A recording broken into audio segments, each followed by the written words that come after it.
Ça, c'est intéressant. Bonjour, good morning, everyone. Is everyone in a good mood? We're going to go through the 2026-2028 budget. Donc, bonne chance à tous, Monsieur le Gérant. Merci, Madame la Maire Adjointe. Thank you, Deputy Mayor. As indicated, we are opening the budget deliberations for the 2026 budget. We anticipate a full day today, tomorrow, and we even have some time on Thursday. Hopefully, we'll be able to get through it and answer questions. I just wanted to open the meeting today by stating a few of the elements that guided our recommended budget that you have before you. So again, as indicated earlier on this year, we received direction from council to try to put together a budget that would maintain a tax rate. So that's what we've done. We've prepared that. You'll see that the budget is a positive one, even though we've maintained a budget tax rate, and even though we've had an assessment freeze, we've been able to still direct some investments in some of the areas that we've heard from council over the last year that needed attention. I want to thank the finance team and I guess all of the administration who've worked over the last, I think we start the process back in July to look at budgets. And again, I want to thank the team for all the hard work that's been done to prepare what I think is still a positive budget. All that being said, we know this is a recommended budget. We know that there could be some changes as we go through the next few days on deliberations on areas of focus. So again, we are open to those conversations. And I will then pass it along to our CFO, Jacques Doucette, who can then start the presentations and keep us going. Thank you, Your Worship, members of council. So today, just a few housekeeping items before we begin the budget process. So again, when we go through the budget, as mentioned, it is a draft budget. So again, there are certain things that could be added, that could be removed. It could impact the tax rate, the user rates, the capital funding, the debt, or so on. So things like that. So the way that we'll proceed is that any changes requested or so on, normally that impact funding, we would put, council would put a motion where there needs to be someone who moves the motion and a seconder. Then after that, what we'll do on Thursday when we vote on the motions through the approval process, that's when the votes would occur. It would all occur on Thursday. That will give us the chance to basically provide a backgrounder, indicate what are the impacts of that motion or so on and how it's funded. The other thing with this as well, when there are motions, especially for either adding things or removing things, if possible, but sometimes it won't be possible for council, but if council has an idea of where they want that to be funded from, that also helps. So for example, we want to add this and it's funded from a tax rate increase, or we want to add this and it's funded from our council contingency or something like that. It helps. It also provides a more clearer direction. There are some instances though where we recognize that council may not necessarily have an idea of where to fund it or not to fund it. And that's where we say, we would like to fund this. Can you prepare some different options on how to fund it? So that is kind of what we're going to do today. Again, with this, what we're going to do as well, we're going to go through the different sections. We'll open it up to questions after some specific, after the specific sections. And then after that, later on today, we'll have the GMs who will come and speak about their areas. So before I start, I just want to, again, our CAO did a great job, but I want to acknowledge and thank everyone. I mean, this budget document doesn't come together on its own. Council, again, your engagements towards the items, towards the strategic priorities or so on, we listen to you, and that's that's one of our big pillars of how we established this draft budget.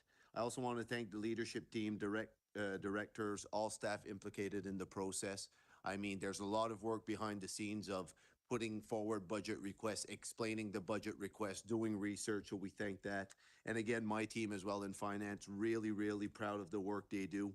We received this information by October 15th, and we have to be out to print this big document over 500 pages within a week and 2 days. It includes weekends, people working evenings or so on. So again, we could never do it without the team. Just a couple of information items as well that may help council in the deliberations. Our council contingency, what remains from this year, currently, we have $152,000 remaining that is non-allocated. Administratively, we did an analysis. There are some things that have come in that are almost complete, that are going to come in under budget of what council had approved in the council contingency.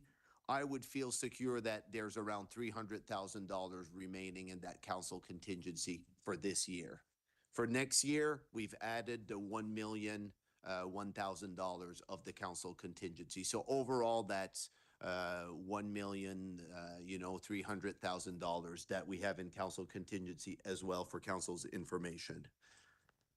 So now we'll begin through the budget binder. So we'll just I'll just walk you through the sections, and we'll go one section by one. There are some areas where we'll spend more time, others we won't. So the first couple of pages, it's the table of contents.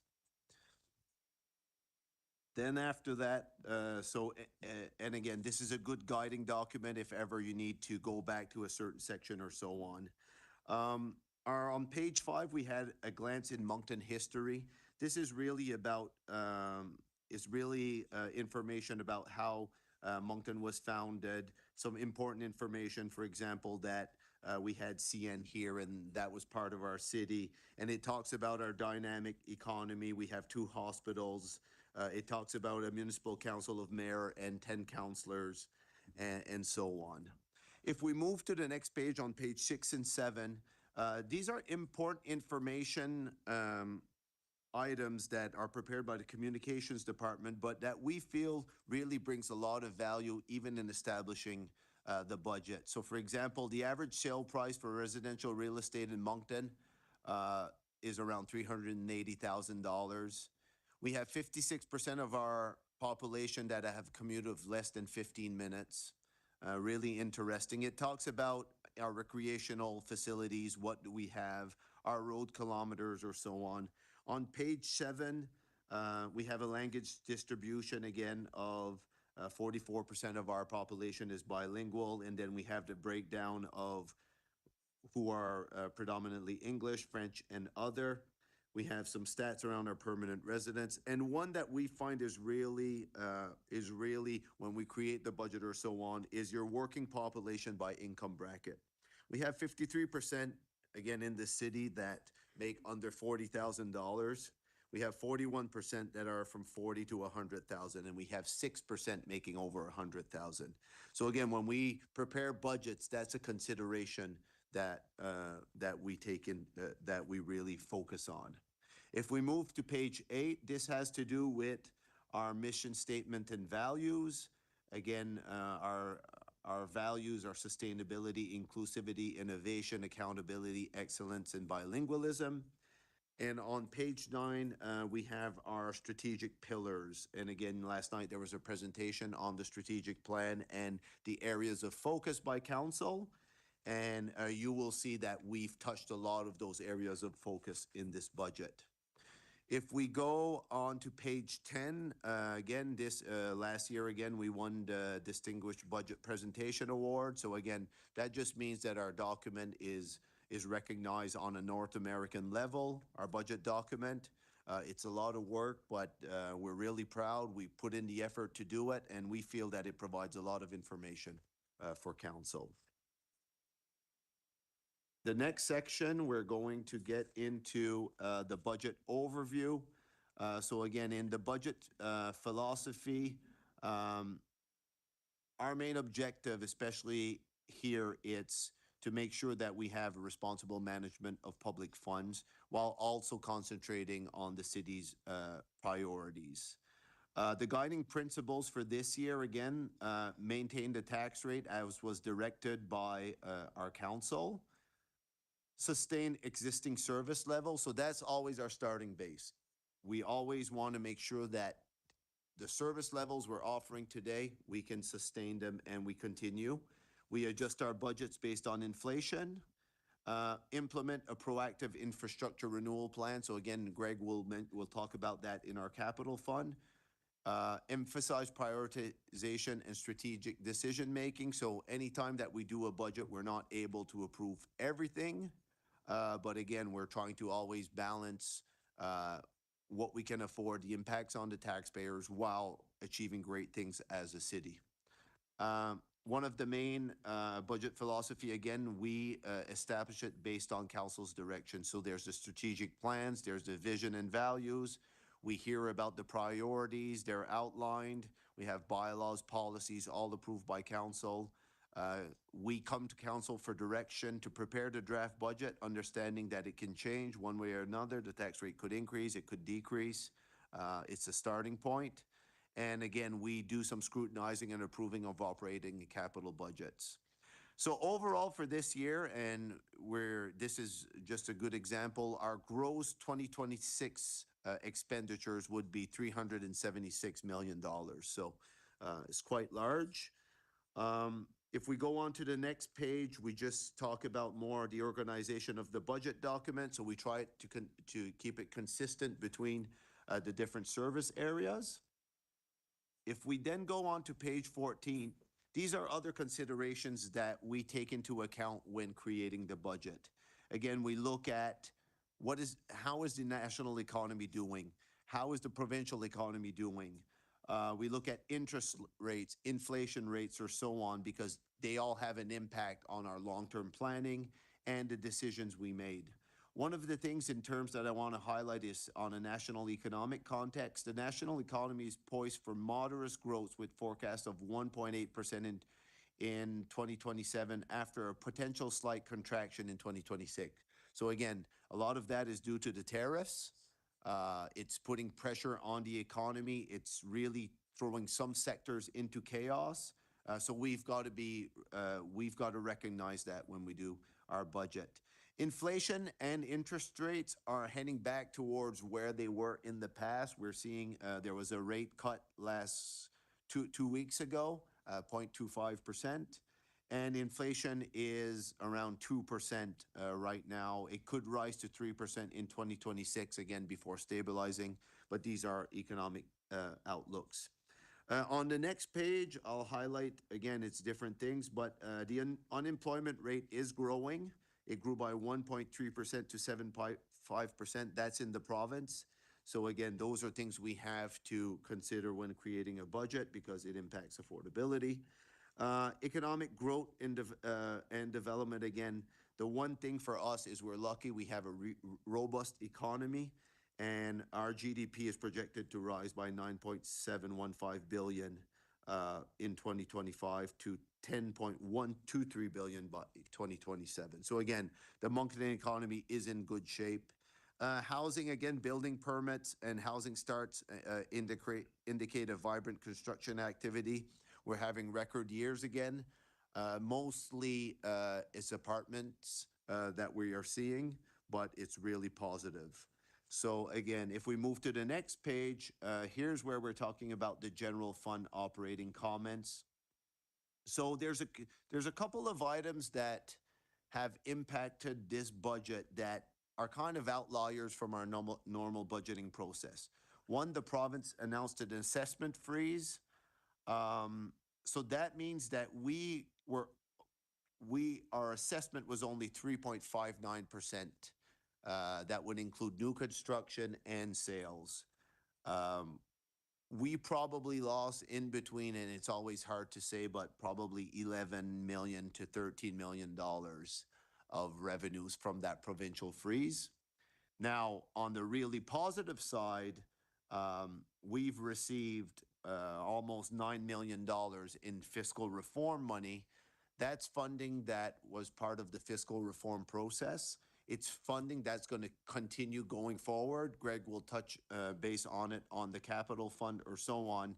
But that has really permitted us to invest in strategic areas, keep the tax rate flat, and we'll get into more of those details later on. But we're operating with more level twos and threes in this budget but than we did last year, and I'll go into more details later on. The financial position of the province on next page, page 17. Again, we went through 3 or 4 years where the province was, their main focus was the financials. Now we're seeing that the province is back into kind of deficit mode. So again, one of the reason we acknowledge that is we always have to be cognizant that when there are deficits or major deficits at the provincial levels, it could impact our funding moving forward. Future assessment growth, unless there is something major where the province would decide to freeze assessments, we believe that it will return to the normals of seeing 8, 9, 10% because there's so many properties in the spike protection mechanism that automatically face a 10% increase year over year. So we expect that next year it would have been similar to all the other municipalities in this province. If it wasn't for the assessment freeze, we probably would have recommended, again, a tax rate decrease to offset the major increases in assessment. So we expect that the province will return to that next year.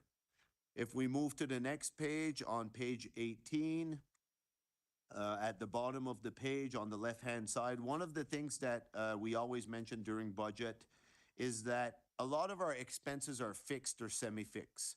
So that means, and for us, it's around 90% of our expenses are fixed or semi-fixed. So that means that when we make budgetary decisions, normally those are long-term decisions. They don't necessarily, it's not something we can reverse. For example, if we decide to increase our bonding and we go out to market and we bond that project, we can't change our decision after. We have to pay our interest and capital payments. We've also included on the right-hand side, this is just how cities' assessments are increasing. For Moncton, again, this is where you see the 3.6%. We're not necessarily the top city. Dieppe, in terms of percentage, Shediac also has more in terms of percentage. That being said, it's because their assessment base is not anywhere close to ours, but in total dollars, we lead the province in basically in assessment increases. On the next page, on page 19, we have social considerations. This section is really talking about all the investments that we've done in this budget and over the past couple of years in the social area. So we talk about, again, the creation of a social inclusion officer. We increased our grant spending in 2014. We only spent 165 towards social issues. This year, it's expected to surpass 1.6 million. We're supporting affordable and transitional housing. We had Rising Tide, other things like that. Major increases in the bylaw department, our community officers. Our capital investments, again, there will be some in this here, but like, for example, SEPTED contributions, the washrooms. The police budget has increased. Again, they have to answer a lot. In this budget, for social issues as well, we're increasing significantly our investments in our fire department and the members. And again, they're answering a lot of those calls. So again, we are stepping up major increases in the downtown cleanup. DMCI was here last night. I think one of the major successes of council is how we are able to take and have our downtown so clean with all the issues we're facing. So really good decision made there by council.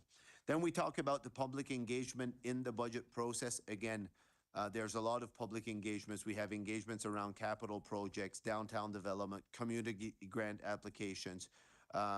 Council hears from the the public. We have sessions where the public come to the budget. And again, we try to include the community as much as we can.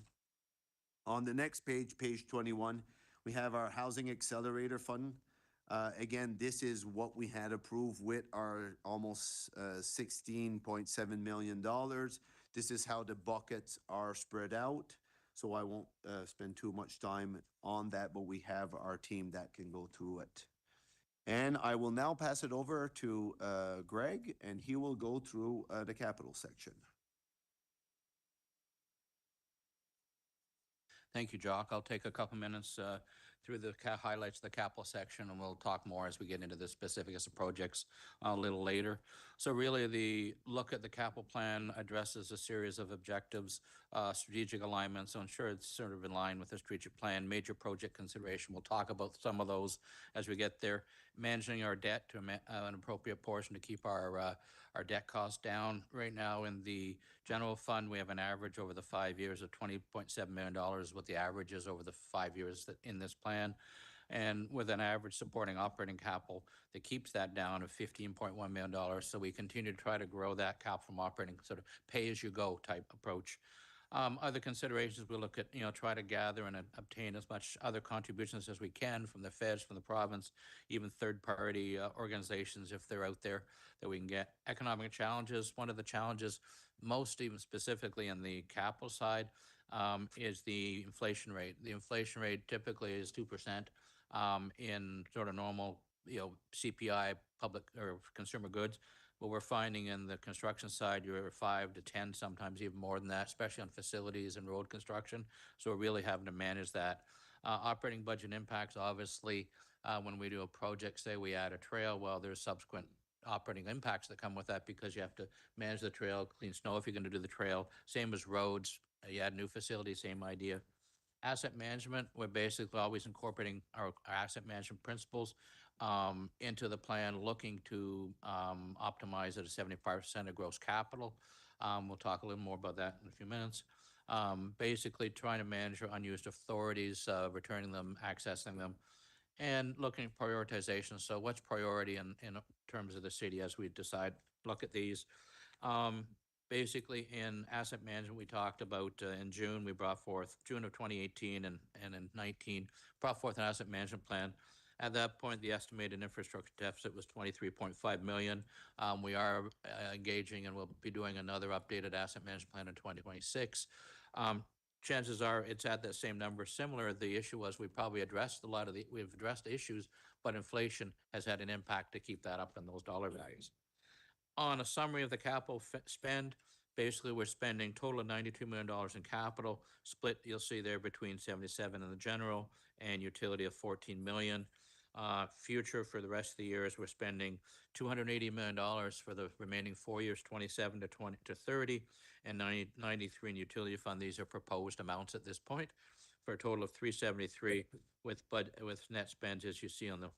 And in 2026, key areas of expenditures, the big areas will be transportation services, which includes road, storm, it's general, so road, storm, Kodiak.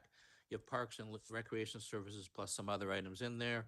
Economic development venues includes a combination of things that we'll get to, some very large ticket items that are in there. Protective services is fire at this point, and there's other investments further out the years. This is just 2026. And the cultural zoo and tourism comes in at 1.2, which includes enhancements to things at the zoo, Magnetic Hill, are part of the park, that sort of stuff. A variety of projects we've been into, upgrading facilities, transit equipment, streets, additional recreation master plan and trails, and you'll see there's a focus on recapitalization of trails in 2026. As I mentioned, enhancements of Magnetic Hill Zoo, replacing some firefighting equipment, being some materials, and continue to look at trying to address the infrastructure deficit. And in the utility fund, a big part of it is really recap sewer rehabilitation, so involved in the reconstruction of the projects. Basically, it looks $4.5 million, and then investment in the water side, which includes things like the water treatment plant, which we own, of $10.2 million. And as we get down to section 5, which is the capital, we'll talk a little more in some details about some of the projects on a page-by-page basis. So that's sort of a high-level capital approach, capital picture. And I think from the utility fund, Mel's gonna, Mel? Good morning, members of council. So for on page 24, the utility fund is summarized there. So similar to the general operating fund, the utility budget is balanced on an annual basis.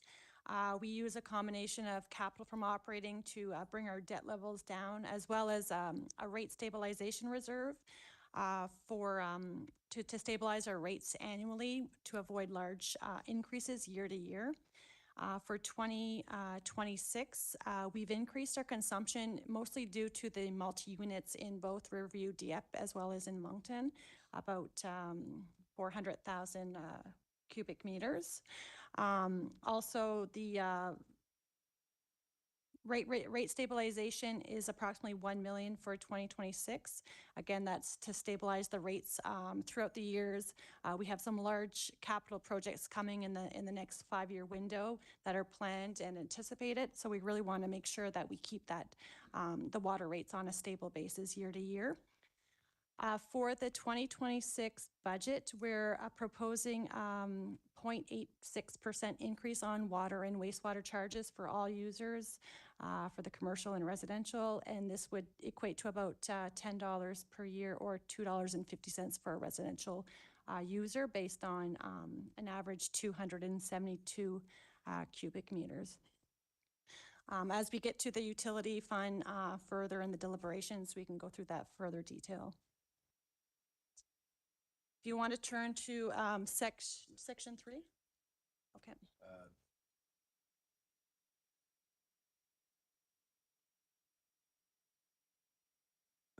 So that would conclude kind of our section 1 and 2. If there are any questions on this section, we could answer. If not, we will move to the next section. Oh. Conseiller Bourgeois. Merci beaucoup, Madame la Maire. Merci beaucoup, Jacques et compagnie. Thank you, Your Worship, and thank you, Jacques and team. Yes, I do have a few questions. You answered my first question that I had asked earlier, in that how much does the province collect in property taxes? And I see that it's per $100. You estimated 12 million, right? So we've lost that we would have received if it hadn't been for the freeze, right? So it's the impact of the freeze on our anticipated revenue, because we had projected an increase of the assessments, which we didn't receive. So what we estimated was about 10 to 13 million. Yes, but 10 to 13, you said earlier, you said 11 to 13. Yes, okay, well, let's say 12. So the government in 2026 is giving us $9 million more than in 2025? Yes. So the net loss because of the freeze is 3 million? Yeah, approximately. Okay, thank you. Now, because of this 3 million, now we have new construction that is giving us an increase of 3.5% in the assessment, but in order to compensate for this loss, did staff decide to set some projects aside for a year, or is it the status quo? No, the impact of the freeze really, well, what it does indirectly is that we weren't able to reduce the tax rate. So like last year, we reduced the tax rate by 8 cents. But this year, because of the impact, the loss of earnings due to the freeze, we weren't able to reduce the tax rate. So that's the difference. And the impact of that is that the new buildings, they are going to be paying, that are subsidizing, if you will, the existing buildings. So, well, luckily we have new buildings then, because otherwise we would have had to increase the tax rate in order to reduce expenses, cut in projects. Exactly. I was going to ask a question. Well, I'm going to ask the question. We have reserves, and Councillor Thériault and myself were elected in 2008, and the first budget that we voted on then, we had 0 in reserve. Now we're up to, how much do we have in the reserve? 50 million? A little more, yeah. So my question is, we're in a good position, and I completely agree with you that and compared to other municipalities, and especially new municipalities that have to provide services according to fairly high standards. Now, at what point, when will we be able to say that we have an urgent situation and that we're going to have to start taking money out of the reserve? Bonne question. C'est quelque chose qu'on va aller. What's a rainy day? Who determines and how? Well, that's a good question, and we're going to go and see the details a little later. One of the things that you're going to see this year, we use a lot of our reserves. 90% of our reserves have a specific objective, a specific goal. As you're going to see this year in the budget, just in terms of capital reserves,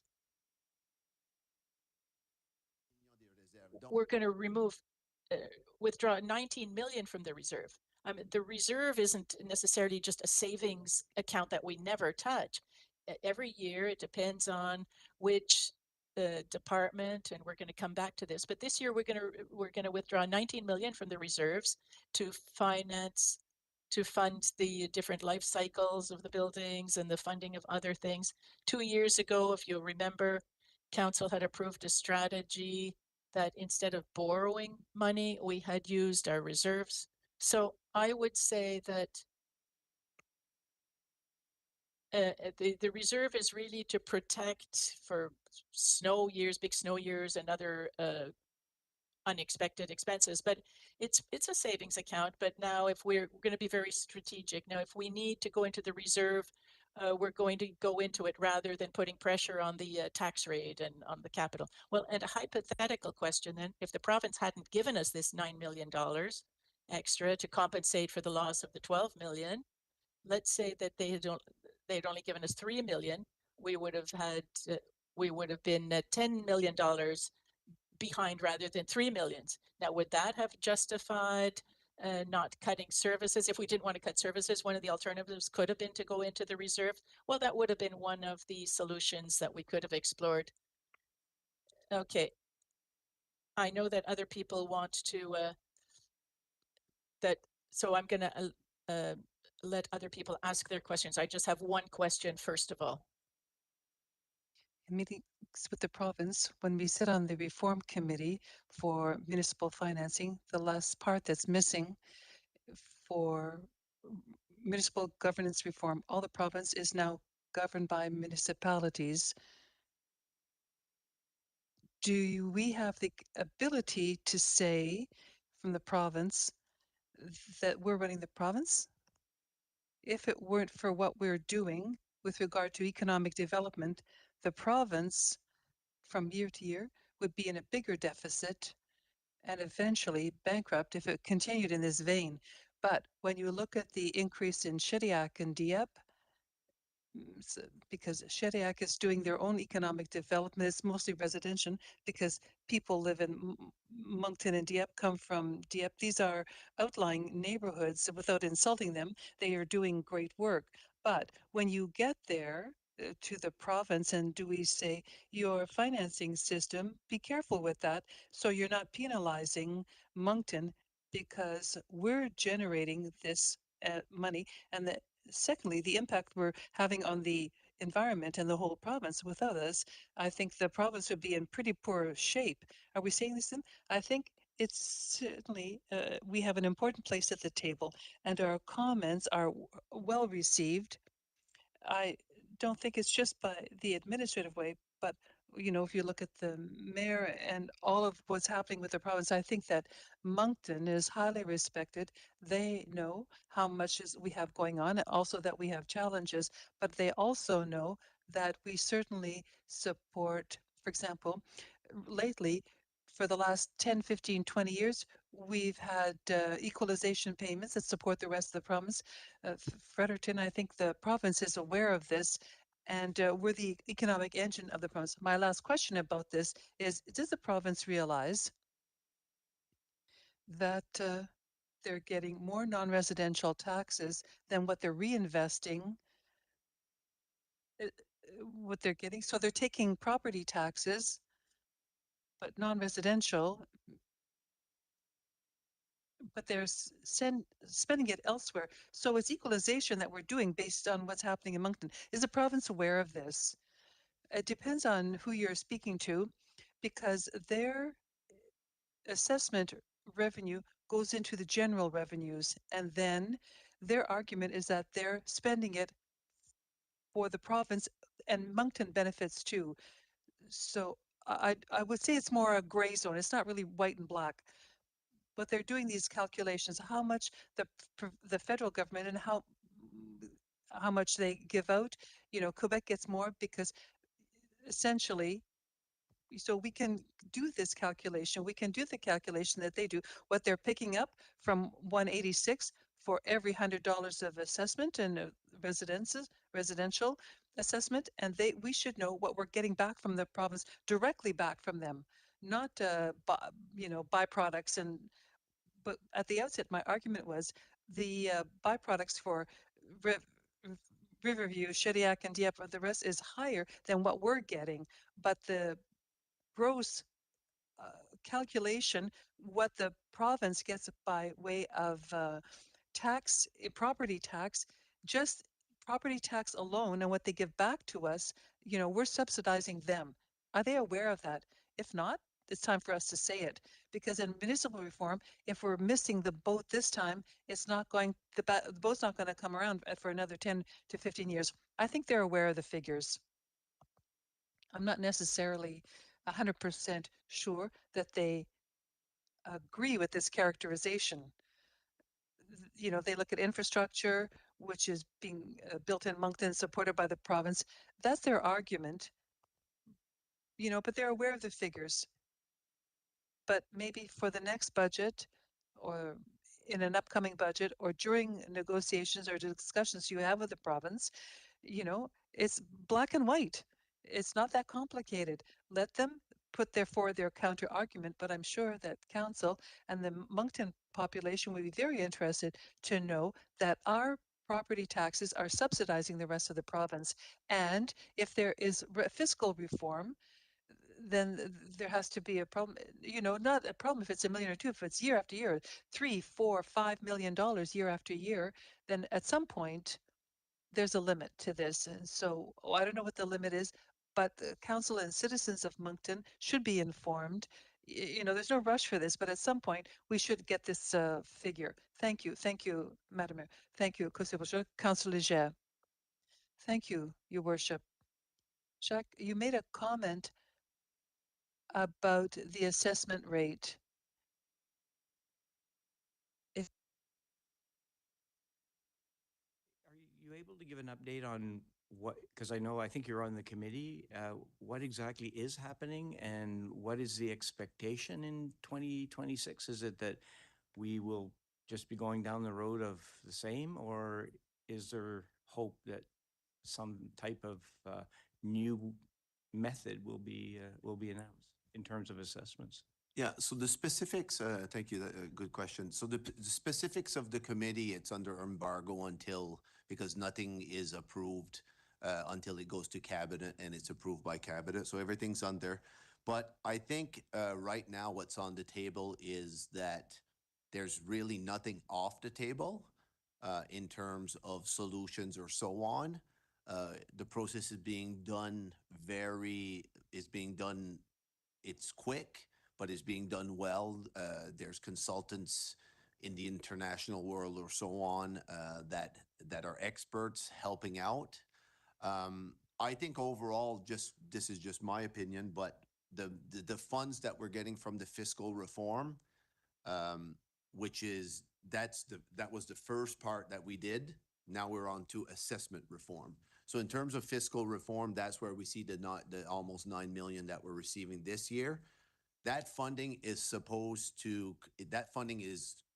going to continue for the next 5-6 years until the government can always change their mind. But right now, that's the way it's proposed. The amounts are supposed to increase next year. We just got an allocation. And to be honest, next year, for example, I'm just throwing it out there, I don't know what will happen, but let's say we return back to a regular world where assessment is not frozen. We have that assessment increase that we would every year. And if we get that $9-10 million of that additional fiscal reform funding, that's going to be a game changer. Like for our finances, over 4 years, you're talking $40 million more. That's going to help us, one, achieve. It's going to be, we're going to be a little bit limited on where we can spend the funding because it'll have to go towards asset management items, but it will free up our money to be able to spend on a lot of like for us, we think that's going to be a game changer. Is going to help us invest in what we own right now, but also invest in major infrastructure upgrades or so on. So I think personally, if we can get our regular assessment plus that fiscal reform money, that will be good. Whatever happens from the assessment reform, I think that won't necessarily impact the finances too much. That is more about making sure that the system is fair, it's transparent, it's predictable, or so on. So for example, if you have a house, even if your neighbor sells and he makes a huge windfall just because he got lucky, you shouldn't necessarily pay for it. You know what I mean? So that's kind of what this next step is. Okay, and that would be a fair system, but I think hopefully there'll be some relief for people who are currently experiencing very high taxes. Absolutely. And I think that's, I mean, that would be the goal, I would think, to try to find some mechanism of stability. And maybe what you're talking about is the stability is going to be what people are seeing today, but they're not going to see necessarily the increases year after year after year that are artificially created because of that scenario where somebody in the area sells their home at a higher rate than what would normally have occurred. So, yeah. And where the local governments are as well is one of the biggest message working with UMNB and La FMNB is we're trying to reflect that property taxes that are collected by, let's say, a resident, it only represents 8 to 10 cents on a dollar of all taxes paid. And what we're trying to get a message that we're advocating to the province is if you want to provide relief to your residents, you have a lot of levers to pull versus the local government dollars.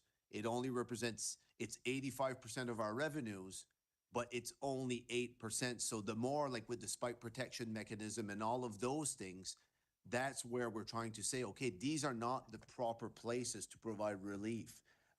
You can provide relief on many different incomes or supplement or reduce the dependence that we have on property tax revenue so we can provide relief, right? So that's the conversations being had. okay, no, that's fair.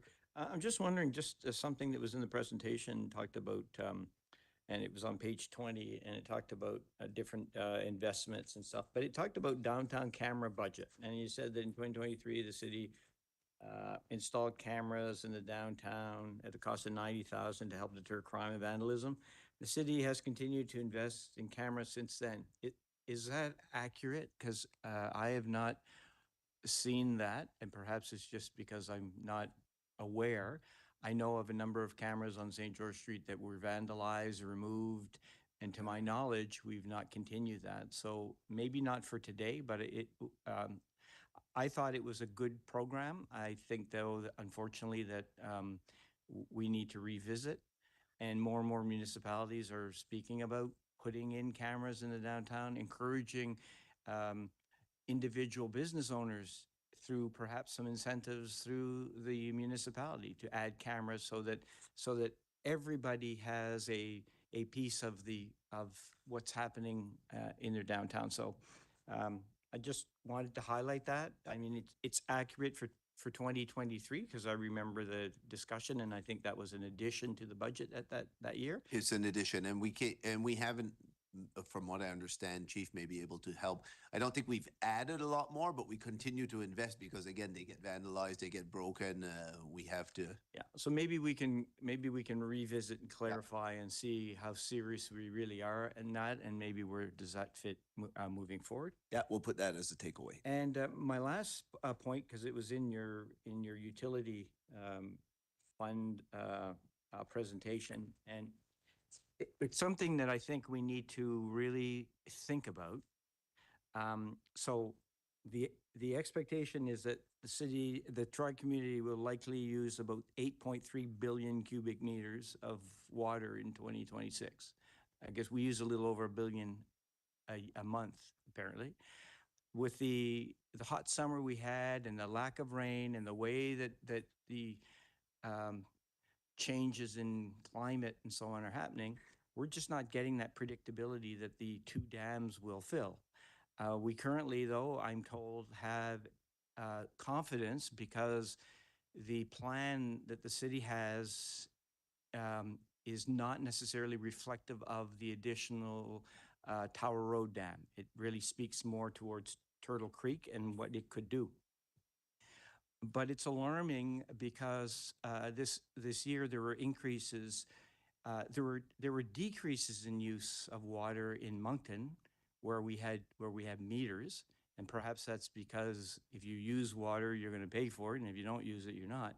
Versus the other municipalities, and I say that not to highlight it, other than to have a conversation. I think that the increases were pretty significant. And I think we need to start speaking about it. And I don't know how that conversation comes to be, but we really need to focus on what is it that citizens feel. Without getting into detail, I think we need to highlight that and move it forward and see where we want to go. My understanding is when the City of Moncton introduced the meters, it was not popular. However, I think the overall cost of metering, when you look at the total utility fund, correct me if I'm wrong, I think it made financial sense in the long run, where even though the average, I think that you're putting here per person, I'm trying to pick it up here for 2 seconds. Is someone $928. How much? $928. 928. On a metering system, though, there are a lot of people who pay a lot less than that. Yeah. And so your large users are going to pay more. And that's reflective of, I've had months like that where I made decisions where I would increase the water use and then, you end up paying. So I think maybe it's time to have that conversation with the other municipalities and ask the residents what they feel. Because I think that more and more that resource is not one that we necessarily can always count on.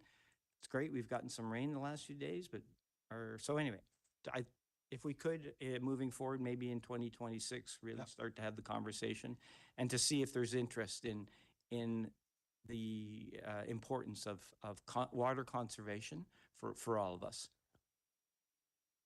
Leave it at that. Thank you. Merci, Madame. Merci, Conseiller Léger. Before I go, Thank you, Councillor Léger. who wishes to ask a question? No. So, Conseiller Bourgeois. Councillor Bourgeois. Thank you, Your Worship. One comment and 2 questions that I have left. I agree that public engagement in the budget process is a vital aspect of governance, and we're doing things. But my suggestion for you and communications is, a long time ago, municipalities were doing things where they put people around a table and they say, look, $200 million you have to spend here. You get a presentation. What would you spend? How much money? And then you have a dialogue after that. Then people understand, because we have a great big budgets. They're very complicated, capital budgets, reserves. We can pay for capital expenditures from our reserves, operational budgets too. So it would be a good step for transparency and democracy. So I wonder if you could explore, we're talking about the budget next year, with the team about having, and I'm not sure what the new ways of consulting or engaging the citizens are about these whole budgetary steps, but explore this and to see if the next council between now and then, perhaps none of us will be on that next council, but at least to be able to ask if there are ways of specifically consulting and engaging citizens about the budget.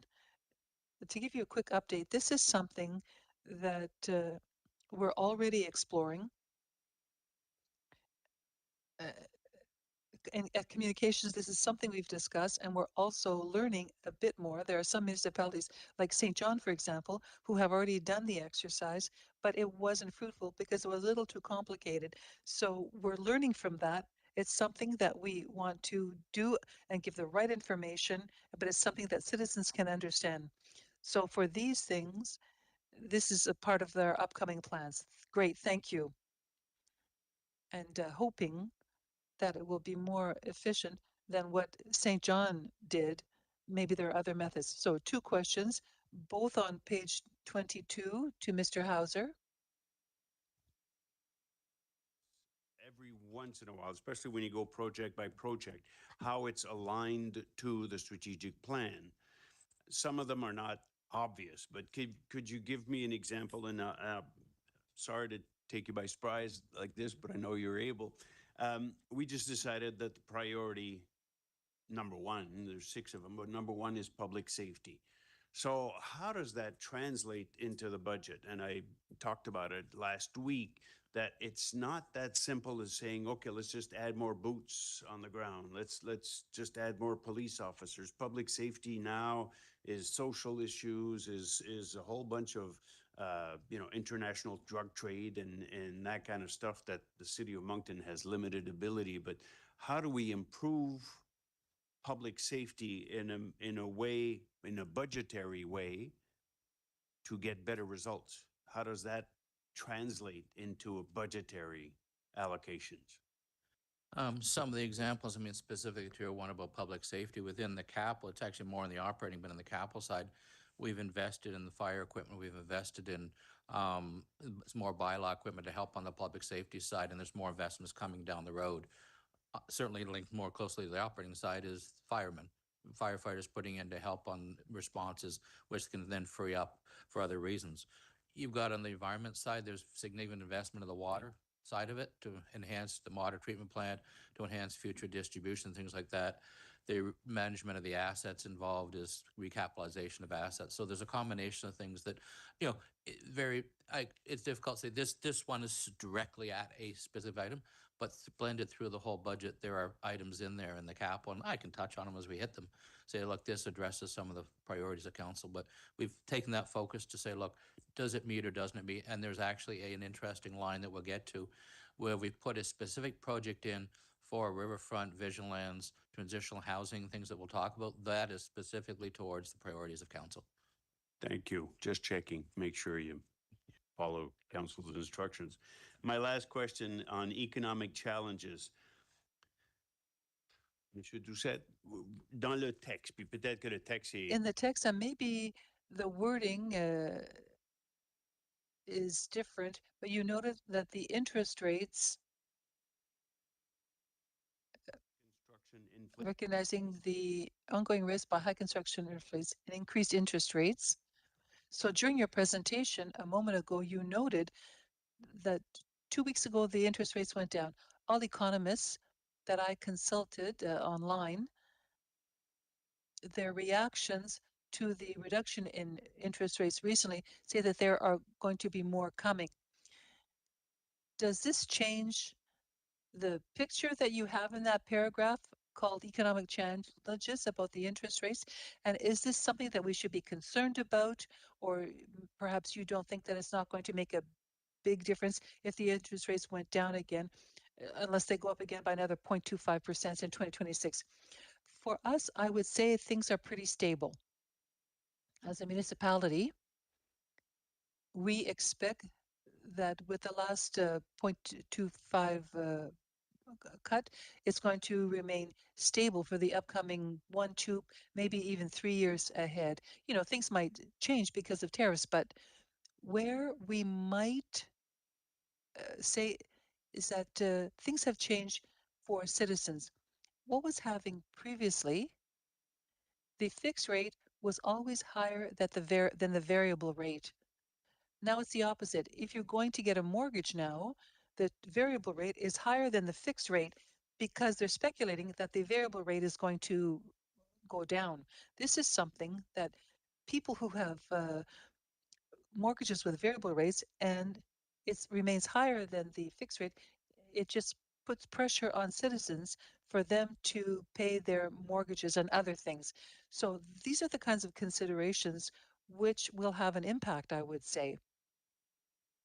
Our borrowing rate and investment rate income is going to be fairly steady.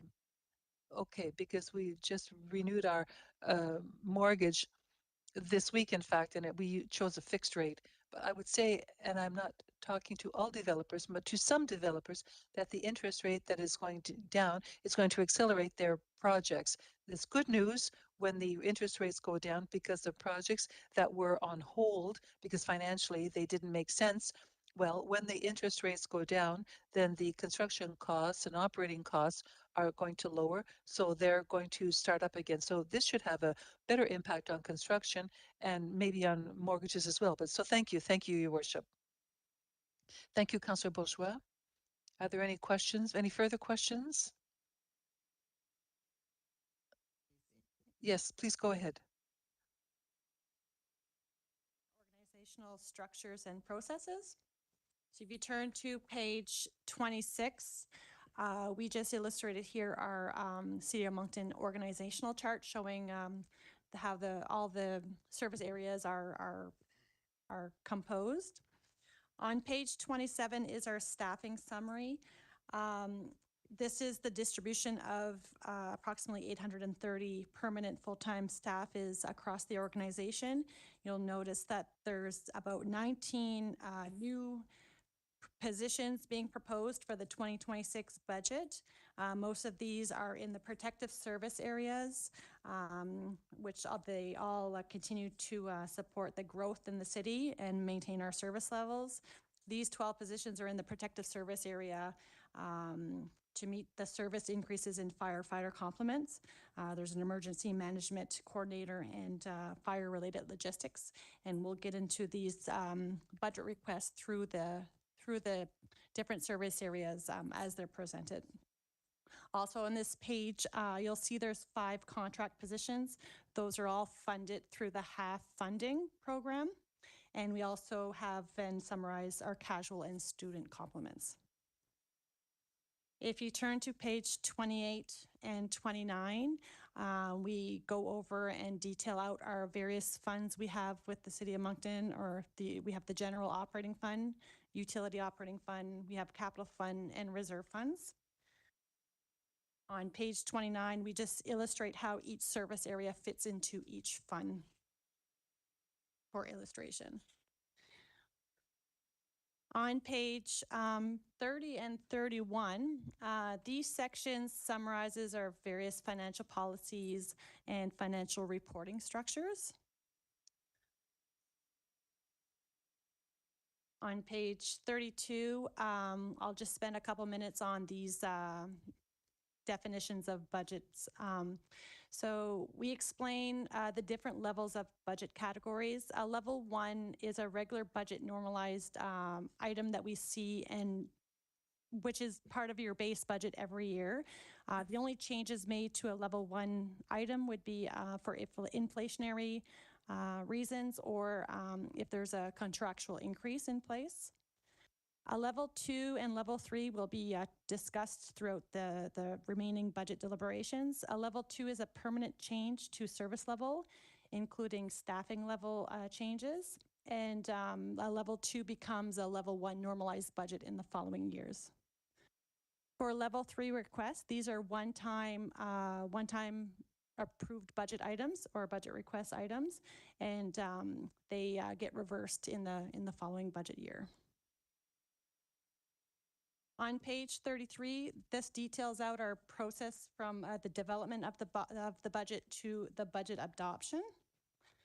And on page 34 and 35, this demonstrates a Gantt chart of the various stages that we take through the year, and you can see that we're basically in budget mode from about April to the end of January, end of December. So it's a thorough process, and just wanted to illustrate that. And now if you want to turn to tab 4, we'll get into financial summaries, and I believe Jacques will take this over from here. Yep. Jose Butler. Thank you, and thank you for the budget presentation. Is just there one, you know, you're going pretty quick there for a second. I'm kind of getting old, so I have to kind of go backwards. With the students, on page 27, student hours, it was 93,418, and in 2026, we're going down to 92. We're losing 1,140 hours. So how many students is that we're losing? Like that So- seems like, yeah, go ahead. Yeah, thank you, Your Worship. That would represent pretty much, it would be just one student. And as you will see, that was a request that made by the utility department. We'll get into that request later on. It has nothing necessarily to do with the financial. It has more to do with the fact that in terms of the operational, how it worked, they converted those students to add a full-time FTE. So there's no reduction because of it. Okay, so there's no students going to be, No one's going to lose their jobs because there's always new ones coming in or so on. And so that impact will not be felt at one student because we employ a lot of students here We in do. the city. Yeah. yeah, but it's very important. Yeah, absolutely. Absolutely. Okay, thank you. All right, moving on now to the financial summary. So on page 37, again, then this page, this is where I would highlight these pages are really important. The next 4 or 5 pages, these are pages that you can pull out as council members to answer some very macro level specifics. So as you can see, our assessment base is now at 12.8 billion, and that's only for tax purposes. That's what we can apply our tax rate to it. We also have around, I believe it's close to $1 billion of assessment that we cannot access right now in real assessment. We also provide some different breakdowns around, again, the LSD tax, the LSD portion. We talk about our multiplier. So in the province, your non-residential tax rate can only be from 1.4 to 1.7 times the residential tax rate. Currently, we are at 1.7, so we're at the max, and that was done on purpose because since the pandemic, it's actually the residential property assessments that have increased drastically, where the non-residential have stayed more stable. If we move over to the next page, we'll have more on page 38. It's more of a breakdown of the major areas of expenses. Couple of things to mention there again if you look at 2020, we had 690 employees. We're now at 835. So again, we are investing in our areas. We see, as per the conversation last night, the drastic change in the CRPA contract costs as well. So we'll get into that later on. Major investments in fire department wages. Again, you will see that there. So again, this is really a good summary of our major cost categories where we're spending money, but it also demonstrates that we are investing a lot in our priority areas. If we move to the next page, again, it's the utility budget on page 39. These are important statistics there as well. We see consumption. We see consumption change, how it goes from one year to the other. Water expenses overall, again, we seem to be very stable. Or so on. If we move to the next page, it's just a different way of presenting the past historical on our capital budget. Again, as you will see, there have been no reductions. In 2022, you see the major item, and that was the police station. But our capital budget, again, for this year at almost $78 million for the general fund, very healthy. We have recoveries going against that. In terms of asset management, at the bottom of page 40, we always try to hit a recap of 75%. For this year, unfortunately, it's at around 54%, so that's not to the target that we expect. But because we're going to get that additional capital renewal funding in the upcoming years, we feel comfortable that we're going to be able to make a significant impact on our asset management and infrastructure deficit moving forward as we go on. On page 41, this is a page that we have. These are more what we call our business units, and they generate revenues. When we look at their financials, we kind of look at it on a revenue and an expense, not just necessarily on the expense. We see that we're making investments in some areas. Kodiak Transpo, for example, again, this is positive because it's a major economic driver of our city. It permits residents to go and be able to head to work or so on. But you can see the impacts of, for example, in 2023, it was around 9 million, and now we're getting close to that $2 million mark. And this is without the capital investments. This is just your operational. If we move to page 42 and 43, just different ways of summarizing the budget. So we won't spend too much time on there. On page 44, what I really want to highlight here is our level 2s and level 3s for the general fund on page 44, and on page 45 for the utility fund.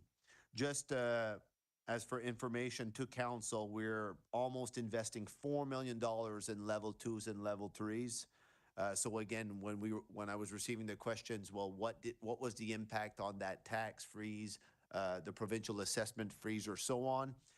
Really, it did not hamper our investments because we're actually proposing to invest 1.6 million more than we did last year. It's just, it has reduced our ability to reduce the tax rate.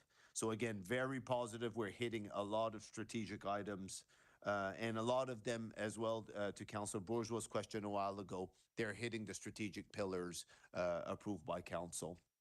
If we move on page 46, this is just a summary of the expenses.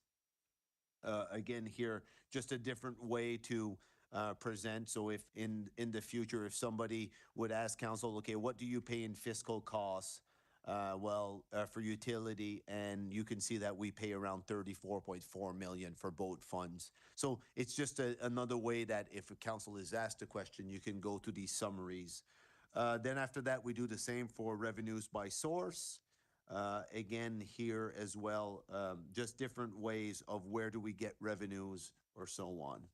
If we move to page 48, this is just an outlier a little bit, but it does provide some information that can be useful for council. So again, we always in the past used to talk about 1 cent. The 1 cent means right now, based on our current assessment of it represents around 1.4 million. So again, a tax decrease of 1 cent, 1.4 million, tax increase 1.4 million. The impact overall based on what we're proposing or what was there last year, again, 1 cent doesn't matter a lot to the residents. Where I would say council needs to put their heads in is what was the increase since 2021 or 2022, where that's where we were seeing year over year that increase going. At the bottom, for Councillor Bourgeois, this may also help a little bit. It shows a little bit, and I believe you mentioned it a while ago, the property tax rate on the residential piece. Again, you see our tax rate, you see the Moncton tax rate, but then after that, we also see the impact of the non-residential. So for example, the non-residential at 1.7 is 2.31, but we can also see the provincial tax portion that they apply on different properties based on. So if it's your owner-occupied residence, the province doesn't apply a levy, but on all other assessment, they do apply a levy for that. The cost of assessment, again, so the municipality, we pay a portion, and the resident or commercial business also pays a portion, and that's how we fund Assessment New Brunswick. And that's a positive, just so you know. it's way more economical to have one assessment area dealing with everything versus if every local government would need to establish that, it would probably mean an increase in costs. If we go on the next page, we're just showing the revenue trends. Again, just a warrant of assessment in terms of where we're heading in terms of total assessment. Then after that, we also have some information on own source revenues. We're going to go in all of those sections later on. The next page, from page 50 to page hold on a sec, to page 73, I believe. No, to page 75. Those are the fees and charges that came to committee of the whole in September. So we won't spend too much time over that. But the only thing I will highlight on the fees and charges, again, are your level 2 and level 3 increases that are included in this budget at $654,000. Most of that has to do with the utility fund because they are part of the fees and charges. I will now move to page 76, which is a great summary to highlight the significant changes of our general operating fund. Jacques, est-ce Oui. que je peux t'interrompre une Yep. minute? Le conseiller bourgeois, est-ce que vous avez une question pour maintenant? OK. Conseiller Bourgeois, do you have a question for right now? Yes, no, go ahead. Go ahead then. Sorry, continue. On the left-hand side, we see the level 1 increases or decreases. Those are normally due to inflation. They're due to different revenues. They're due to different contracts or so on. Then our significant additions, which is where we summarize level 2s and level 3s. And we have another column.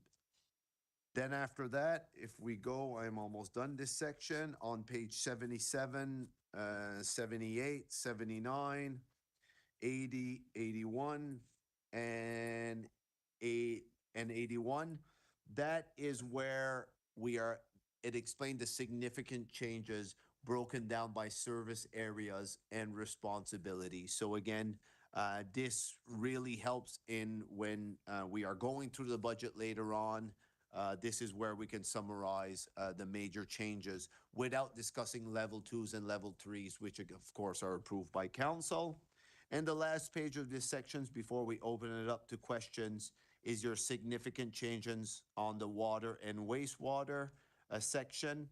One of the things that you will see this year, our deposit to reserve, we are actually decreasing it by 2.6 million, but increasing our capital from operating.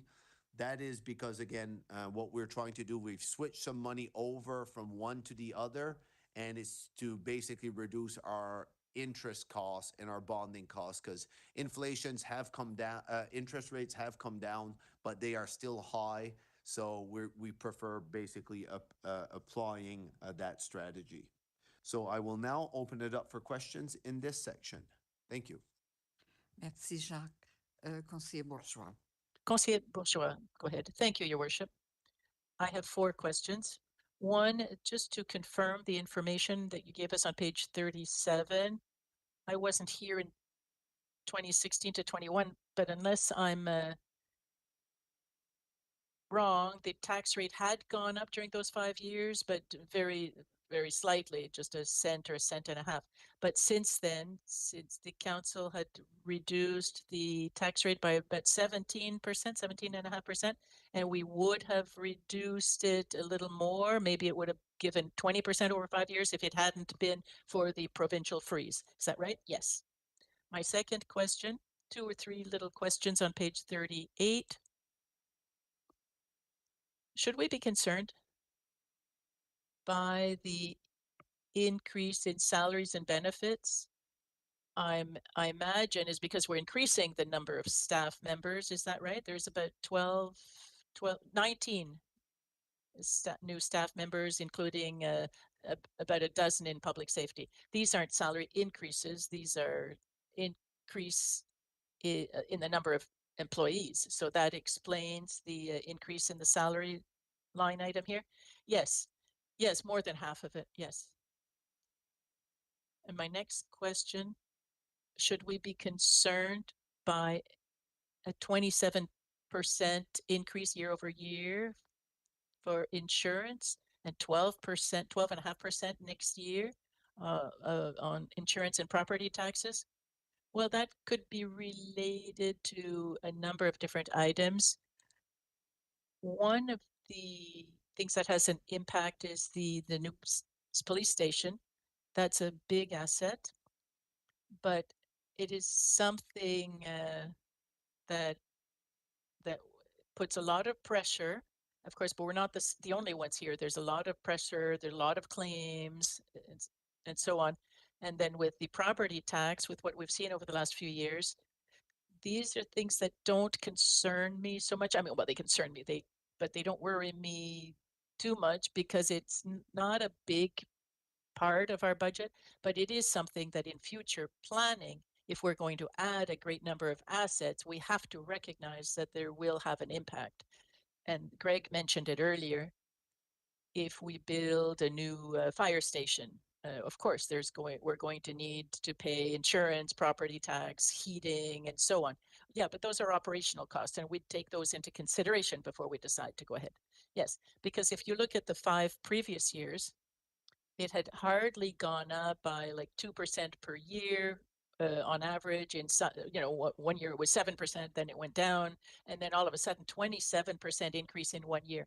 Yeah, that would be the big fires at the police station. That has a major impact on that amount. Okay, on page 47, can you explain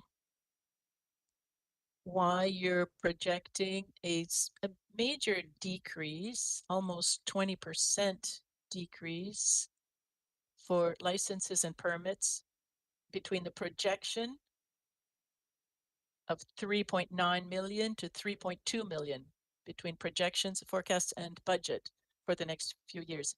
Is that because we're expecting less construction, or is there another reason?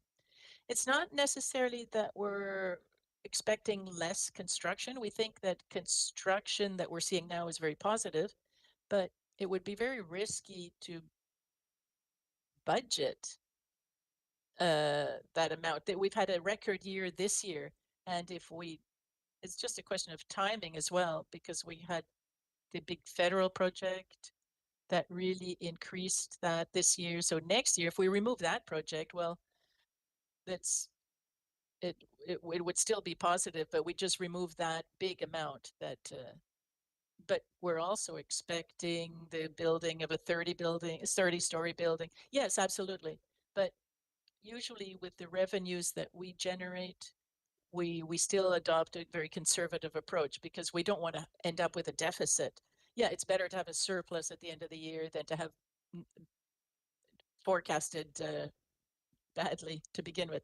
Okay, on the same page, we're expecting to pay exactly the same amount for the next 3 years of $2,462,000 for the tourism levy. And this year was exceptional. A lot of Americans came and a lot of Canadians didn't go to the States. So tourism across the country, but especially in the Moncton area, went up. We expect that it's going to stay about the same, this tourism levy. Now, that's a good point. Here in the city, it doesn't have a major impact. So because we receive it and then we turn around and give them back. So we've also underestimated the expense, but we could have increased it, and we trust that we would have received it, but we also increase our expenses as well. Yeah, but on this page, it's the revenue. So yeah, I don't know. If it's something that you're not sure about, it's better to remain conservative, to not have a deficit. I have no problem with that. And I think I had one other question. And it might be something I'll come back to a little later with Kodiak Transpo, but we were supposed to conduct a study this year to see if we could have an annual pass for seniors. Yeah, we'll talk about that when we get to that section. Okay, I think that's all. No, I had one other question. No, that's all for now. Thank you. And thank you, Councillor Bourgeois. Thank you. Councillor Richard. Thank you, Madame Mayor. again, close into the 80s. Those items, we'll talk about them later on, or if I have questions, In each section, yeah, the GM will be level 2s able and to. 3s will be yeah, coming up. That's right. Thank you. Et, Conseiller Crossman. Thank you, Your Worship. Jacques, thanks for the presentation and to your staff for preparing the budget. It's the calendar that goes almost all year. It's a non-giving, continuous calendar of giving. On page number 37, you're holding the tax rate. You're suggesting that we hold the tax rate, which is good. I'm happy to see that. But what I'm really surprised at, and maybe you can help me out on this one, is the Moncton LSD. You can see that the rate there. So it's a raise or an increase of 3.09%. Is that correct?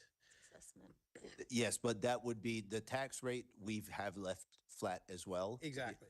But that's just the increase in assessment in the LSD. That's what we're expecting off the LSD assessment. That's right. Yeah, just okay, the good. assessment. I yeah. just wanted to clarify that.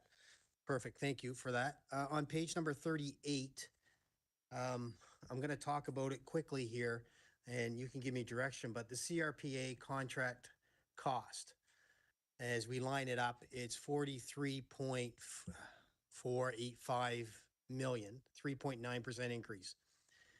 On the end, on your cap on the end, you're close to $20 million increase since 2020. That, and Councillor Bourgeois talked about salaries and benefits. That is the largest increase that we're seeing in any department across the city. Is that correct? Yes, it is. Okay. So that 43.5 million, let's call it, is that incurring the CRPA's budget that they presented to council last night of 15 members? Because I need to know which direction we're taking on that budget before we get to that section. Oh, that's good. So I'll just provide a little bit of highlight again. This budget is prepared using council's direction to the CRPA of no members until the KPIs until they are able to prove it with KPIs. Now, automatically though, the CRPA budget, just because of the 17 officers that were added last year, but only 7 were budgeted, automatically we're starting with 10 new officers for the year with this budget that we have here. Okay. If we were to go with what was presented last night, and that will be council's decision, this number would go to like 46 million or something, 45 million something after, and we'll get into that section later on. And the other thing too, if whatever council decides to do with the CRPA, that conversation or so on, I think one of the things we're going to change this year, if council doesn't agree with the 15 members, it's on Thursday, sorry, we're going to have that as part of a resolution as well, that the city does not, if the city does not vote for that budget, does not vote because of the reasoning or so on, and that will be a resolution. Okay, so that's almost like we separate the CRPA's budget that they presented to council and do a motion to divide or something along that line so that we vote on that? Is that what you're saying? So basically the way it will work is council will vote on, if council votes on the budget that is here, that means council is voting for the 0, but will be specific that we are voting again, that council is not supporting that budget presented, just to make sure that we have the process with the, with the local government minister and so on. Yeah, because I just want to make sure that we give clear direction, right? That we're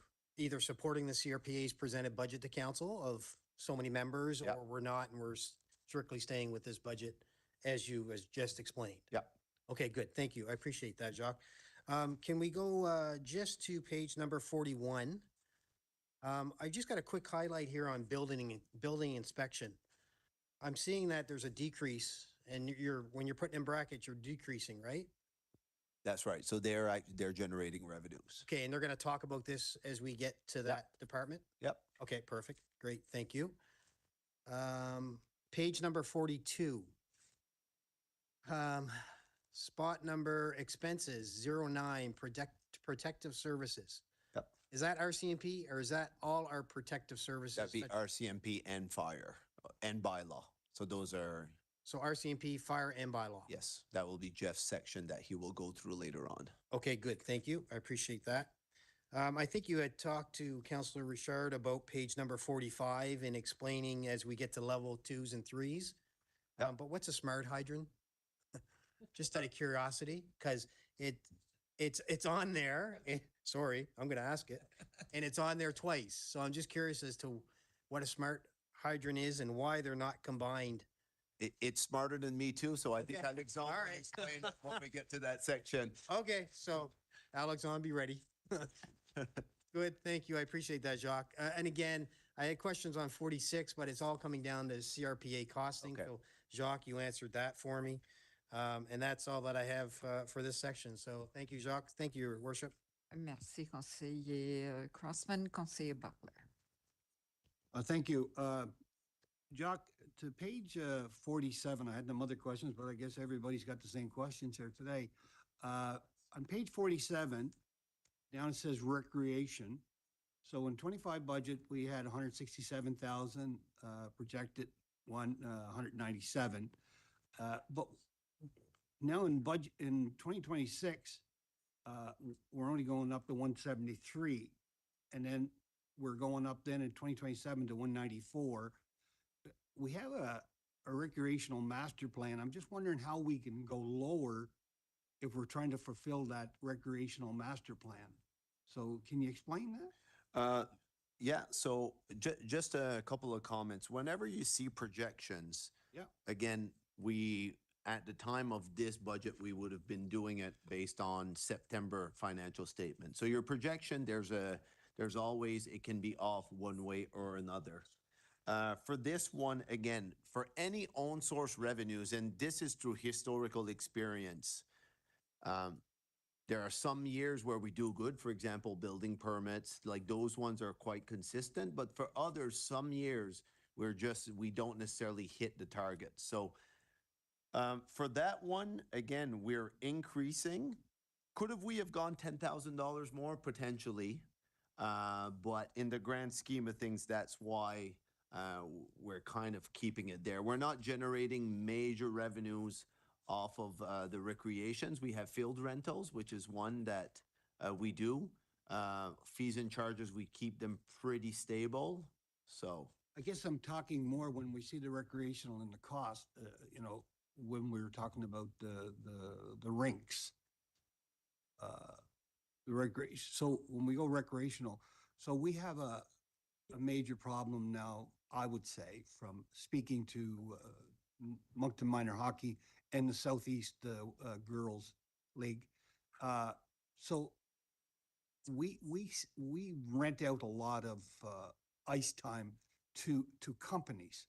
So the hockey companies, is that what we want to call them? Hockey companies? yeah, Yeah. private. Private, exactly. I've always wondered, like, when we're doing this and we're projecting, so do we try to use that ice time and try to change them numbers some? So that number's coming in there. A lot of that is what we rent out.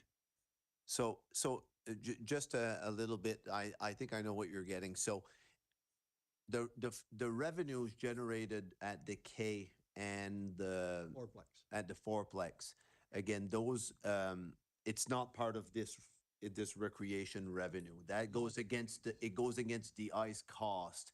This is more field rental, so this would be your baseball fields and your soccer fields more than anything. So maybe next year in the budget, where it says recreation, you would put in brackets the ball fields? Yeah. Because when you think of that, it looks like everything recreational, so that would be. No, the rinks. that's a good point. We'll clarify that, absolutely. All right, thank you. Merci, conseiller Butler. Don't see any other questions, Jacques. Go ahead, please. Perfect. What time is it? So I'm going to ask council, it's 10:30 now. We're ready to go in capital. Do you want to take a 5-10 minute break now? And So, OK. Donc, Okay. 5 à 10 minutes. C'est Perfect. beau. Merci, Jacques. 5-10 minute break. Thank you.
Oublie pas, on a besoin d'adopter la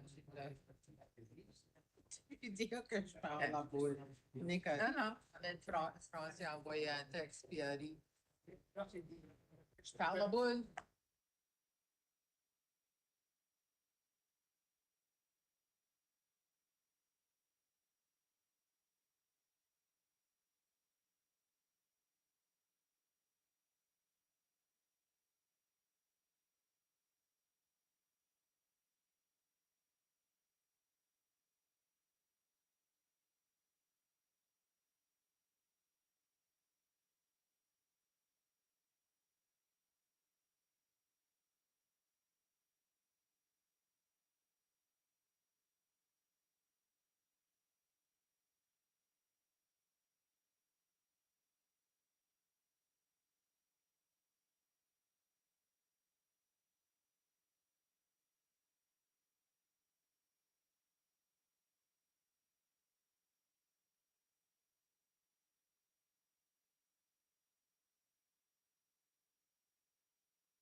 Les gens, les encore, je l'ai vu dans la chambre. Oh, il est juste là. Tout le monde est de retour. Sauf. On va oui, commencer. Oui, tout le monde est ici.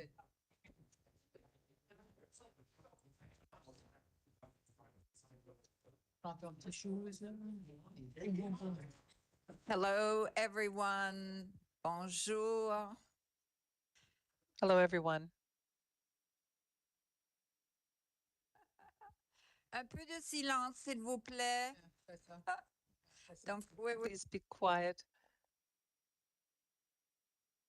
This morning, we forgot to ask for a mover and a seconder for the agenda, to adopt the agenda. Donc, conseiller Richard et Councillor Richard and another councillor. for the vote for the agenda. Do you still want to? Conseiller Richard et Butler. OK, c'est beau. Motion carried. Merci. Jacques, la parole est à vous, je pense. Hein? You have the floor, Jacques, I think.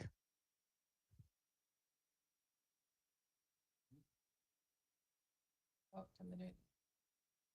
Thank you. All right, go ahead, Greg. Wow. Yep. Okay, got it. Thank you. I'll start with the capital section, and that starts on page 84. So in 84, we basically start here's high level by category, what the capital spends are. Shows from 2026 to 2030. A couple things. One main thing I want to point out, you'll see there's a line about halfway down the page called unallocated capital renewal projects. Jacques mentioned a couple times we receive monies from the province in 2026, and we expect to receive it for the next at least 5 years. For 2026, we've allocated to reconstruction projects and a bunch of recapitalization. At this point, for 27, 28, 29, and 30, we've not specifically allocated those. They will be with obviously looking at strategic direction as the assets that need it could be towards road reconstruction, storm sewer, Kodiak facilities. We will come back next year with sort of when we do a budget next year, and we'll allocate the 7.7 next year and each year as we see the needs and requirements for the organization. Look to say, okay, where's the most needed focus on that recapitalization, and we'll bring that forth and highlight that to council each year. So you'll see there's a line there, and an equal line in the bottom of the next page talks about the 7.7. So to basically, it'll allow us some flexibility as we move forward to target the areas, the organization that needs that recapitalization reinvestment. Page 85 is really where we're getting the money from. Utility funds, most of it's from borrowing, then some cap from operating. On the general fund, it's a combination of things, anywhere from recovery, which is basically CHIF funding, basically previous IBA funding that's continuing on. Basically in 2020, it's a big number that reflects some funding we expect to get in addition from Elmwood Drive. We'll talk about that as we get into details.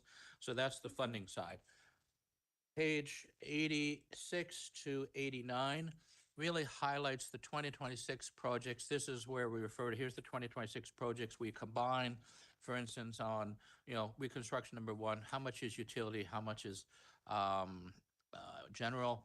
And to bring a full value for the project, that it ends up being the full value of the project is 3.8, and it's broken down in segments. And this here is very helpful. We found in the past to council, because on the left-hand side is where we reference for you the project details that you could refer to and say, okay, what's chlorinator upgrades? Well, that's on page 107, and you could go to 107 and refer and read up on the projects as you go to understand a little bit more about each project and what they are.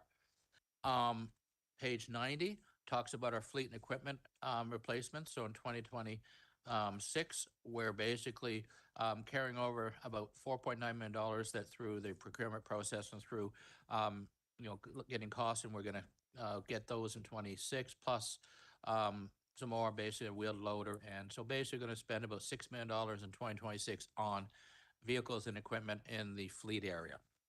On the facility maintenance, this deferred maintenance was set up for assets, sort of facilities earlier than 2006. So there's things, these are buildings that typically were in existence prior to 2006, and we have a life cycle reserve that goes for assets after that.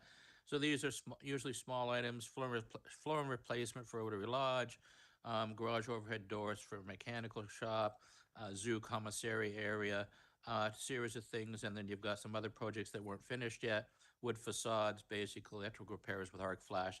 So it's a combination of things. So in 2026, the intent is to spend 2/3 of the way down the page, 1.27 million. And we've got 1.7 available in the reserve. So we'll still have to carry over, but that's a lot of work that facilities and the team there will continue to, keep up our buildings. Once again, that is a reinvestment in our assets. On page 92, it just talks about some of the things we look at getting funding for. 93, as I mentioned a little bit earlier, we talk about, as we do projects, there is operating costs that come with those projects. So for instance, we've got, you do Humphrey Brook roadway, basically you're going to have snow clearing, you're going to have maintenance work, traffic signals, you do new traffic signals, while our traffic light department has to go around and maintain those every year. So that's basically those projects that are done in 26, that the impact won't hit till 27, but that's just so the council is aware that every new asset we get, there's a cost related to that, some less, some more. But be aware that as we add new assets, it doesn't stop there. Page 94 all the way to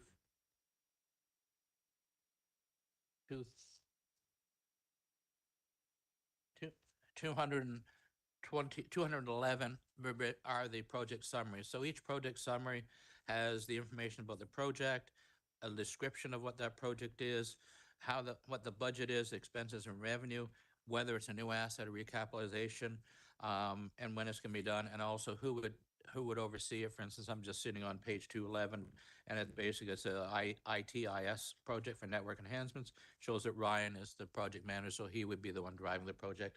And for all project documents in those, I'm not going to go through these one by one, but if there's specific questions, I think that council can ask after we go through some of the capital stuff. But also, I think it really helps for council to understand, okay, what's this project? I think as you've been reviewing the binder, had a chance to read it and say, oh, okay, I get what that means. And, we'll have to still figure out what smart meters are, but we'll figure that out this afternoon. So what I'd like to do now is hydrant, sorry. Thank you. So I can, maybe I'll stop there just for a minute, and then what I'll do is after that, I'll go into the 5-year capital, which I think is a good document to look at to outline the projects in the current year and a few highlights as necessary for future years. But maybe up to that point, is there any questions on a high-level capital approach? And then we'll get into some details about the projects and any questions. Thank you, Greg. Councilor Butler? Thank you. Greg, I hate to go back so far, but the page 84, you can go back that far. Says 2026, when we go down to Parks and Rec, I know I'm a big guy for the Parks and the Rec department, just everybody knows that. Parks and Rec, it says 2026, 9 million. And then can you explain 2027, we go up to 20,869,000? And let me just look and see. Page 84. Yeah, no, I've got the page. I'm just gonna be able to give you the answer, what it is. Oh, big number in there is the pool, And what pool is that? north end. Oh, the north end. North end pool. I just wanted to Okay. make sure. Yep, So that's why the So- big change there. So, I don't know why everybody's laughing. So we're going for, so that the 2027 is the 10, is it? Is- what- Is 10 million and 22.7. So what, basically at this How point, much is in 2026? nothing for the pool. There's currently $500,000 in 2025, where the initial design and sort of facilitation, functional design is being done. Work on now, be done basically towards Christmas, early next year, at which point they'll have to do subsequent detailed design. So the big construction, there's enough money in the 2025 monies to pay for that. The big construction would only happen in 2027, would start in very early in the year. Early 2027. Correct. All right. Thank you. I appreciate that. No problem. It's been a long road. Okay. It's not done yet. There's still some work to do on that project, as you know, but we've set money aside for the city portion. Hopefully I'm still here to. Conseiller Butler, we were smiling and laughing because we're happy for you.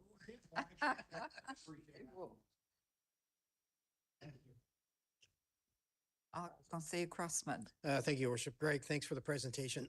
Can you quickly go to page 84? I guess you were probably already there because we're talking Parks and Recs and the pool that we've been talking about forever. Unallocated capital renewal projects. Yes. There's quite a bit of millions of dollars there forecasted out. So can you explain that to me? Yeah, as I'd mentioned a couple minutes ago, basically, the $7.7 million that Jock has mentioned a few times we received in funding from the province, we'll receive that each year. And so that is needed to go to renewal funding, so that needs to go to existing assets. So what we did, rather than allocating it specifically in the future years, because we want to sit down with the departments and identify, okay, where's the greatest needs? Is it road construction? Is it in Kodiak? Is it in facilities?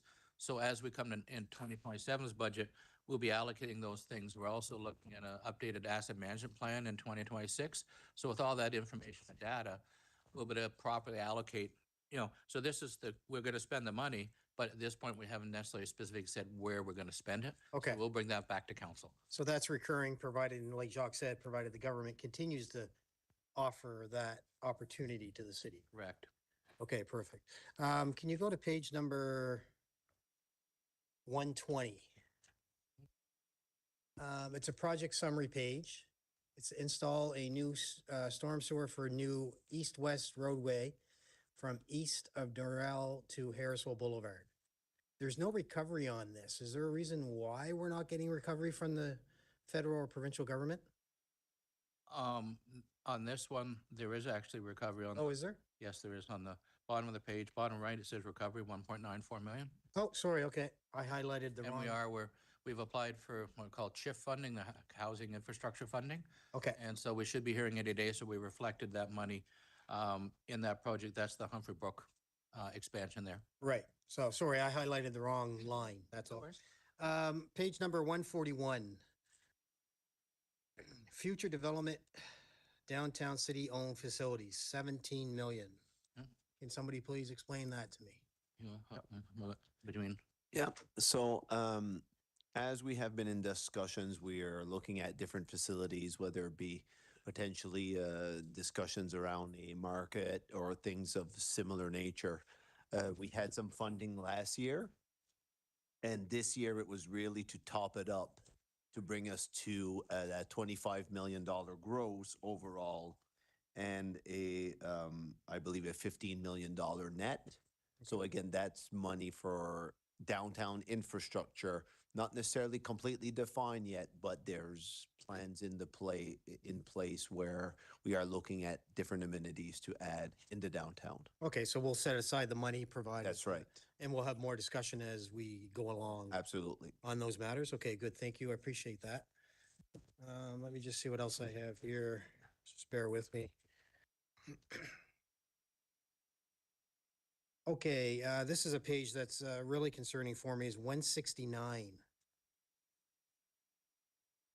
Electrical upgrades due to theft. So how much are we losing because of theft within these departments? Do we know this? Right Is it- now, I mean, this is exclusive of this one. Yeah, Typically, we have an account we call vandalism that we track where we have the ability to identify this specific. I think this year it's in the range of $200,000 is what we have so far. okay. That's been incurred so far across the city in various instances that have occurred. This, excluding this one here. where Okay, good. Thank you. basically The electrical was removed from this facility. Okay, I was just curious to know. Other than that, I don't have any other questions. My tabs are blue, so they're all CRPA or policing questions from here on out. So thank you. I appreciate your time. Thank you. Merci, conseiller Crossman, conseiller Richard. Merci, Madame Stereo. So, Thank you, Your Worship. Upon any other questions, Kind if you're of. going to the project summaries or 5-year plan, project summaries, we can. summaries, yeah. Yeah, sure. Okay, so, the Kodiak Transpo, page 189. University of Moncton laybys, that's hard to say. So is that, is there any portion funded by University of Moncton? Is that all on us? At this point, it's on us at this point in time, correct? We are having conversations, but at this point, it's on us. But it's two laybys along University Avenue. So it's just to get them off the road? It pulls them off. There's, ensure there's safe passage for passengers going across the street, gets them off the road. So it allows better view and better vision. Okay. The CN Sports Fields, various infield work, page 146.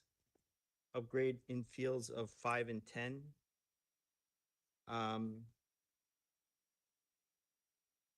Talking to Moncton Minor, there's some fencing that wasn't done, and there's some infields that could be filled in with some sod that's being removed from somewhere else. Is there any, are we looking at that at all?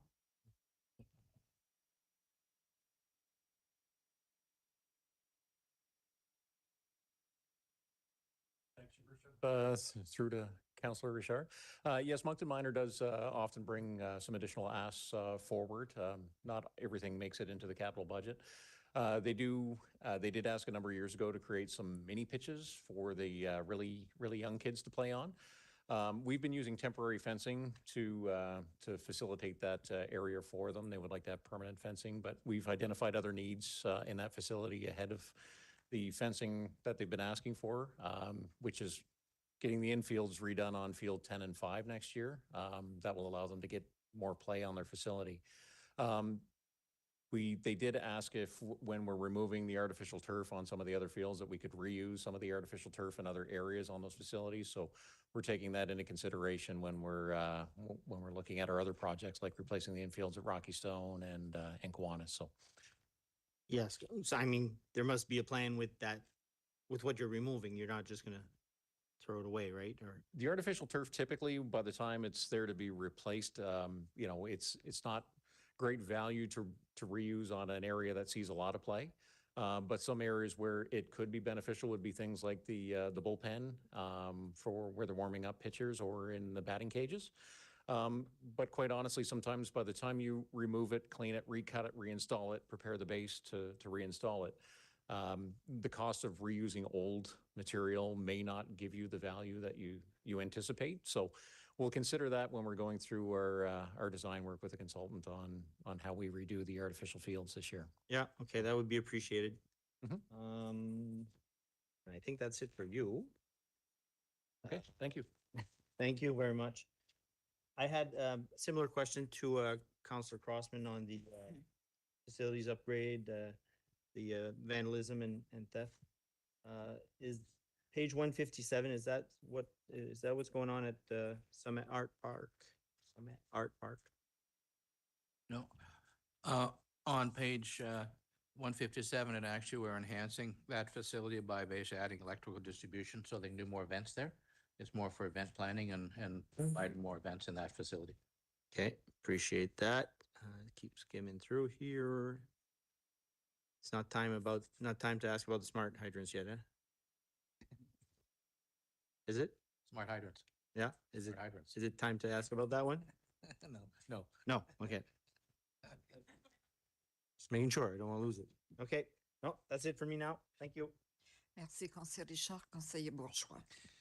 Merci, Madame la Maire. Thank you, Your Worship. I'm going to start with the capital projects. I don't know how or when to propose this, but a quick 1-minute introduction. It's about a year ago now that council had received, and I think we passed the recreation plan for equipment and indoor facilities. And at the time, I had put forward a resolution to add something to the Recreation Zone 5 along Salisbury Road, because we have 5 zones, but it's the only zone where there's absolutely nothing. Not just that there's nothing, there's no even an opportunity to have something, because there are no schools, there's no other equipment, there are no other facilities that could, as we have done elsewhere, where we could borrow the schools, the gyms, and the other equipment that are present, like YMCA. You know, there's nothing, absolutely nothing on Salisbury Road. But the resolution failed to pass, but I'm going to try once more, because the argument was presented at the time, and it was Mayor Don Arnold who presented it, that there weren't enough people on Salisbury Road to justify something. I do not agree with this. I think the people who live on Salisbury Road agree with this. There should be something that we should be able to do. A community center that is attached to, for example, a cricket pitch or something else. It seems logical to me. However, I'm not the expert here. What I'm going to put forward as a resolution is that in 2026, we take, and I risk to be corrected for the amounts, but at least $25,000 to do a needs study and a feasibility study for a community center or something similar, to see exactly what we might be able to do that is doable, that would be justifiable, and in the words of the previous mayor, for the people of Salisbury Road. If not, then our recreation plan is going to fall apart, because we have 5 zones and we're completely neglecting the 5th zone. It's logically, it makes no sense. I prefer to be positive and to say, okay, we have 5 zones. Let's meet the needs in an appropriate way for the size of the population along Salisbury Road. But if there's no alternative, the city has to play a leadership role. Its leadership role is at least to have a study in 2026 to see, by the time the next budget, the next council rolls around, that they be able to say, okay, we're going to go ahead or not go ahead with this kind of project. It takes something. What? I don't know, but I'm putting forward the resolution that we put aside $25,000, or maybe we need more. I'll let staff correct me on that, in order to undertake a needs study and feasibility study for a community center. And I'll come back to my questions after that. I don't know if I need someone to second, and then we can come back on Thursday. Jacques, well, this is the first motion to come up. We need a mover and seconder for this motion, and we can come back with the amount. I don't think 25,000 is enough. Maybe 40,000 is the right amount. Look, I leave you the flexibility that you need to come back to us by Thursday. But until we get to that point, I have another question and an alternative. Is there any money left in the contingency of the council? Can we spend it in 2026 to say, okay, then we're going to approve this in 2025? And if there's we do a feasibility study or a needs study in 2026, can we do that as well? Because yes, one of the good things we can do with this is if we treat it like a reserve, and if it's on the balance sheet, and we can carry over the amount. And that's going to be the second thing that I had asked with the contingency fund of the council this year. So the council agrees to spend $40,000 in order to know once and for all what we can do for recreation needs for this neglected part of the population. The only thing we need from us is that we bring it forward on Thursday as a mover and a seconder, and a vote to put it on Thursday.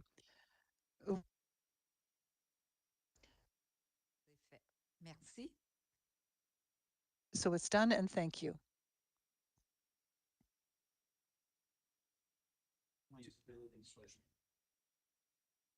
To add, to do a feasibility study on putting a recreational asset on Salisbury Road. Est-ce que je continue avec mes questions maintenant? Oui. May I continue with my questions now? Yes, thank you. So on page 149, sorry, 147, an item, replace the infield at Kiwanis. Artificial turf. So is it just to replace the artificial turf that's already there? Correct. Okay, all right. Probably worded differently. Page 160. Replace the failing retaining wall and improve the trail surface and drainage. Am I mistaken, or didn't we already fix this a couple of years ago, or? It was in the budget, but because the tenders and the pricing that we got, there was about 3 or 4 trails at the same time. We had to drop one, and this is why we're bringing it back to make sure it gets done this year. Okay, perfect. Merci. Page 183, 182, sorry. I'm assuming, it doesn't say this, but I'm assuming the 3 replacement buses at $1 million each is diesel. It's not electric? That is correct. And we Okay. can. When do we start? I mean, I know we're supposed to have in 2025, was it, an electric bus as a first, pilot testing, Right. all that. So why next year haven't we been able to test the electric bus enough? Or At this point, and maybe I would have done it at the Kodiak section, but I'll talk about it now. So basically on the electrical side, there is a current RFP is out in the marketplace. It's a combined RFP between us and London, Ontario, that Kodiak Trans was working on with an organization in Ontario, bringing it together. It's out there, which basically turnkey provides the buses, whatever facility upgrades, and it's for 2 electric buses. In 24 and 25, we had council had approved the commitment to those. So that's in the marketplace now. There's been, I understand from Angela, a series of questions come back from the certain proponents. Probably early in the new year, that will be finalized, at which point then the procurement will occur, and it could be 2 years out before we get those buses by the time, because of the backlog in the electrical bus construction. So once they come in, so let's assume they come in early 28, we're going to want to pilot them for a year to go through, see what we need. You'll see in the budget, the electrical buses are in 2029, 2030, in that range. Okay. And up until that point, we need to replace the fleet. And unfortunately, and it's an interesting dynamic out there with the industry, and are they going to electric, are they going to diesel? It's a flip-flop back and forth based on a whole bunch of reasons, as I'm sure we're going to appreciate. And so basically, right now, we need replacements, so we got to go with diesel, because that's what we can get. And yeah, my next question on the flip side of that. So we're going to buy new buses. Yep. 2026. And let's say that starting in 2027, we decide we're just going to buy electric buses moving forward. It's going to take a year or 2 before we order them and they come back, but at least we start electric. So hypothetically, in 3 years, these new buses bought in 26, by 2029, could we trade them in or sell them off? Is that ideally, keep in mind, Councillor, that we've got over 40 buses. So over time, as those buses require replacement, the diesels will be replaced at that point in time with electric as those times recur. If there's a diesel that's 3 years old, chances are we're probably not getting the value of it versus the running and productivity of a diesel as we move. There'll be a period of time for probably the next 10 years, to be honest, that we'll have a mix of diesel and electric, or zero emission, we'll call it, until we eventually transition out of the diesel into zero emission, if that's the way the market keeps going. So it will take time, but I don't see, Angela may have a different perspective, but I don't see us taking buses we buy now and trading them against electric, because we've got lots of buses need replacement anyways in the existing buses. So we'll replace those older diesels with electric as we go and keep the new ones, and less maintenance costs than the new ones, better mileage than before. So the combination of good reasons why the diesels are okay until we eventually transition over the whole fleet. I know, but diesel, Yeah, is still a fuel that pollutes. So we have a climate change plan. We have to reduce our CO2 emissions and everything else. So at that rate, it'll take us 20 years to Probably, replace. to be honest, probably 10 years, to be very frank. And In once, 10 years, we'll well, it takes- have if you all get- electric buses? if you get 2 or 3 a year, that's all you can do, right? I mean, that's, Well, 40 buses, 2 or 3 every year is going to 30. take more than 10 years. yeah. But no, it becomes an issue. You know, you've got enough to be replaced. There's lots of buses in the next 3 or 4 years we've got to replace, so.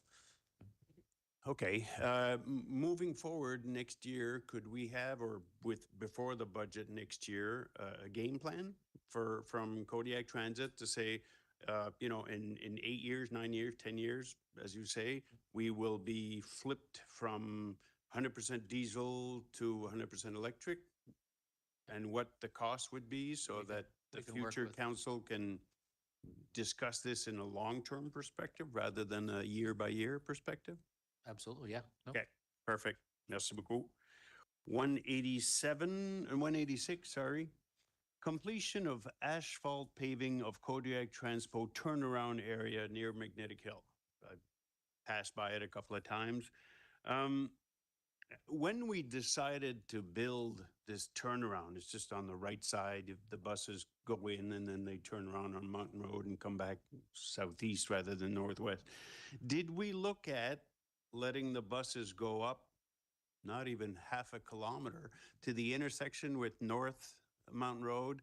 And there's like a weird intersection, but the buses would have probably enough room to take the right and then take the left. Did we study that possibility, and would it avoid us investing $250,000 to pave a turnaround?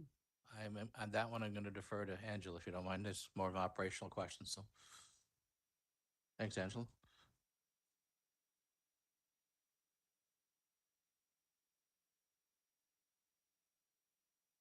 Push the button. Push your button, please. Press the button.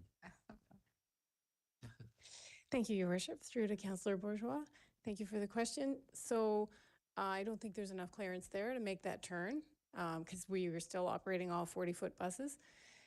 So basically, this turnaround at Magnetic Hill was city-owned land that we could use for a turning location. We subsequently moved all the green lines to that location because of the high-density development on Mountain Road. There's, I think, 12 apartment buildings that were built there in the last few years. So it's a high-frequency corridor for us, and we need to have a secure site that's on municipally owned land to turn. So this project in capital is just to finish what we started in 2024. I think, as finance mentioned, some of the construction costs have really escalated in the last few years, and we thought we had enough money to pave the whole area, but we just paved a little driveway. So we just want to expand that, and the idea here was to allow parking if it becomes a park and ride facility.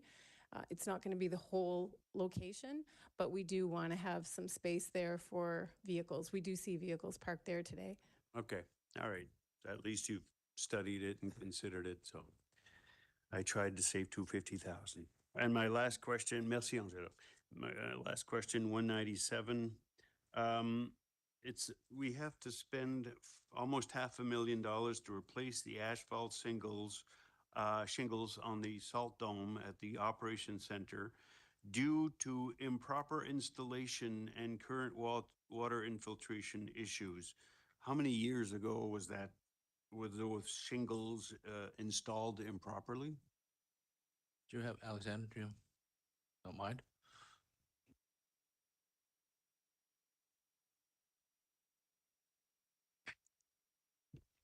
Thank you for the question.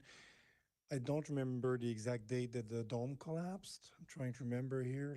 I was not with the city, but it just became apparent in the past few years as we were experiencing a lot of leakages, and it was starting to rot some of the wood components underneath the shingles. As we started to do some repairs and some investigation, it became evident that at the time when it was rebuilt, there were no membrane installed. So it's really subject to a lot of leakage, unfortunately. So we've done a lot of patching, a lot of small repairs, even some wood repairs inside the dome. But here, I believe the intent is to remove most of the shingle, put the membrane, reshingle it properly, so we have the life expectancy that we should have had the first time, so. Yeah, okay, that's moving forward, but it was improperly installed in 2015, say? Is that what it was? You weren't here, but Yeah, my guess sounds is about right. it's definitely not 10 years old. Yeah, I don't recall. Anyways, so my question is more, do we have insurance to pay for that? Or did we seek reimbursement from the company who improperly installed the shingles? I'll sit at work on this file at the time, so Bob would not be up to speed on this. We could gather a little bit more information, but the determination based on the information we had, like, you know, a year or two ago when we started to see this, is we were on the hook to do this repair, but I can revisit that and get back to council within, you know, by the end of the day possibly. Or Yeah, okay, no rush, but I'm just curious because usually if we pave roads or if we have other firms doing other work, we usually have a penalty if they are too late. We also have a guarantee, like if you don't pave Main Street properly, you have to redo it, or we have demerit points on companies who don't give us the quality service so that next time they bid, they sort of go back of the line. More information on how do we recuperate, except, you know, instead of having our taxpayers pay for something that was improperly installed, if it's not the insurance company, if it's not the company that installed it improperly, to recuperate at least some of the money, if not all of it. So that kind of information, I would appreciate it. I'll try to get that as soon as possible. Yes. Merci beaucoup. Okay. Merci, Madame la maire. Merci, Alexandre. Merci, conseiller Bourgeois. Conseiller, est-ce que conseiller Léger? Conseil, On page 150, it talks about replacing the tennis courts surface. And I'm just wondering, were they not done several years ago? There was a major project, I thought, and why are they failing this early? Am I wrong?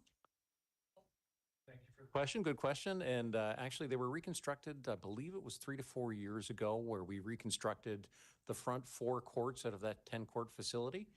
So when we resurfaced the courts, we left the back 6 courts with the pre-existing surface that already had about 5 years of wear on them. So we knew we were going to get into a cycle of part new, part old. Our intention on this resurfacing is to resurface them all at the same time so that we will have a consistent playability and predictability going forward. Okay, so that's, all right. So that's a good explanation. Thank you. You're welcome. It may be Daniel, on 152, and it was brought up in terms of the East End Pool deck. When the East End Pool was built, was this deck, it was part of that overall build, and there's failure now. Was that failure expected? That's correct, and maybe do you?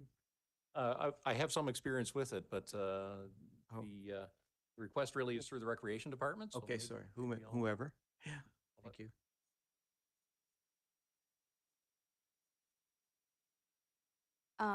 Thank you for the question.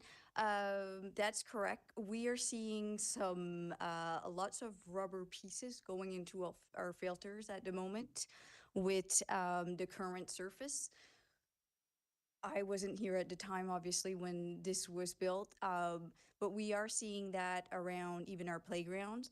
I'm not sure that we got the best quality of rubbering when we did this.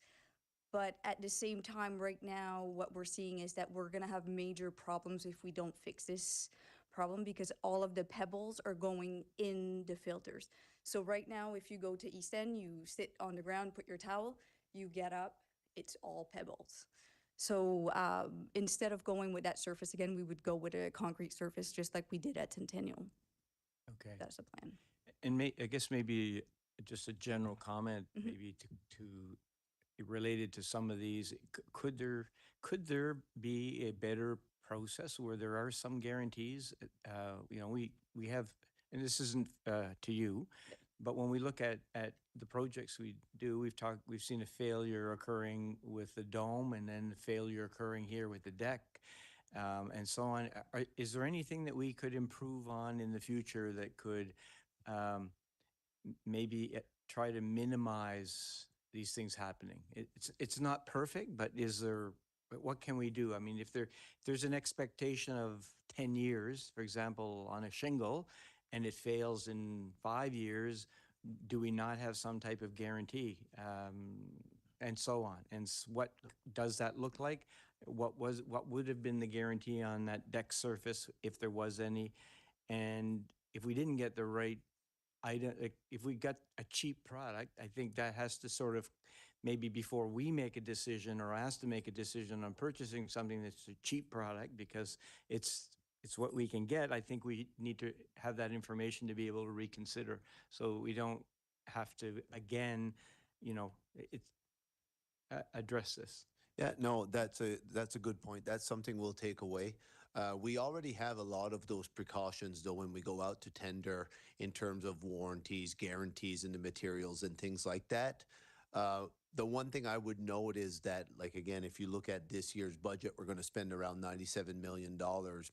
We're talking, you know what I mean? It's still very minimal, the instances where these things occur, but they do occur. We see it on our pavement sometimes. We see it in different areas.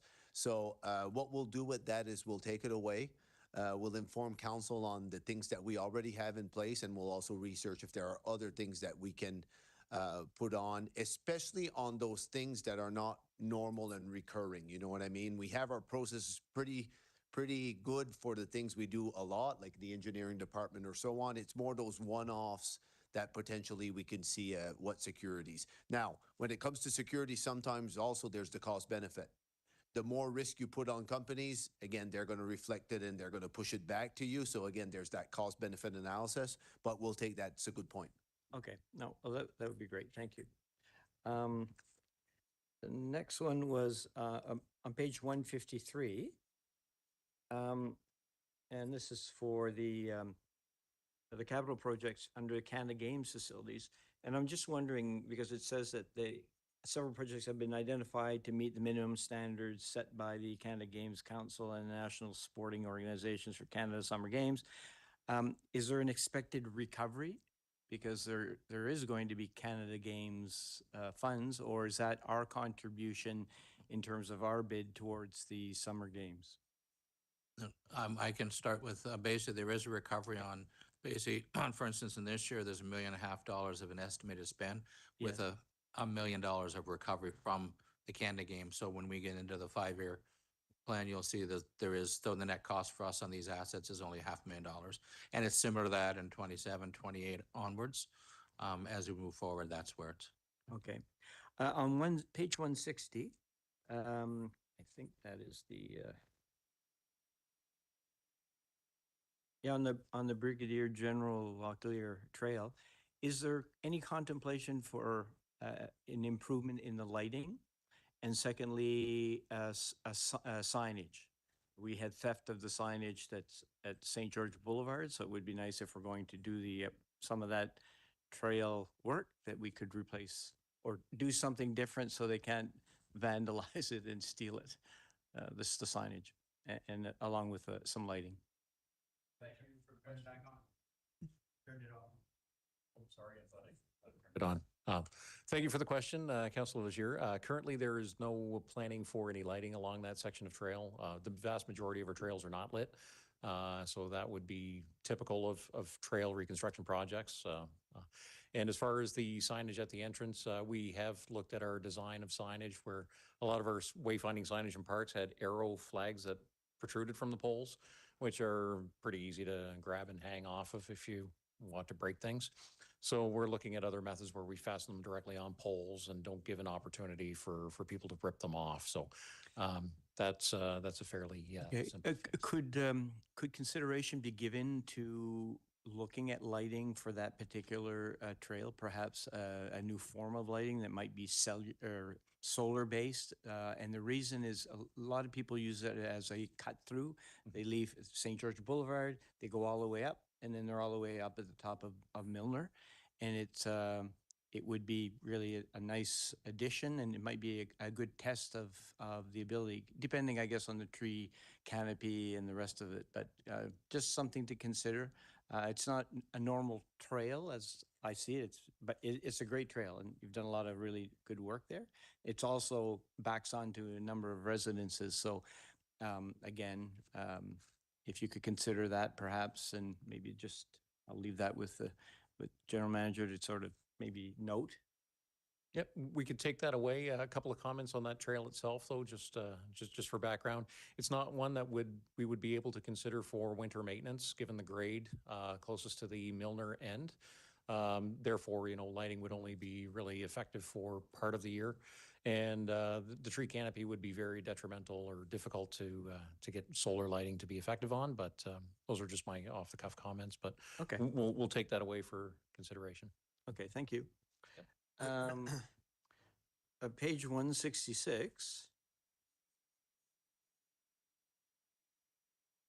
Great to see the fire hydrant signage that's going to occur. So is that enough funds, the 100,000? It says to install signs on every fire hydrant indicating the hydrant capacity. So I know we discussed that a few years ago, and so will that assure, I guess it gives more information to firefighters in terms of the capacity of the hydrant, the maybe some volumes, all of that stuff. And there was, in last year's budget, there was $100,000, there's 100,000 this year, plus also on the utility side, they were contributing equal amount on the utility side. So between those two, I understand that should be sufficient to complete the program. So have they actually begun the program of installation? Or because I haven't seen them. Yeah, I think they have. They have? Alexander would be able to answer for sure, but I'm pretty sure they have. Okay. Thank you. My understanding is they have started, but they're behind this summer for a number of reasons. Corey is not right now available to help us with this, but it is on their radar, the forefront, and I believe the funding they feel is sufficient. It will be just a matter of time from here before it gets completed. And so the expectation would be then that would happen through 2026? Yeah, I was trying to see here the multi-phase. I remember they had put a number of phases. Yeah, this so I is don't know. phase 2. Yeah, it either completes this coming year or the year after, but it is going to be within this year or the following. Okay, thank you. On page 168, it talks about police station upgrades. Internal building project requirements. Can you elaborate? It's not a lot of money. It's $50,000, but is this for the new building? If there were small little leasehold things, little things that need to be done within the building, it's really a small amount of money for something that comes up, says, oh, this was picked up in the construction, so we're gonna tweak, there's little tweaks within that building. That wouldn't fall in the contingency that was set aside for that overall? This would be things that come next in the fall or subsequently after Past that stage. Yeah, exactly. Okay, all right, well, that's better. Then we have 169, the Magnetic Hill concert site. Electrical upgrades due to theft support. And then we're going to get the recovery. It's $500,000, so I'm presuming that there's probably $500,000 worth of repairs. So I sort of come back to, we often get the question, what are we doing with the concert site? My biggest question is I feel that something will happen eventually, and I really do feel strongly about that. However, how do we protect assets like this? So $500,000 worth of repairs probably wasn't a lot of copper in the whole scheme of things compared to the cost of repairs, but are we looking at investing in AI technology for cameras, things along that line that protect those assets? I brought it up before for other assets we have, like Turtle Creek Watershed, Tower Road Dam, McLaughlin. So just some thoughts maybe related to Magnetic Hill, and then, you can kind of go. I'll let Shane sort of elaborate a little bit on this one. Yeah. Yes, thank you, Your Worship. Thanks for the question, Councillor. Yes, we are looking at all of those things. And also, once we are through with this claim, that's where the recovery comes. Obviously, it would be an insurance claim. We're going to time when we do that build properly. We're not going to set ourselves up for for another hit, so to speak. Okay. But yes, unfortunately, we were looking at cameras before this theft occurred in various different ways, and we just didn't get there. They got to us before we got them installed. So before doing any major repair up there, we're going to have that system in place. So maybe then to whomever, what about our other assets? And what are we doing? And what is the plan? Do we wait until something else happens, or or maybe we are doing things? You know, and I use Turtle Creek and Tower Road as an example of there's no one out there. Yep, no. And people drive around the following day because we've been on site. I think Councilor Richard and I were there, and pointed out where a fire had been set a few days before next to one of the buildings that's there, and it's discovered the day after. Well, that's not, to me, that's not acceptable. And I know there's a plan at looking at the overall risk, and we're going to study it and so on. I mean, can't we do better and just and acknowledge that it is a risk? And because to me, it's like if we don't do anything, it makes it uncomfortable for me to say, well, you know what? Yeah, we should go towards it. But because, by the way, if we put in an insurance claim like we're doing, I'm sure that's going to reflect on the insurance rates that we spoke about earlier, Councillor Bourgeois indicating the increases, right? So, maybe that can be discussed in 2026 moving forward, having a plan so that, comments? Yeah, no, I think, again, are we protected on every asset that we own in the city? Probably not, but we are still making a lot of investments. I know, for example, Dan in his areas is doing it. We've changed some different wiring. Before it used to be copper, now we're going to metal. We're burying some in cement. We've added cameras. At Magnet Hill Zoo, we have security. So Centennial Park, there's more patrols. So again, I would not pretend that we are fully covered, but every opportunity when we're building a new capital project, it's always in consideration. So we're working towards it. Are we covered as a city? Probably not everywhere, but I wouldn't imagine that any other city or any other entity that owns so many assets would be in that much of a better situation as well. It's a risk. We have budget to repair it, we've seen actually a little decrease in our vandalism cost and those things compared to prior years. But that's something we agree, and we are trying to find that right balance of protecting ourselves. I think, though, there needs to be, a differentiation of what type of risk.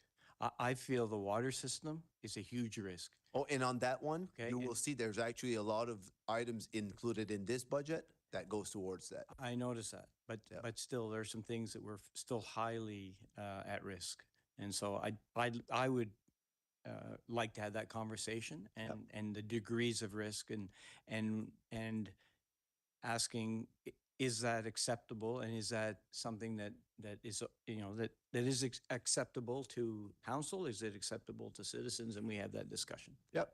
Okay. All right. Merci, Madame la Mairesse. Merci, Conseiller Richard. Conseiller Richard. Councillor Richard? Thank you, Your Worship. Highlighted. And question on traffic calming. I see I'm going to say page 217. It's on every year. So that must be a level 1, I'm guessing.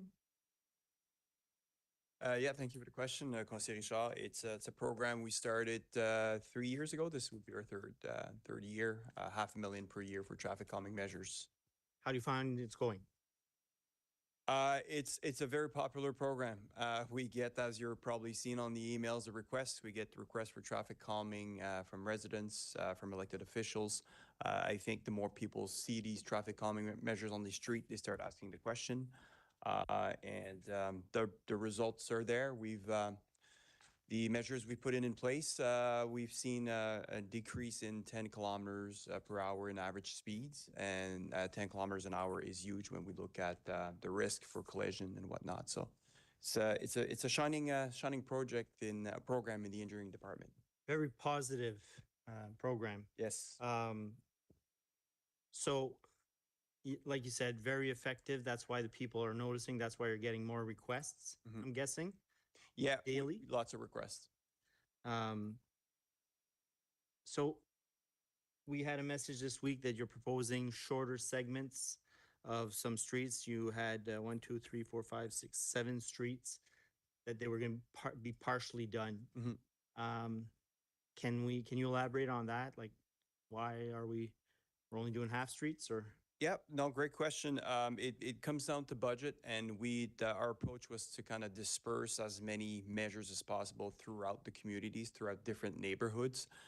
So some of these streets on that list, as you'll notice, are quite long. So if you look at Ryan Street, for instance, we can spend that entire $500,000 on that one street. So instead, we kind of focused on the school zone, which scored higher as per our traffic calming policy. And we use the same approach for Highland View, Hennessy, and Frampton. Those streets, the entire streets do qualify for traffic calming, but because we're limited on resources, we thought let's focus on one section of the street that scores the highest. That does create the expectation we'll probably be there in the next few years to finish that street. But the idea was just trying to spread the measures throughout the city as best we can. And there are other streets that do qualify that were not able to be put on that list. When we started looking at the streets that qualified, we're into millions of dollars of traffic calming measures. So we're into that backlog mode right now because it's a new program and we're analyzing a lot of streets and a lot of them do qualify for traffic calming. And I like the streets that you named because those are busy streets, no doubt. We've been talking a lot about CRPA, policing, traffic control and stuff. This sounds very effective. And if we can limit the speed of the people driving in those streets, possibility of less accidents, people might feel safer. It's not something that the RCMP can take care of. It's something, this is a city thing. So I guess I'm questioning the amount. The 500,000, is that enough? It doesn't sound like enough. We could definitely do more. That's for sure. As I mentioned, just the streets that do qualify this year's this program that we just looked at was over a few $1 million of streets that do qualify, and the requests keep coming in. So it's an ongoing program. Obviously, with more budget, we could add more streets or maybe expand on the streets that we've only done shorter sections. We could definitely put that money to use. And I do agree, it's a great complement to reducing speeds. It's a complement to our RCMP forces that cannot be there everywhere, every time. These measures, most of them are year-round. They're asphalted in place, and we're seeing those results. I think people go through these areas, not only that they notice, I think they've been adjusting their driving in other locations as well as they go around the city. So I think they're saying, where's the next one? Where's the next speed bump? I wish more could be done. And I really find this important. I mean, for the safety of our residents and whoever's going through. I know we're kind of tight for money, but I'd love to see this go up. So I'll just provide a little bit of feedback. I think it's important when looking at the different areas that, and we're in the same bucket as every other municipality. There's a lot of areas where we could do more. For example, even just in engineering, we could pave a lot more streets. We could look at more parking lots, our facilities. We could purchase more buses. So what we're trying to achieve with these budgets is that balance of, okay, are our dollars going as far as we can, and what do we really want to accomplish? I completely agree this would be great. It's something, if council wants, we can add to this budget. Where I would say we're going to be able to make an impact similar to our downtown sidewalks. There's so many different areas. It's that capital renewal fund that we're going to receive next year. And for the next 4 or 5 years, that $7 million, $8 million per year, potentially it's going up to 10 next year. That's where we're going to be able to do some impacts on our capital budget. It's a game changer, that fiscal reform money. For this year, though, it's up to council if they want to increase the money. It would just be to specify how we fund it and how you propose to fund it. No disrespect to what you just said, Jacques. The only thing that you left out, I think, was safety, the safety of our residents. And that's what I'm looking at. We got to slow some people down because they're flying down all our streets and they're not slowing down. I don't know how the rest of council feels, but I'd propose another 250,000 added to that 500,000 budget. From the council contingency? Are there other areas that might be? Well, we could do tax rate, or we could do a cut to something else. Are there other monies that might be cut from that are already budgeted there? No. Let's look at the council contingency fund for now, maybe, and talk about it later. Okay. So, Conseiller Richard, do you wish to make a recommendation? So I so move. Okay, could I have a seconder for that? Conseiller Bourgeois. Donc, merci. Merci beaucoup. Thank you. Councillor Leger. Thank you, Your Worship. Talking about replacing the ice surface or the roof over two of the ice surfaces. So my question is, that roof has been problematic from probably the day it was first built. However, what is going to be the guarantee on that roof when it is replaced? I will find out exactly the number of years that'll be guaranteed, but I think similar structure, but I think there was issues with how the water flowed off and where it extended over. So I know that the current consultant / construction company who's looking at it is going to make those changes so it doesn't cause the issues. Bit of the dilemma we have is we've looked at a couple different solutions. The structural integrity of building strong, but the way it's built can only handle a certain roof weight. So we do have to use a similar roof, but they'll peel it off, replace the insulation, redo it.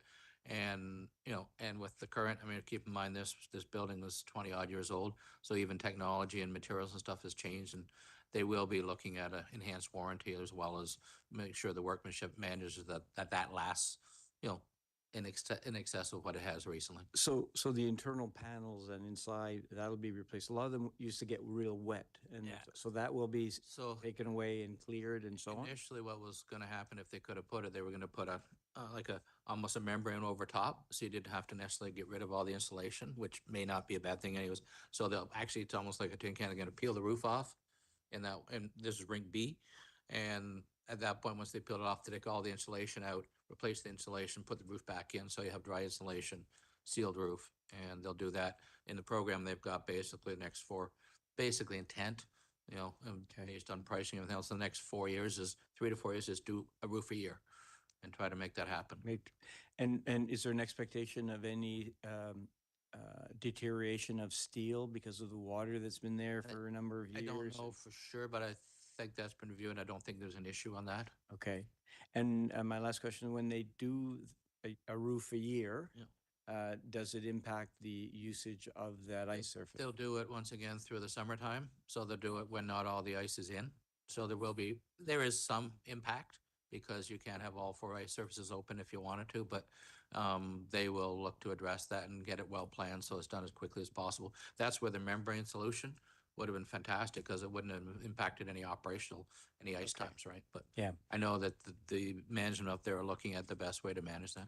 Yeah, and I think also thanks to you, I think in terms of, from my memory, there's a lot better management now with respect to having funds for future repairs of that building and so on. So I know you've been involved a lot in that, and I thank you for that because it's a massively used facility, extensively used facility, and yet it's showing its wear. So that's good to see it, and I would like to know what type of guarantee. It's only as good as the time we have to do anything about it, trying to go after a guarantee. But anyway, I appreciate that, and as well, I wanted to just comment on, it's really nice to see the investment in Kodiak Transpo, all of the different aspects, seeing where we have such an increased use. And I think that, it has brought a lot of challenges, but, I commend Kodiak Transpo. I see the design for having buses in an enclosed area, another 20 buses to be enclosed, so that design will happen. So that's great. And also to the investments that we're doing in the zoo. I think that really shows a commitment, and it's certainly, a huge tourist attraction. And so it's really nice to see all of that and see that innovation. So I want to thank you for that. Merci. Merci, Conseiller Léger. Conseiller Crossman. Thank you, Worship. Greg or Jacques, depending on who it is, page number 216. Down at the bottom, you got roads growth, you got Vision Land's land, $500,000. Right. So what's this connecting to? How are we, or is this parkland are we talking? Are we talking development land? This was parkland that is part of our contribution toward the cost of procuring some parkland there. Okay, and depending on where the final cost comes in, this isn't obviously the maximum that we're going to go is $500,000? At this point, I think this has been something that's been brought to council previously. Yeah, I just want to make sure that we're on the That's record intent. because Yep, it's yep. budget deliberations, right? So Exactly. Nope, everybody yep. has this book. Yeah, so- yeah, that's Okay, correct. good. Yeah, that's Just what want it to make relates sure. Okay, on page number 217, we've got the east-west corridor for Humphrey Brook. So it looks like that's got significant funding from CHIF. That's good to hear. I'm glad to hear that. So that looks like that's going to be progressing forward. And we're just awaiting final. We've applied for CHIF, going through the process. That was the top priority. So that's Okay, next priority is to work with the developer so that we can get homes and buildings built on that because Deputy Mayor Terrio and myself have been asking for this corridor for quite some time. Yep. And so are the people that live in that area want another way out. So just want to make sure that we keep that in mind as well. Elmwood Drive widening, we're pushed out to 2027 for 24 million, 4.7 as our previous authority. And looks like we get some money there from CHIF as well. So where are we at on this project? I'll ask the CAO to comment if you Sure. don't mind. Again, this is a lot like the Humphrey Brook extension. We've made the applications to the federal provincial governments. We're waiting for their decisions to come back. We know full well that the Elmwood Drive widening it's a much larger project, will take a bit longer to plan, so that's why it's pushed out to 2027. But again, we're anticipating that we would get federal provincial dollar support to help with that. Okay, and I assume that we're going to have our local MP meet with council to discuss this funding steps, because I know we've had this conversation with the province, but It's we're on the not plan, there yet. yes. Okay. It's planned, yeah. Because we're not there with the feds yet. So I just want to make sure that we're clear. Good, thank you. I'm not sure who can answer this one. 4.3 on page 217, we've got active transportation. $1 million that was previously talked about, but apparently nothing's proposed in 2026 and it goes to 2027. So Greg? If you look 2 lines below there. Yes. We've actually specified it to Morton Connaught, phase 1. So we've just taken that $1 million and now been specific as to where it's going to be targeted. So there is active transportation work in 26 and 27. There's also same thing. There's 27. We've got work on Elmwood and up Elmwood where they're doing construction. So there is definitely, we've just now been more specific of the areas that we're doing. Okay, good. And as far as St. George Street and the reconstruction of St. George Street, I know we've talked about this at council's level. Where is that within the budget today? There is a line item in all the areas. It's a reconstruction project, number 4. And it's St. George Street, phase 3 for West Street, Burlington, Gordon to Cameron. So that's in the budget in a variety of pages, 216, I think 215, going back. So that's the next section. Okay, good. Thank you. I appreciate that. I also had a question on page number.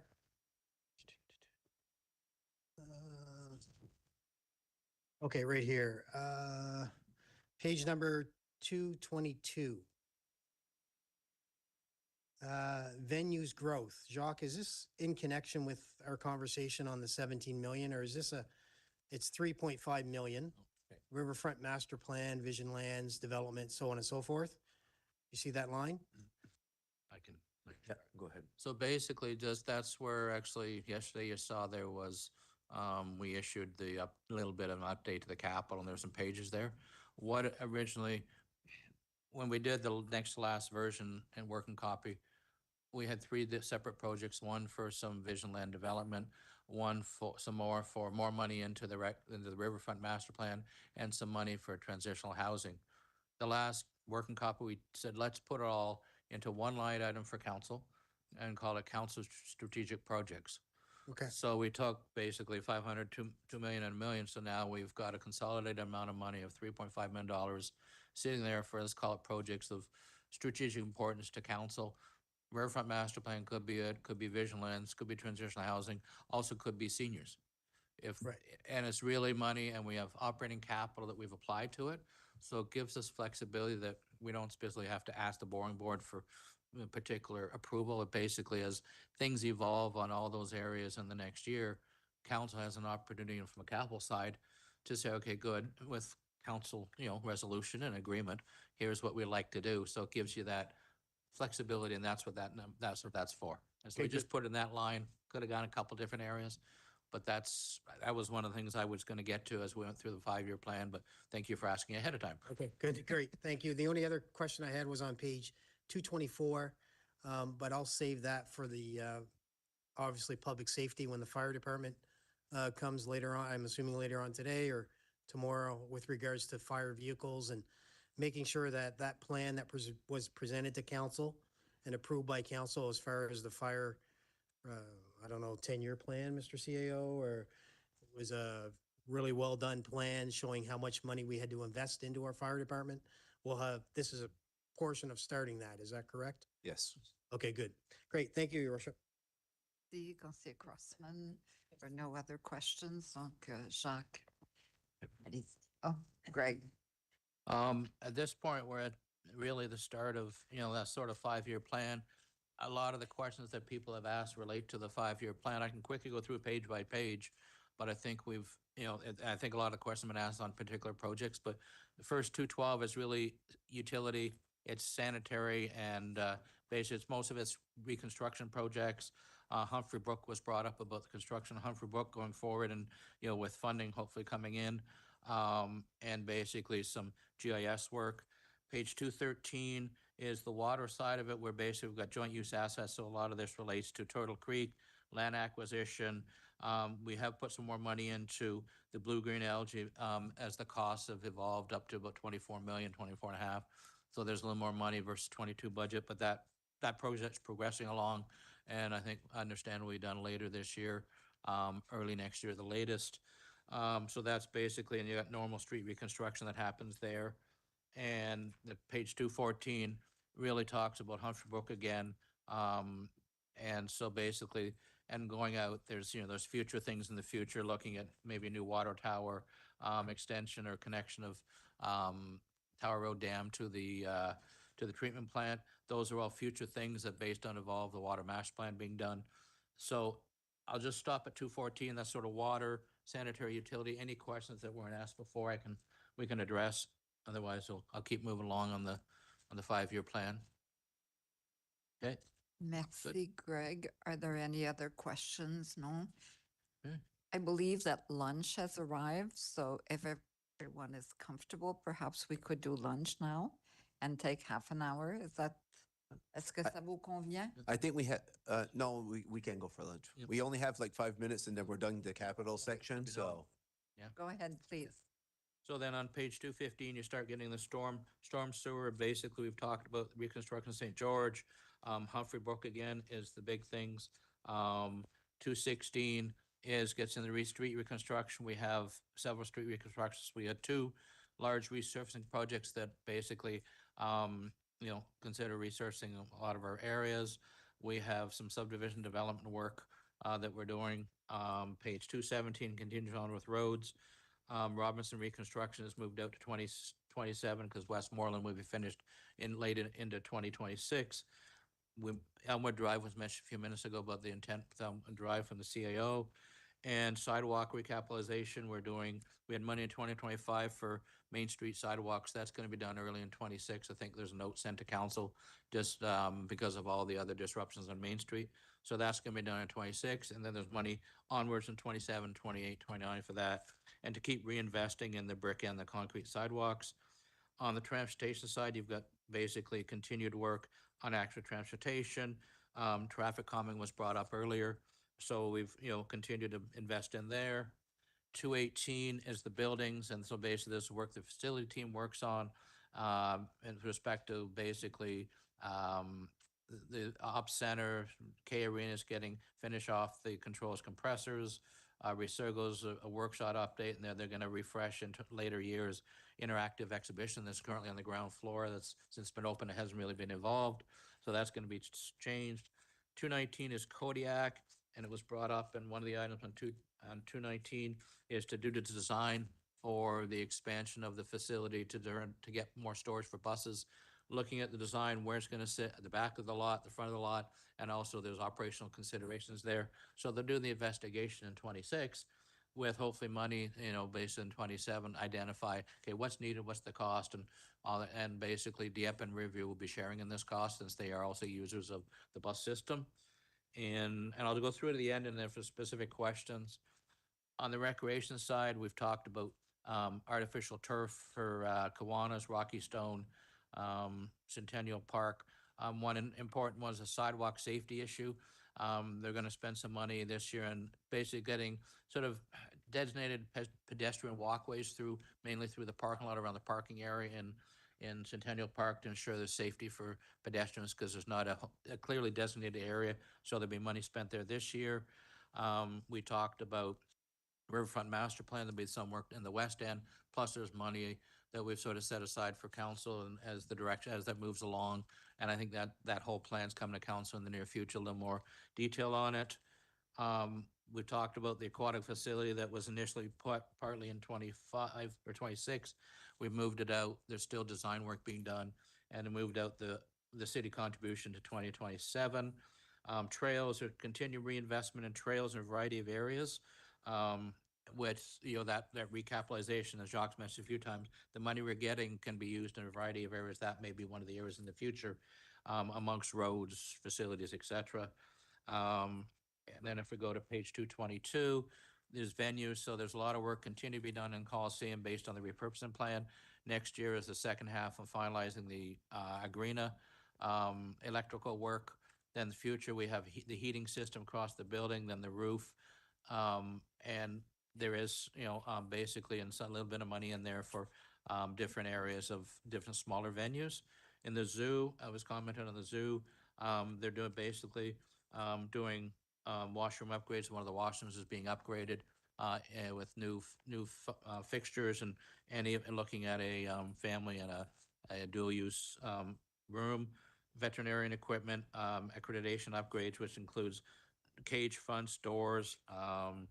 Then we've got just basically, finishing off the lemur project that started last year for mine. It'll be finished early spring. And then at 27, we'll do more work at the zoo, continue to invest in the zoo.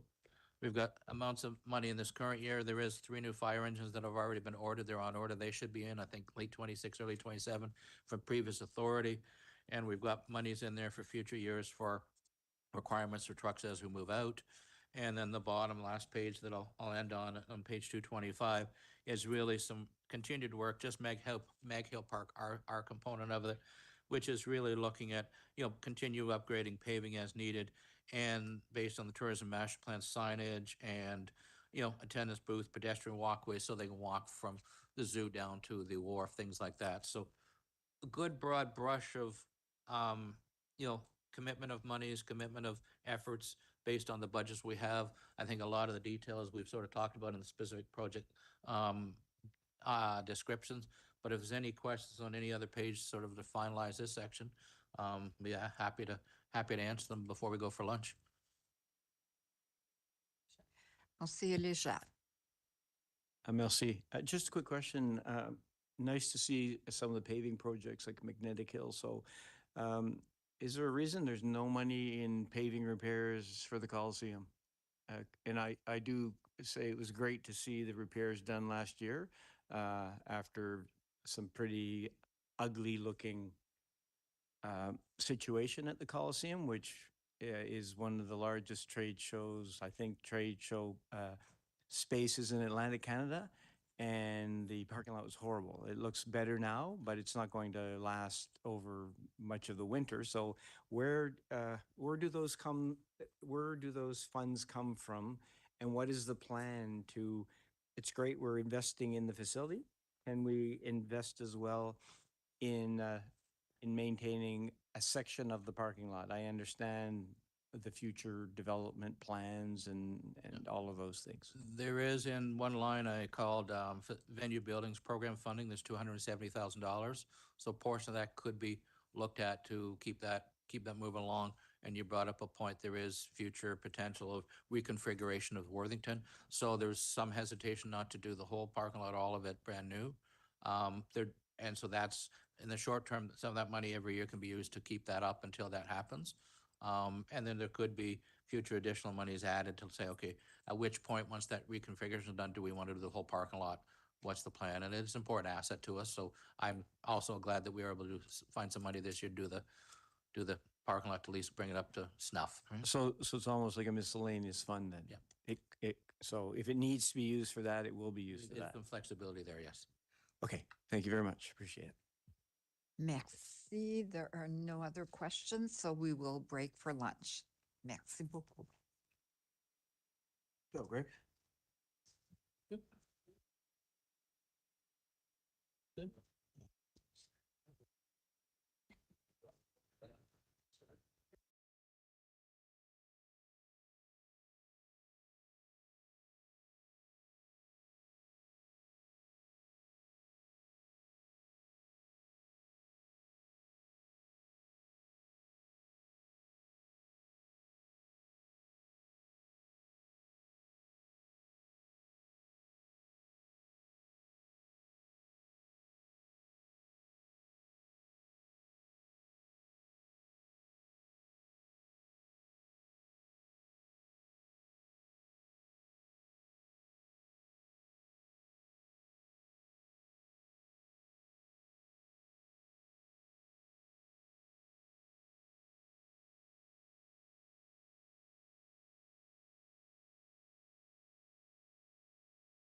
Bonjour, bonjour. We're going to. Good afternoon.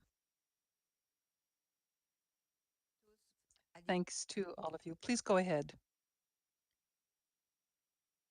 Thank you, Your Worship.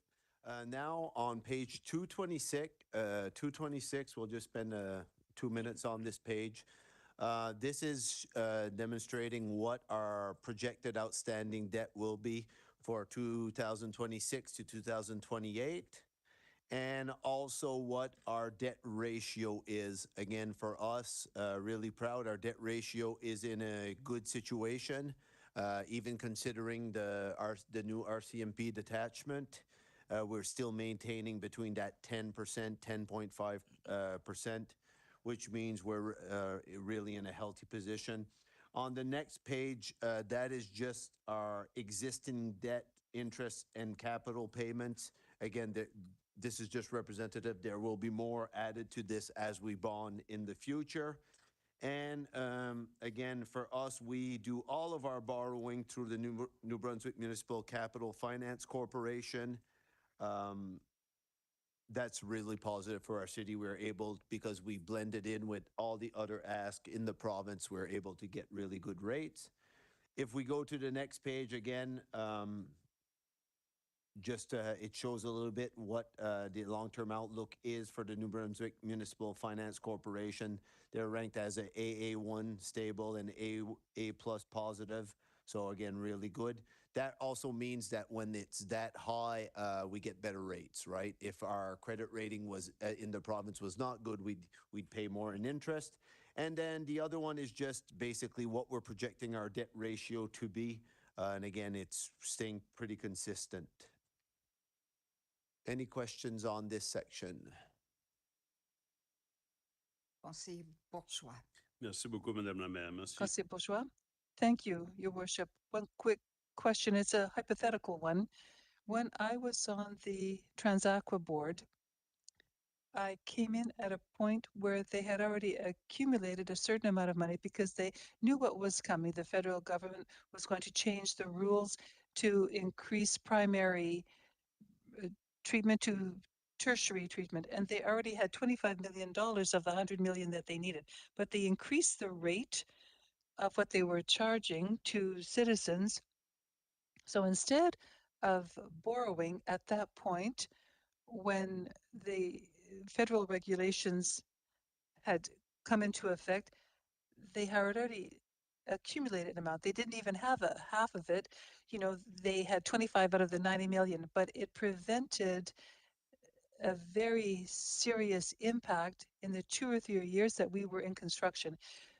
So there was some tweeting left to do, but you have questions for Transaqua. There didn't seem to be any problems. Things seem to be good. There weren't any new federal regulations coming down the pipe. But we know what's happening in the future. Maybe not in detail. You know, for example, for the fire services, we expect to rehabilitate 2 or 3 stations, build a new one. So we need money for construction and for maintenance. So given our reserve, do we either have to increase the reserves eventually? So once we have to build a 6th fire station and all of these other infrastructures projects like a pool and another pool in the next 10 years, this is something which is not just a $500,000, it's millions of dollars worth of building. So in your opinion, maybe not necessarily for this budget, but in the future, is there a different strategy for us? Are we going to put more into the reserves, put more aside for these projects so that we can do this for Transaqua? Or do you have a third alternative? Good question. This is something, just to give you an example, this is something that we have done for the Avenir Center and the new police station as well. So we accumulated reserves and we apply them against the project. So this is something that we're certainly going to look at. My intention, especially with the new council, because as you said, there are big purchases coming, you know, investments in fire service and buses. in recreational centers.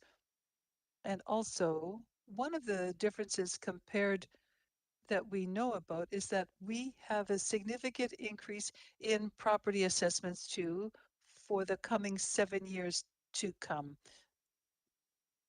But if this is the case, I think that, my intention is to have more long-term planning, what we expect for the coming 10 years. If the revenue is less or more, then we adjust things, and then we have financial strategies to finance these big purchases. That's what I was going to propose. There's going to be a new council, maybe half this council or all of this council is going to be replaced. But to brief them, you can say, so the decisions you're going to be making year after year after year, I know we have 5 years worth of capital projects. These investments are more than 5 years worth. They're over the next 5 to 15 years. To see the big picture and then from year to year. So if there were a 10, 15-year plan, I'll leave it up to you and your expertise to see what the horizon would be and to consider. But what does it mean to impact on the debt? What does it mean for property taxes with a conservative approach for increasing the tax rate? And so something in the middle, which would give us the big picture before we make any decisions next year. Yes, thank you. Thank you, Your Worship.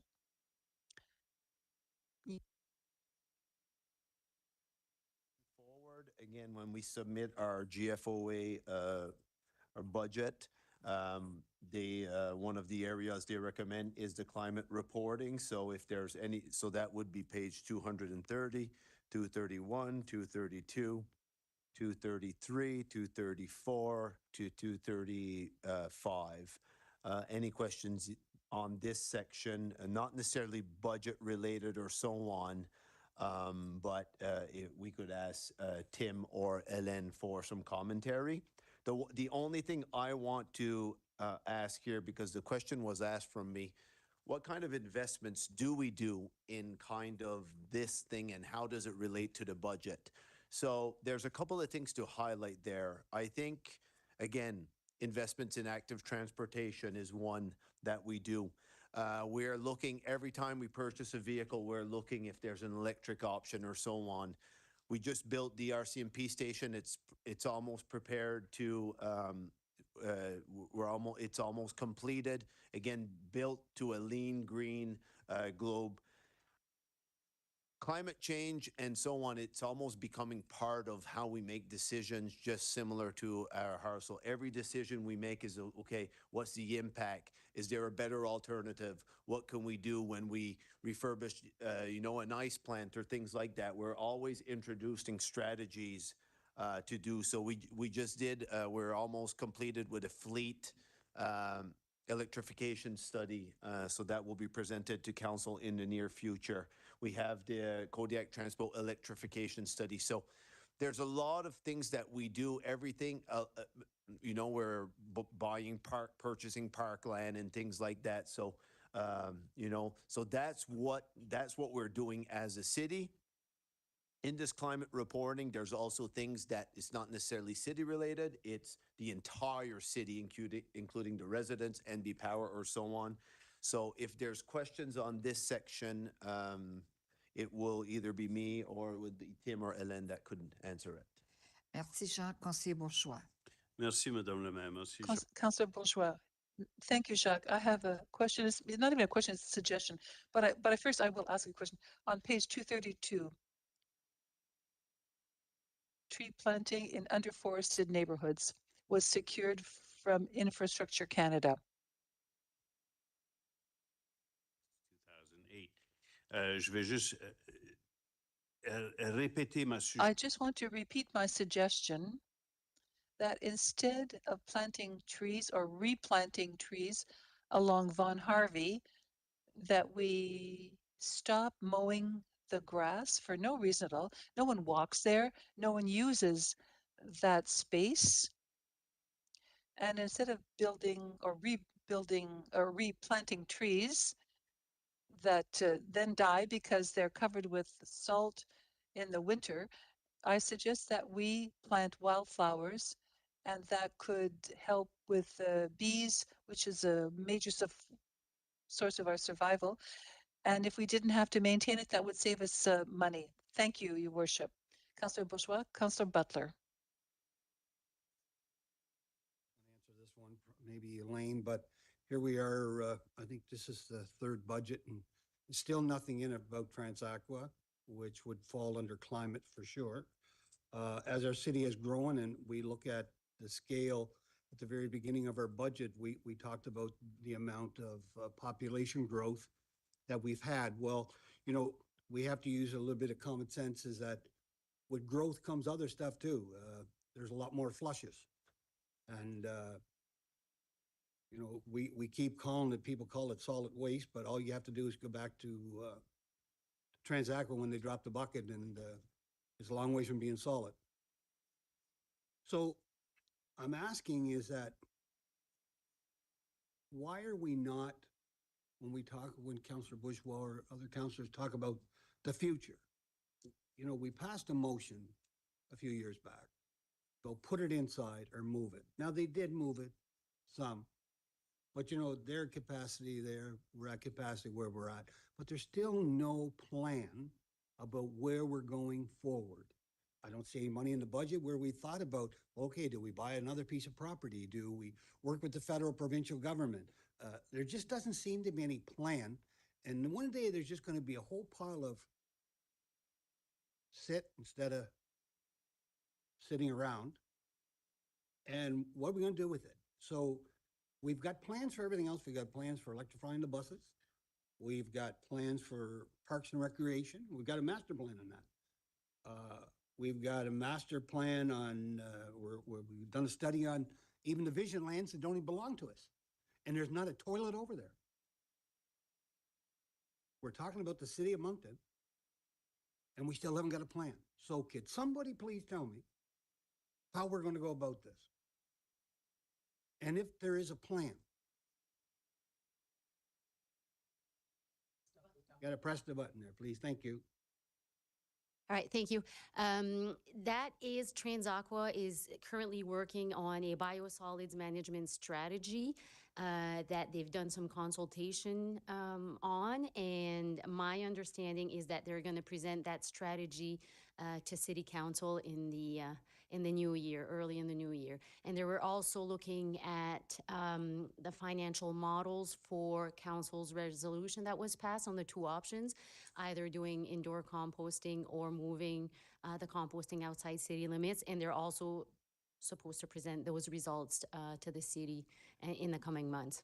But you know, and I'm certainly not trying to put anybody in the spot because, you know, I know you've worked very hard in this file and I appreciate every minute that you put into it. But should we not have something in our budget to let the citizens know when we're talking here that there is a plan, some type of plan, like what we're going to do with this? Like, I mean, you know, every year it's the same old, you know, if we wait for Transaqua, you know, and I'm not saying that they're not going to get it done, but they don't seem to be on the same rush to do it as maybe some councillors here that, you know, we deal with, Councillor Steves and I deal with it almost on a daily basis. And, you know, we have to have a plan. And I'm not sure that the plan should be left totally to Transaqua. We should have a plan. We, as City of Moncton. And then we can forcefully maybe pass it on to Transaqua, how we feel and what's in the budget and what we're planning. So, but there's nothing, even if Transaqua come back tomorrow and say, listen, it's going to cost $80 million. We have no plan. Like, are we going to go to the provincial government, the federal government? How much money we've got aside for? We've got nothing set aside for whatsoever. I'm sure we could find some, but there's a lot of money that's going to need to be done. So I'm just wondering, maybe before the new year, maybe Mr. CAO or somebody could get together with Transaqua, come up with a plan, and let us know what that plan is. You know, before the what hits the fan. No, and it almost comes a little bit. It almost comes a little bit too with the conversation that we were having with Conseiller Bourgeois a while ago around that kind of, because that would be a major investment, and for that to go into a plan, it's totally feasible. Whether we build an indoor facility or there's another potential option that comes out of it. Again, it'll be a multifaceted approach. You'll probably seek federal, provincial funding for something like that. There would also be guaranteed it will be an increased rate to the Transaqua rates, which that's okay. It may require some bonding from their piece and also some saving from our piece. I think we're game to that. I think it can be achieved. I think we just need Transaqua to do their work. One of the things that's a little complicated for us to include in the budget is, again, we are not permitted by the Municipal Capital Borrowing Board to borrow on assets that we do not own. So for us, the only way potentially we could do it, we could start setting reserves aside or something like that to be able to contribute, which we are in our utility fund.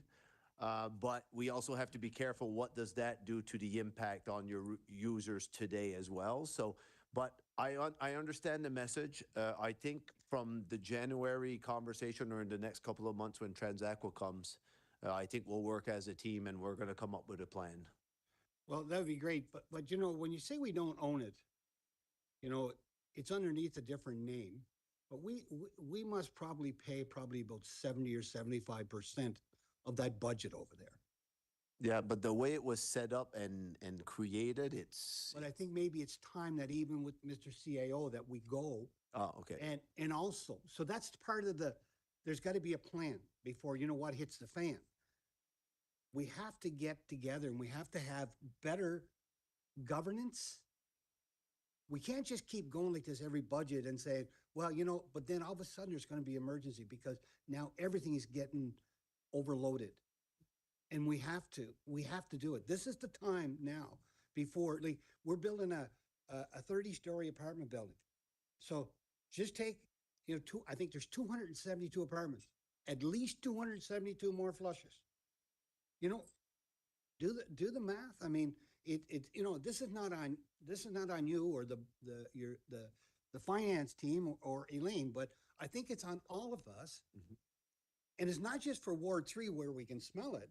There's someday somebody's going to be someplace else and they're going to flush. It's not going to work because it's going to be overloaded. So these are things that we have to work on if we want the city to grow. Yep. And you know, it's the things like water, sewage. Them are very, very important. Like we talked to Councilor Zier talked about better safety for the water. I agree, but also we have to be able to do this as the city grows. So I'll leave it at that, but I expect some type of an answer. Councillor Butler, would you like to make a motion so that we could do a plan, a study similar to what we want to do with Salisbury Road? Not quite, no. Because I would want our CAO, first of all, to sit down with the two other partners that we have and either explain to them that we're going to go our own way and they can build their own, or they can jump on board with us and work together to fix this, because this is not working. As Dieppe grows, as Riverview grows, and as Moncton grows, the pile grows.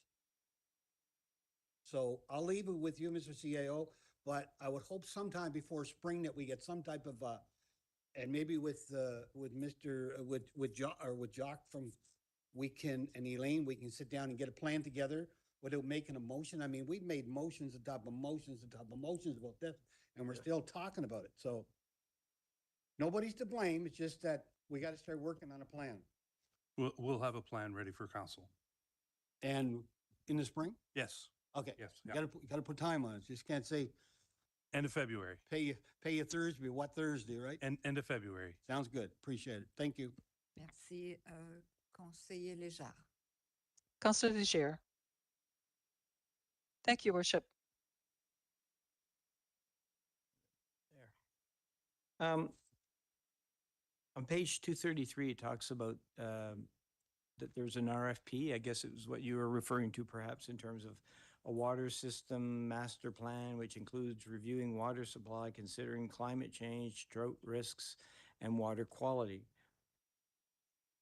Further in that document on 234, it talks about risk management. Climate change is a problem that defies conventional risk management. The cost and consequences of inaction or inadequate action are so severe and considered unacceptable under at least some scenarios, weighing costs against benefits, a key feature of risk management breaks down in the face of unlimited downside risk. I guess I make it a point that I still cannot understand why we don't message better related to water conservation. And so I just put that out there because I feel that, you know, we talk about climate change, we talk about reducing our emissions, reducing our carbon footprint, all the rest of the stuff, but without any water, we're not going to be here. And so I think there's an important awareness that needs to happen. Wastewater is important. One of the things that they've done, by the way, from a reduction perspective through sewage treatment is that they've reduced their consumption of fresh water in the sewage treatment system by reusing water from their process. And so, you know, I think it's really important, and I feel sometimes like I'm just repeating myself, but bottom line is I hope that we have that discussion, and unless I'm wrong, and maybe perhaps residents aren't concerned about their water supply and concerned that what the city might look like if we ever were in a situation that we ran out. I think if you were to go back to the 90s, though, when the city was, I believe, a week and a half away from no water because of the problems back then, those people would really remember. So in any event, I'm glad to see the RFP, and I hope that next year early on that we have a different conversation related to it doesn't mean you stop using water. It means that we think about what we're doing, and we look at what that water system means to the tri-community. And we should really be doing the same things. And if it means that, you know, the tri-community have to have the conversations in and around water use, we need to do that. It's not easy to have that conversation, but on the other hand, the increases in volumes of water are concerning when there's no limit, and you could, you know, have water running 24 hours a day, 7 days a week, 365 days a year, and your water bill's the same, there's an issue. So I'll leave it at that. Thank you. Merci, conseiller Jacques. Conseillère Adjette. Merci, Madame la Mairesse. Thank you, Your Worship. I think the summary that's given in our budget preparation is excellent and really emphasizes in an alarming way the situation that we have in our municipality as well as across the province and across the country. I'm concerned, and I would like to ask for perhaps a little bit more information with regards what the city can do. If I understand correctly, as a municipality and through what we've done over the past few years, we have really made this a priority and have done everything that, not everything perhaps, but the most that we can do as a municipality over things that we have control of.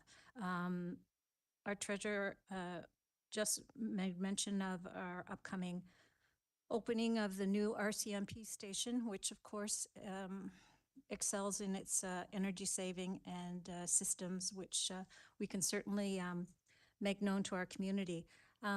In order to go further and make any kind of dent in our emissions, if I understand correctly, we really need to have the community involved. And I see one of the projects that has been initiated, and thank you, is to provide upcoming builders with energy efficient plans for builders and contractors, if I understand correctly. The resulting, it says, near permit ready plans would be made available at no charge to builders seeking to develop more energy efficient apartment buildings. And this would also obviously help those contractors in our community move forward in an energy efficient way. One of the items you outline here, which I'm very interested in, is our new municipal development plan.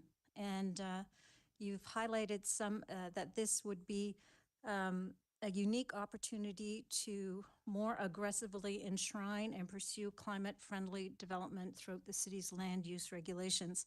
I'm wondering if someone would be interested to comment further on that, the significance of this particular move.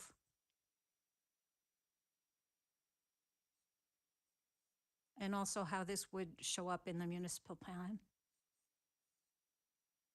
Can you press your button, please?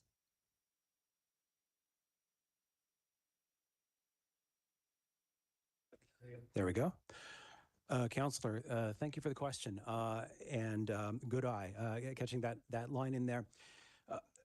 Among the biggest things that any municipality can do for its greenhouse gas emissions is with respect to its built form, is how we build the city, and in particular, how we provide for people to get around.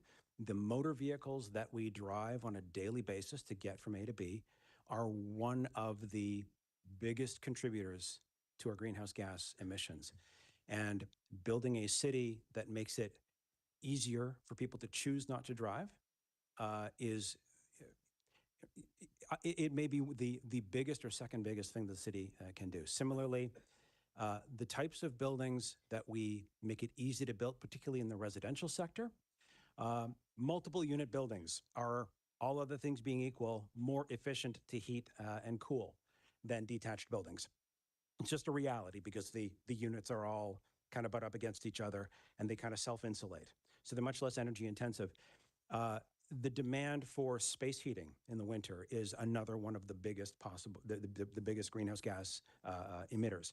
So transportation, and particularly automobile dependency, and the heating intensivity of our residential built form are two of the biggest things the city has direct control over through its municipal development plan and through, by extension, through its zoning bylaw and the rules that we impose on development. So as part of the municipal development plan process, we in environmental planning and management, we assisting in that process. It's not our shop, but we'll be assisting on that. And that is something that we'd be advocating for very strongly. Yes, I was looking for something a little bit more specific as to what that type of zoning or municipal plan development change would be. Sure. Well, more specifically, it would be to firm up and clarify the policies that truly encourage, really make it easier to do it than to do something else. Higher density along rapid transit corridors, along public transit corridors, in areas or in areas where the existing mix of land uses, where there are services nearby and walking, for instance, downtown, but also in the areas just outside of downtown that could develop into a more dense urban form that is less car dependent. As the building stock gets older and as the city evolves. I understand what you're saying, and I like it. I like your term saying easier for builders to make that decision in the future and also for us to plan out those areas as they should be developed. Thank you very much. Councillor. Merci, conseillère Judge. Est-ce qu'il y a d'autres questions? Non? Merci, Tim. Are there any other questions? Thank you, Tim, if not. Page 237. Here we have basically our pension, the summary of results of our pension from December 31st, 2024 to 2023. As you can see, our pension, we have an accrued benefit asset and it did increase. Again, a lot of that has to do with market conditions and things like that, but our pension plan is very well run. We have some great individuals on the board and the committee, and it's really well funded. So that's really positive for our city. And moving on now, I will pass it over to Greg to go through the grant section. Thank you, Jacques, your worship and councillors. I'll spend a few minutes going through the grants high level, talk about sort of where the grant situation is and work through some of the details. So basically on page 239 is we've got grants, basically the grants, real high level grant summary. There's a revenue item that basically reflects the library rent that we charge the province for library rent for the building at the Blue Cross Center.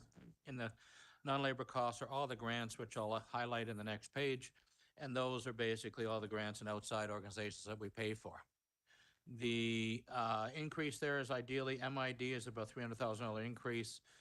The community grant increase of the money allocated is about 380. And then we're getting a savings this year from the Regional Service Commission, around $140,000 on the package of goods we get charged for from them. So there's a benefit there. So that ends up where we end up being a little higher, but it's mainly attributed to a couple different organizations. So on page 240 outlines basically the grants that, on the community grants that we provide. Keep in mind, there's other grants such as downtown initiative grants, which is in economic development, plus there's heritage grants that are in urban planning. This really outlines the grants. It's called third-party community. Some are contract-related, others, which I'll detail more out, are more community grants, the organizations that do things to assist the city, assist the residents in the city. So in total, in the proposed 2026 budget, there's a total of $11.2 million of organizational grants in there under environmental development. Those are basically $4.5 million for Moncton Industrial Development, which is basically, it's called a subsidiary of the city, where we help support on incremental taxes and their budget. And the rest of that is monies we pay for collaboration services to Regional Service Commission. Line down from that, transportation. It's going to be that transportation, 2.14. That's our support for Ability Transit. That's the Ability Transit System, and council committed significant increase in monies last year to increase number of buses, number of drivers they have. That service has really been enhanced. This year, they're maintaining very close to the same budget and really bringing on board all the buses they had and trying to augment and reduce the backlog list that they had. So that's that one. The remaining portion, basically, and then you've got in the recreational culture area, that's really two items, equals about $1.5 million. That's the library. We pay for the lease of the library and all the costs of the library, less what we charge out to the province. That's about just over 900,000, almost $1 million. And the Capital Theater that we support through a Capital Theater grant, operating grant, and basically a capital grant every year for about $500,000 to support that organization. So that accounts for, other than the organizational grants, the community grants, that's most of what's on that page. Now I'll step into what the organizational grants are. If you look about a third of the way down the page, there's a 3054. That's basically what we call community grants, where there's applications made. Part of that is ice time grants. So that's basically ice grants to the ice sports. So that would be hockey, ringette, figure skating in there. So based on the residents, based on the number of players, skaters involved, and that are residents of Moncton, we basically subsidize the ice time over at the fourplex. So that's what goes back to keep the rates down for the youth players. The next bunch of lines, total of $2.5 million, is basically the organizational grants. So in the organizational grants, there is $37,000 for immigration. Culture is $95,000. That's significantly increased over the last number of years because of the newcomers, basically a lot of new cultural entities here. So that's been a really positive feature for the city as we grow. In the quality of life grants, that's really things for activities, specific projects, supporting areas like that. In the major multi-year grants, that's 2.3. Those are those key operational organizations that help support us, things like Harvest House, like Aberdeen Center, like I'm trying to think, Atlantic Ballet, those types of organizations. And that totals in this budget that specifically asking council for $2.3 million to support the applications that are being received for those organizations. And just to sort of step back a step in those areas, we basically, the major multi-year are currently being evaluated by a third-party committee. And as you recall, back in 2023, council approved a change in process where basically those grants would be managed and administered by a third-party committee. And that committee comprises of 2 councillors, which includes Councillor Kingston Steves, 4 residents as members of that committee, and 3 admin. And basically, currently, we've had applications in to the process, and looking at going through and by December 15th, coming back to council with the result of those reviews and looking at those organizations that applied. A little more detail too about numbers in those organizations. In the monies that were distributed in 2025, we had about $2.2 million in 2025 that went to these community organizations. In total, there was 94 organizations that were supported by the city of Moncton in those numbers between major multi-year quality of life, cultural, and immigration. 1.5, a little over 1.5 went to supporting social inclusion. 462,000 went to support cultural organizations. 55 went to support immigration-focused organizations. And keep in mind, a lot of the newcomers in immigration was also supported through cultural events, through cultural. And then there's $172,000 of other monies that were provided to recreational activities, economic growth, environment, and a combination of things. So the monies that are being supported here have gone, like I said, almost 100 organizations get the money, they use it, they leverage it, they do basically work together as partnerships. That's one of the scoring criteria we look for when we're scoring. So, and sort of to repeat myself, basically, we'll be coming to council on December 15th with more details.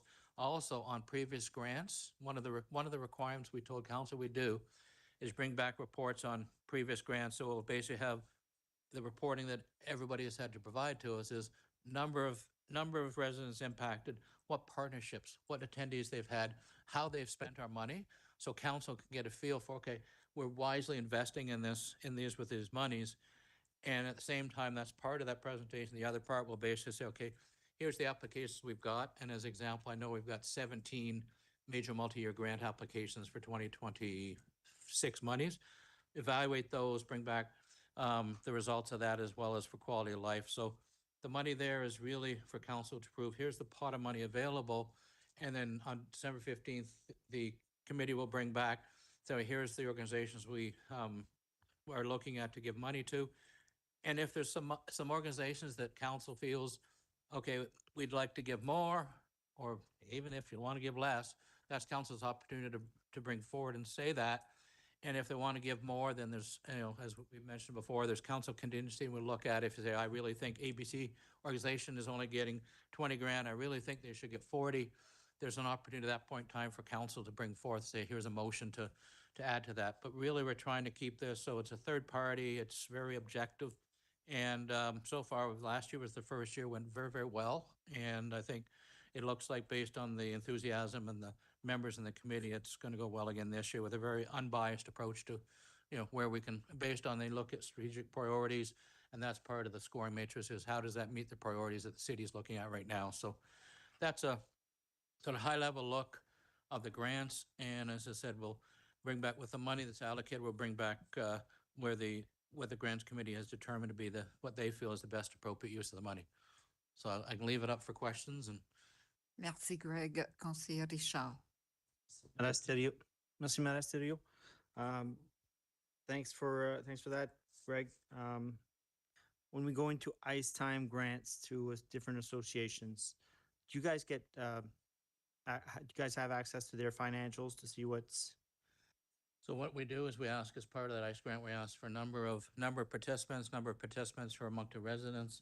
We ask for their financials being income statement, balance sheet, things like that. So till we get that information, that's what we're actually asking for right now in order to do this fall's grant. So I don't know how many other councilors hear about it, but I mean, they're constantly struggling, bringing the prices up because of ICE and other stuff. Are we giving them enough? And we keep matching every time the price goes up and as the increases in fourplex ICE, we match it with the grants. So they're not getting any further behind. We basically are covering roughly 35% of the ICE cost is what comes from us, is we're trying to, in that 34, 35, 36% cost. So that's where we're at right now.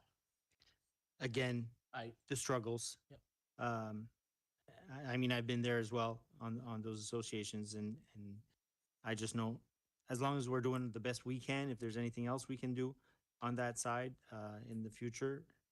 Yeah, and we are in regular contact between Isabel's area and recreation ourselves, and continue to communicate with them and hear if there's issues there. We try to work with them on it. Because I think that's a constant conversation that they're always coming up with, I'm guessing. Perfect, yep. Also, there's a, it's not too big. I think I saw a 20,000 for the Moncton Lions Community Center. That's basically just the building, the property taxes and the insurance on the building right now. But it's in as a grant?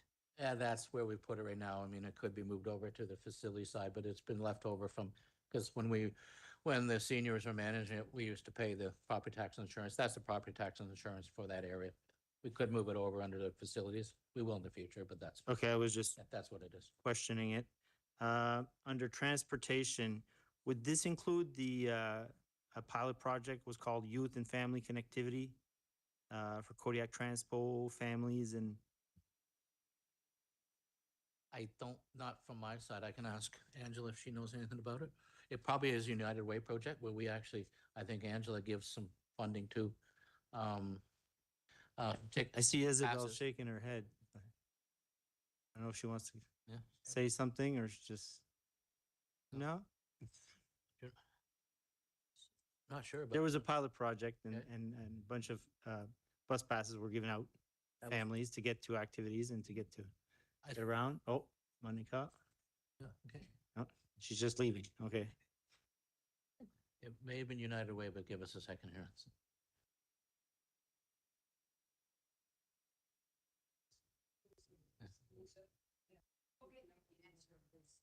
Yeah, we'll find out. Okay, because it's not there anymore. It was a pilot that's not continuing, so questioning that.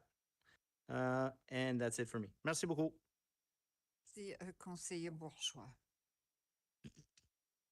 Merci beaucoup, Madame la Maire. Merci, Greg. I'll need a 1-minute preamble to my questions, but first, Moncton is a great little city. I'm very proud to live here, call it home. It's got great community spirit and very high quality of life. And it's in part because of all the volunteers and the community groups that we have. It's not because of us. I have very few concerns from citizens regarding community grants, except for one, and I'm torn, but I must bring it forward for discussion. I'm torn because I really do think they save lives. I'm not able to prove it, but I believe it, but I also am concerned because they facilitate illegal drug use.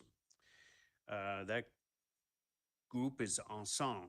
So my first question is that group still receiving a grant from the city of Moncton in 2026? Yeah, I think if I recall and get the details, they were in a 3-year grant starting last year. So 25, 26, 27. I don't have it right with me, but I can get that. But yes, they would be in that cycle, correct. Okay. So I will raise the question about budget. It's a few questions. Councillor Crossman brought up a point, I think it was yesterday, or a bit of information about Ensemble getting a federal grant, thank you very much, of over almost $525,000 for next year. Do we consider when the groups, for example, Ensemble in this case, when they submit a request from the city taxpayers, do they include their big financial picture and justify why they would need, what is it you said, 50,000 for next year? I'd have to check and see if it's in that range. 50, Yes, maybe okay. something like that. Yeah. So did they present a big? So maybe financial step back. With the major multi-year, the first year in which they get the money, there is significant application requirements, including strategic plan, financial statements, combinations, other funding they get. In the second and third year, they need to provide us with financial statements, sort of an updated annual general. So we still see their financial statements in the second year. So we will be asking, and I think it's due December 15th for Ensemble, more financial information related to our 2025 grant. So we do get that. So at this point, we wouldn't, other than hearing about that, there's nothing we would be aware of. And there is a commitment, council can always change that commitment of these organizations because of some reliability of revenue, that they get a 3-year commitment of, 25, 26, 27 in this case, based on their application that came in 2025. Now, as things majorly change, that's why we ask for financial statements, then there's always that flexibility, to say, okay, well, hold on, you may not need as much money as you got. Typically, we have not drawn back monies that we committed over 3 years, but it doesn't say that it wouldn't happen. And so we can review that one specifically but basically, typically we'll have a 3-year commitment. The end of the 3-year commitment then though, however, that opens it up again, that they got to reapply with the financials, with their situation, their sustainable situation, at which point that's when the major questions get asked again. Okay, I suspect that whatever the grant is, 525,000, is earmarked for specific projects, but it may also include some operational, overhead costs that we, with our 50,000 or whatever the amount is dedicated to as well. So could you open that 3-year deal given this new information? What we could do is I could go back and we could look at what they applied for, and I don't remember, I think it was a specific task or program they applied for, not just operational. And if this 500 isn't covering that, then they're mutually exclusive, so it becomes probably not, we could review it based on this situation. It's not typically something we do. Yeah. Yeah, it's something, as a city, we could look at that. Because if they get, I'm not going to say a windfall, but $525,000 for next year, maybe they don't need that amount, and maybe we can put it for other groups as well. But I'm also torn because we have no say in Ensemble operating, because they have provincial permission to operate a drug treatment facilitation site, and the province does give them financial support to do that as well. So even if we didn't like it, we can't get rid of that service. And as I said, I still believe, I don't have any proof, but that's one of my questions, that they do save lives. It started as AIDS prevention, because dirty needles would actually worsen the scenario. Same logic has been transferred to the opioid crisis and all these drugs, these drugs. So they don't provide drugs, but they provide clean needles and a safe site for injection.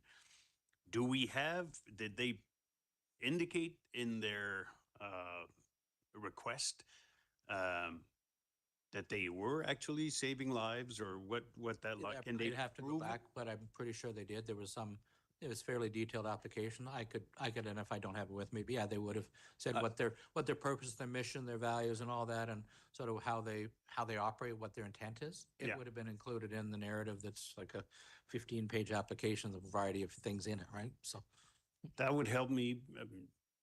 Ward 2, this is where it's located, Gordon, Weldon, I think.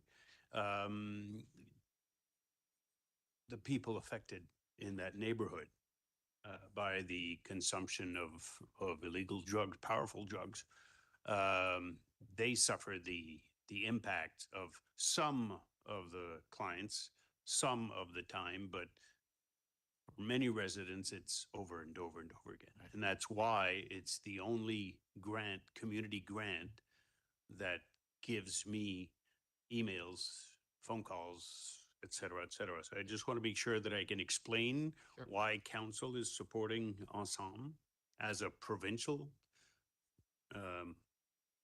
organization, if you wish.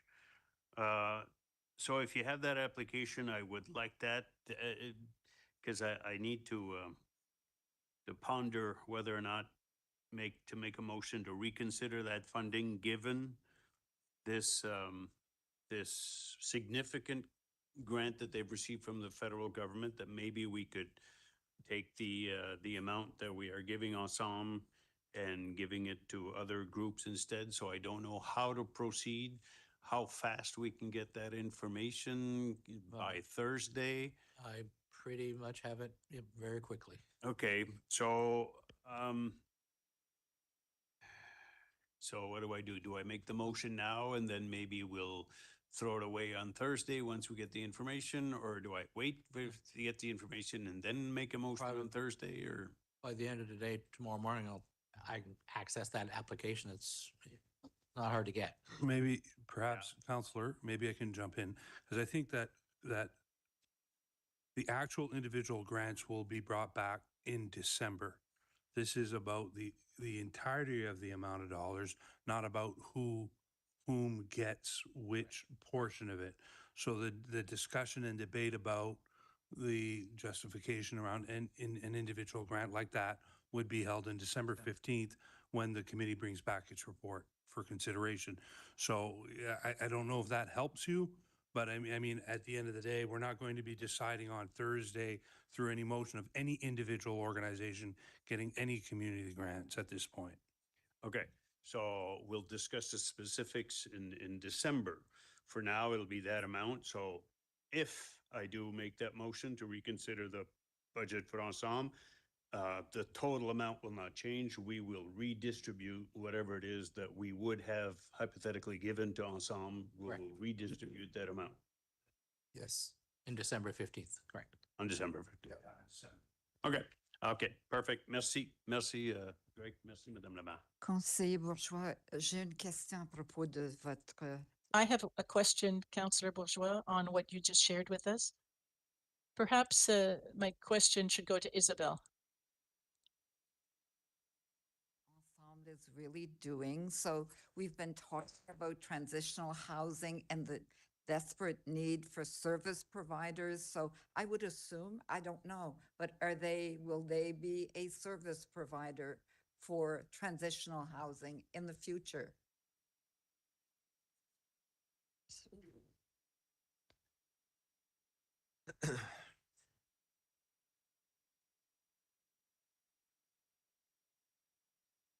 My apologies. I'm trying to settle Councillor Deschal's question at the same time as this is going on, so I'm trying to do two things at once. If you wouldn't mind, please, repeating your question, Madam Mayor. J'essaie de comprendre le rôle d'Ensemble. I'm trying to understand what Ensemble's role is. I agree with Councillor Bourgeois.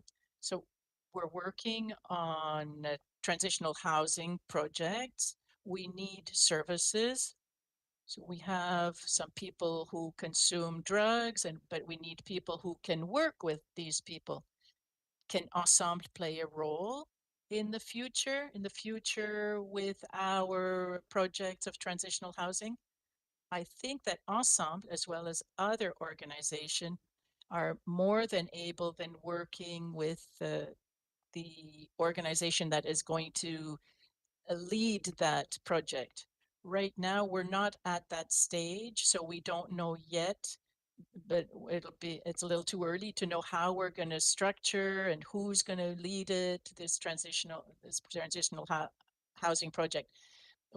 But it's a question we'll be able to answer later on. But Ensemble we have a whole range of different organizations and agencies in Moncton that are able to offer services to the operator that will be the one leading the whole project. Thank you. So Councillor Bourgeois, do you have any further questions? Thank you, Your Worship. That's all the grant discussion. All right, so now we're going to head over into the general utility operating budget. This is where the GMs are going to come and speak about their own areas. One request, we have CRPA here right now, so we would ask permission. On a une demande pour la PRC, donc nous demandons la permission de passer au service de protection. On va faire ça en premier et ensuite on passera aux autres domaines.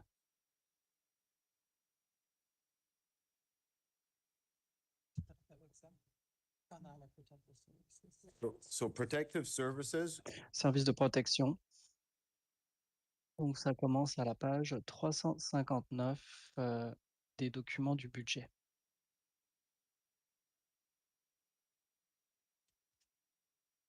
Bonjour, Jeff. Bonjour. Thank you. So this Good morning, Jeff. as well this is where the CRPA budget falls. So I'll take us through the highlights of the fire services as well as bylaw, and then Superintendent Ben Gillette and Charles Savoie will speak to the CRPA budget.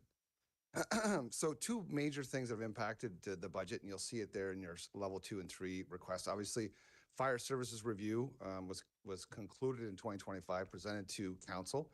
And, really that's the strategic roadmap for the fire for the next several years. Further to that, we presented to council in September kind of a 3-year roadmap of the implementation of that strategy. So in this budget now, we have multiple recommendations that are being implemented for the 2026 budget. So if we go to, before I do that, I want to touch upon one area on service levels. So on page 344, you will see second, third down where it's respond to requests for information for service requests where we did not meet the targets. And I know that has been an issue that councilors have received. We've received that feedback from the public, and that entails getting back to clients with regards to what has happened. It's not where we miss responding to the request, but it's the follow-up and the feedback of administering to that request or resolving that issue. And that's some of the input that we've gotten. So there's an item in here for software for bylaw, and the hope is that we'll do a couple of things. One thing, it'll help with that feedback communication, as well as prioritizing those service requests and organizing the work. So that is on page 359 of requests. So I'll go to page 348. So you see the budget, $2.1 million of level 2s and 3s. 1.75 of that is FTEs, 10 rapid response firefighters and 1 EMO coordinator and 1 logistics officer. So those are all items that were part of the fire service review recommendations. The purpose of the rapid response does multiple things, and I know the chief can elaborate and probably do a better job explaining, but it does a couple of things. One thing, we're not responding to some of those medical calls with large equipment and disrupting some of the other flow of business that we have, as well as it will provide us more resources on shift to respond to incidents as they occur. The EMO coordinator is obviously a crucial recommendation of the fire service review. As we know, with what we saw this summer with fires and more of these types of events, this role is very crucial, as well as logistics officer. Currently, that functionality is being done by the training department, and this will alleviate some of that load on them because there's a lot of work to be done in training as well, especially if we get these 10 new positions. Funding, there's an item there, would be 5 down, funding for public safety infrastructure and outreach, and that's a new item that we've asked for. And part of that is in dealing with situations where we have social issues that are affecting, could be citizens or businesses, could be temporary fencing, it could be some of those things, just to give us the ability to put measures in place, whether they be permanent or temporary, probably to alleviate some of the strain on some of the issues that around social issues. The increase in overtime for training, that's recommendation 17 from the fire service review, and that's really separating training budget from overtime budget. Hoping that really what that does is free up our ability to implement that training because there's a lot of mandatory training that needs to take place. And then there's a couple items here as well with officers' clothing, and you'll see equipment as well above that. So those are items with the implementation of the community safety officers, the transitioning from commissionaires. Those are budget items that we did not have because they were under the commissionaire. So now we're making that a part of that department.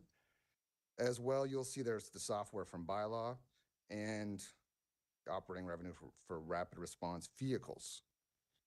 So I can pause there if there's any questions with regard to any of those items specifically.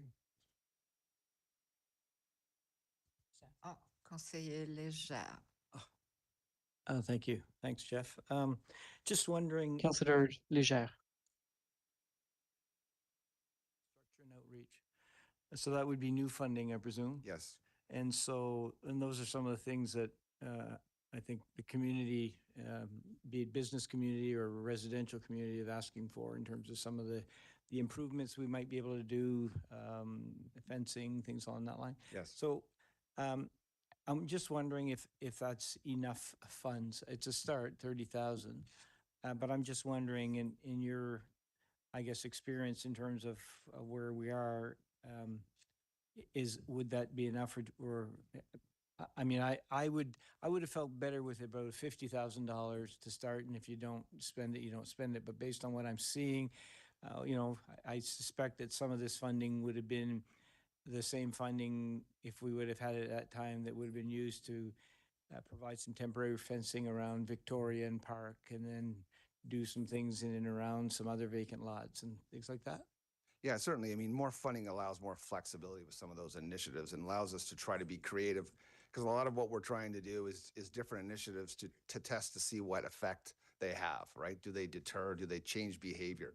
So definitely, I mean, with more money, we can do more things. I'm wondering if there's also the possibility, if this were to increase, that there would be the opportunity to help some of the business owners who want to remain in, let's say, on St. George Street in our downtown, who are experiencing, you know, through no fault of their own, some vandalism, some things that are obviously, whether or not direct, but attributed to some of the social issues we have on our streets, and maybe similar to, I don't know, the program that Downtown Moncton Centreville Inc. has for helping with facades. Could there be you know, some funding that could be helped in terms of if they needed, like for example, a number of businesses unfortunately had windows broken, and some of those costs could be several $1,000s, right?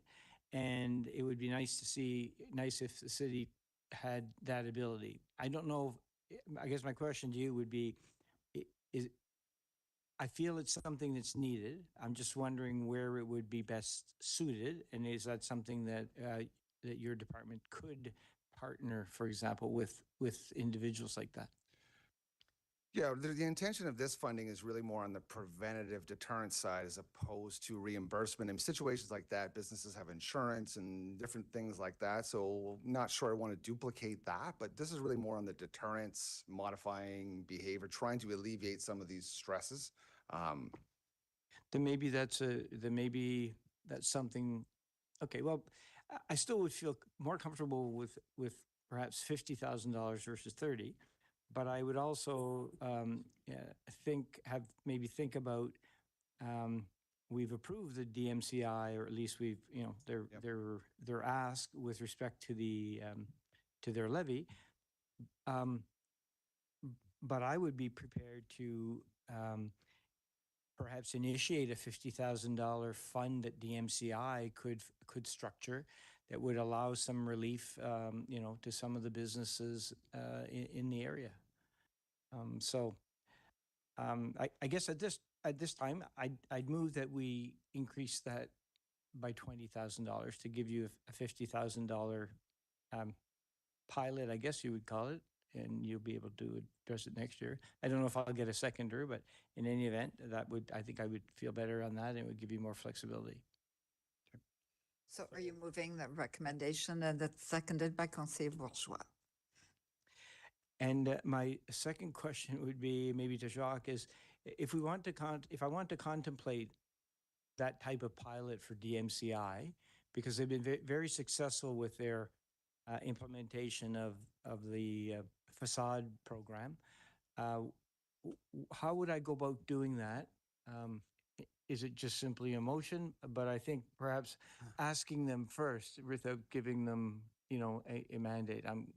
I have a feeling they would be interested, but I just want to maybe some guidance, and would I have until tomorrow to be able to do that? Yeah, I think so.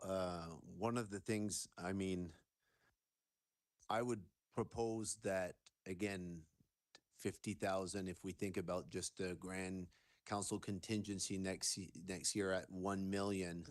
I mean, I mean, council can do whatever they want, but I just want to be cautious that we just give 50,000 and you haven't outlined how the program would work, how many companies can benefit. If it's one thing that's damaged for 50, they get it. They don't claim their insurance because there's not co-pays, but deductibles and things like that. So, I mean, you could either one, allocate a potential 50,000 or do the work and tell DMCI to come back and we'll give you 50,000 of next year's council contingency when you come. We'll support it. So it's up to council really. So Yeah, okay. Well, I think that's perhaps a good approach where maybe further discussion with an organization like DMCI. There is a need out there in the community. I mean, there's no question there are a lot of pressures. And it's not about them not about businesses not wanting to go through their insurance, but there's two things that are happening here. You can only do it so much before it doesn't pay off to be in business.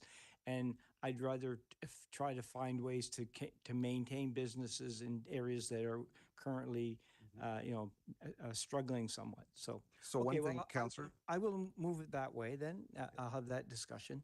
And for the 50,000, maybe we start with 30 and then perhaps I would ask that maybe 6 months in or 4 months in, give an update on how that 30,000 has been used, and then perhaps we look at additional funds through the contingency.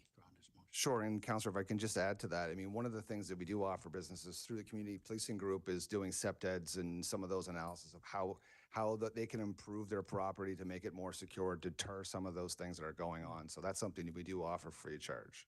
Okay. Okay, well, we'll move that way, in that direction. So I'll withdraw the motion for now, and we'll do it that way. Thank you. Merci. Conseiller Richard. Merci, Madame Stereo. Councillor Richard, thank you, Your Worship. But you mentioned the software increase.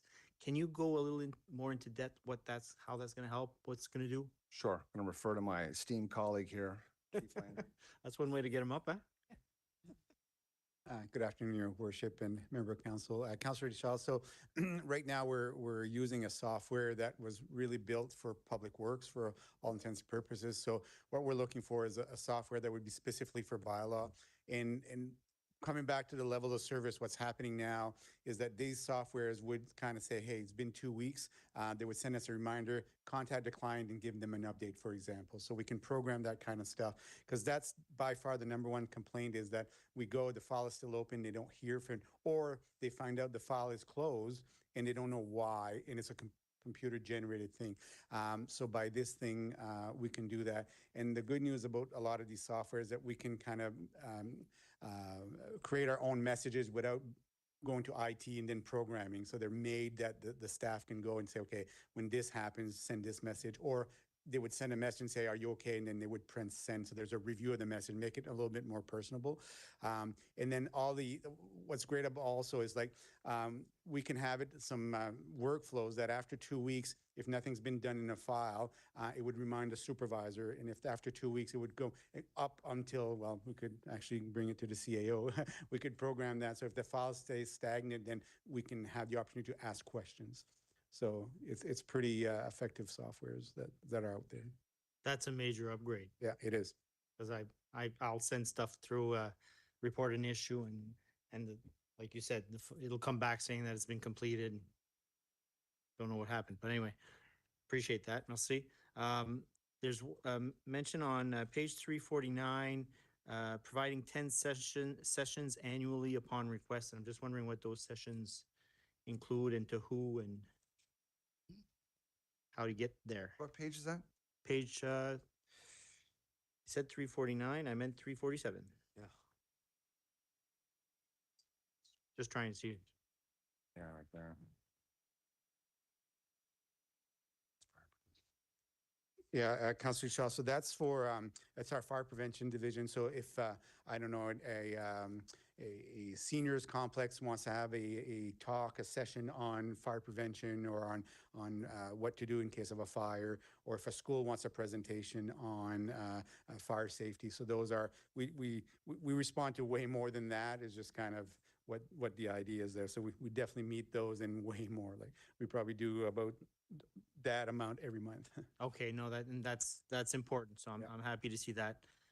And then the rapid response vehicle, um, does that show like a level 3? We're just in, it's only for 26, and then 27, 28, there's no money allowed it there, but we'll just pay for it when it gets there.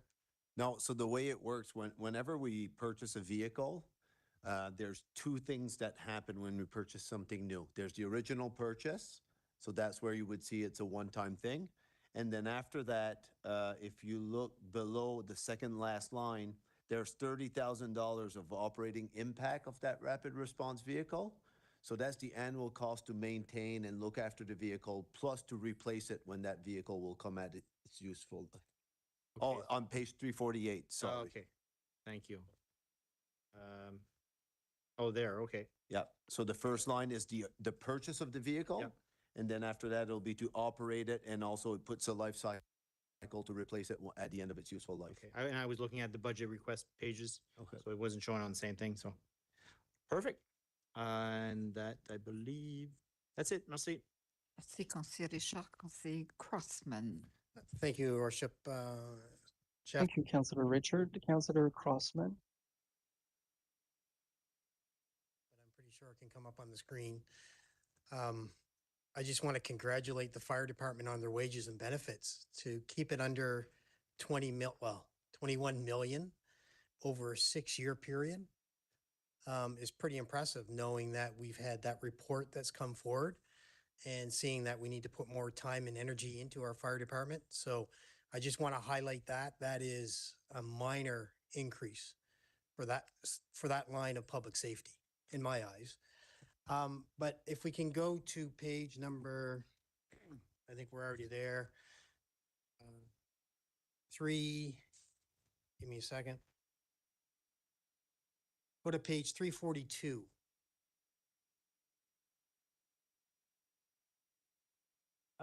Jeff, in there, it's got protective services, it's got administration, it's got police, fire, and bylaw. Yep. So I guess I'm going to focus on fire for now. 128 members are permanent, is that correct, in 2026? Yes, Okay, and then we'll get another additional 12, which will put us up to 140. yes. And they're currently in transition, they're currently in, I don't know what you would call it, training, things along this line. Do we know? Haven't been hired yet. No, and the call for hire will go out. We may start, I'm looking for someone from HR, but we could possibly put that out if the budget was approved in December. Typically, that's what we do, Chief. So Councillor Crossman, we know we need firefighters, even if this is not approved in the budget, because we have retirements. So we're planning on posting it in mid-November, no matter what. The number of firefighters hired will depend on the budget deliberations. So, and normally we post it and then start their training in April. So they're ready on the floor by late June. Okay, and this is all great news, Chief. I really appreciate this. When will you come back and make a public presentation to the general public comparing what the report produced to where we're at today in this budget and the improvements that we're putting into our fire department? Because I'm pretty sure that not only city council, but there's been a lot of talk around the community on how large that report was, how slow reaction time was to actually get things rolling on it for solutions. Will you come back at another public council meeting and inform the council? Actually, on the recommendation of the fire service review is to report more often in the council. Right. So we're going to do that quarterly. Quarterly? Yes. Okay, good. Great. Thank you, Your Worship. That's all I have.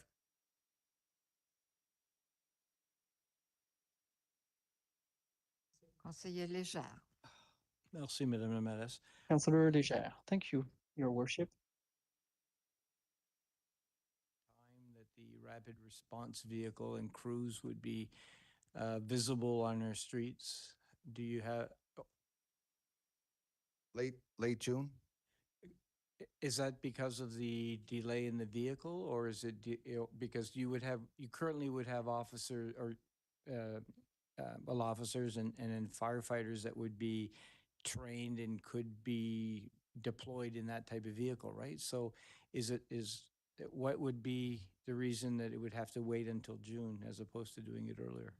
Yeah, thanks for the question. So basically is that we don't want to take firefighters off of the operation of the fire side to put them there. So it's like kind of, we need to have those extra staff to staff these vehicles. So, and they're training, and they're, just so we're clear, they're all going to be trained the same thing, where this is not a special type of firefighter. So this all, so that we can have the flexibility of moving them wherever we want. It's just those extra 10 are going to be able to staff that vehicle. So 2 firefighters per shift, 24 hours a day, so that that vehicle can staff. So if we try to do it earlier, that means I need to take it from some other where, so another station is going to suffer not having enough staff. So Will there be any difference in the way or how the truck appears, indicating that it's a medical vehicle versus a fire red vehicle that you currently have for your platoon chiefs and so on? it's going to be red. Yes, that's fine. That's our thing. Yeah. But yeah, it will have medical unit on the side, and of course in both official languages. Yes. All right. Thank you very much. Il y a, je vois pas d'autres questions, donc I don't see any other questions. Charles Savoie to come up.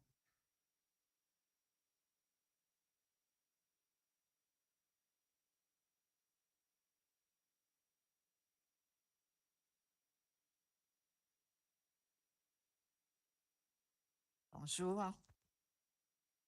Good afternoon.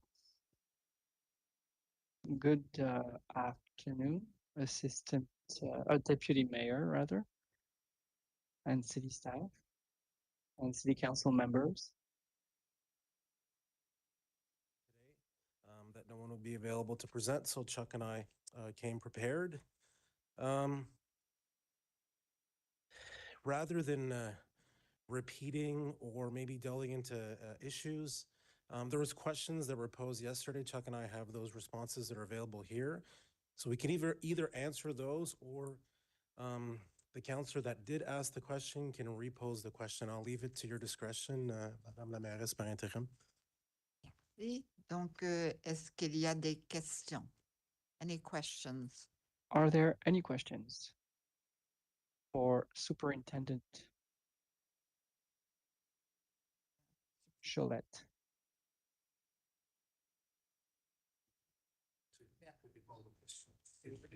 OK, donc vous avez, Conseiller Léger, vous avez des questions? Councillor Léger, do you have any questions?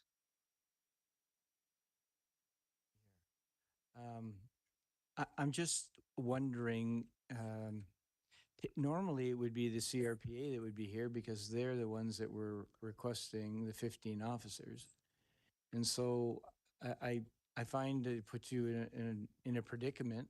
So I'd like some clarifications. I mean, what we saw last night, there is a difference in opinion. And so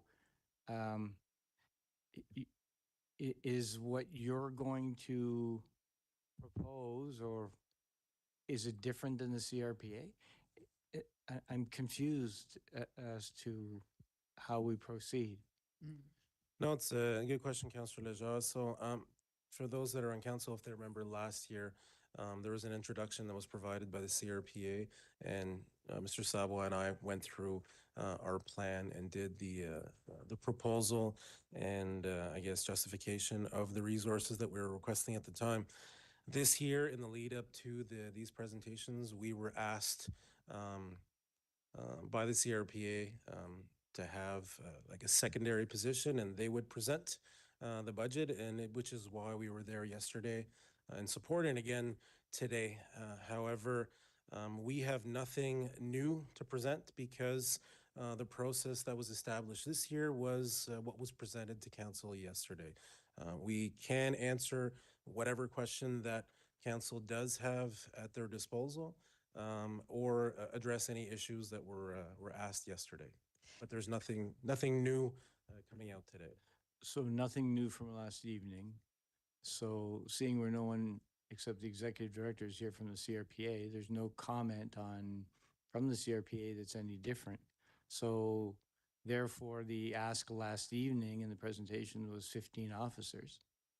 And so, as we all know, the three communities indicated that without key performance indicators, we weren't pleased. We would not, it was very difficult to justify moving forward. I found your alternative interesting, and certainly from an operational perspective, meant more to me from even just a general citizen looking at it and saying, okay, who knows the operation of the police better than the superintendent and the police themselves?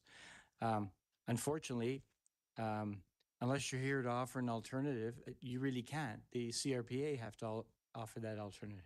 So, and it's not like they gave us an alternative when they were here, the superintendent. I wanted to make sure that the general public knew what was in your email to the municipalities that outlined, and just to clarify too, that you still require the 15 officers.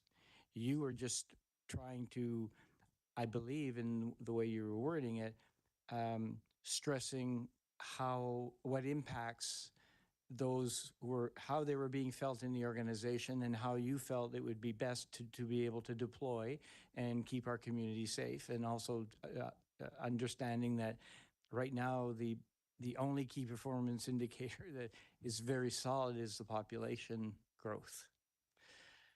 So I guess in light of that, if there's no new information, then, you know, we proceed with what we have before us. Either we go with the 15 or we say 0, which what is the other alternative?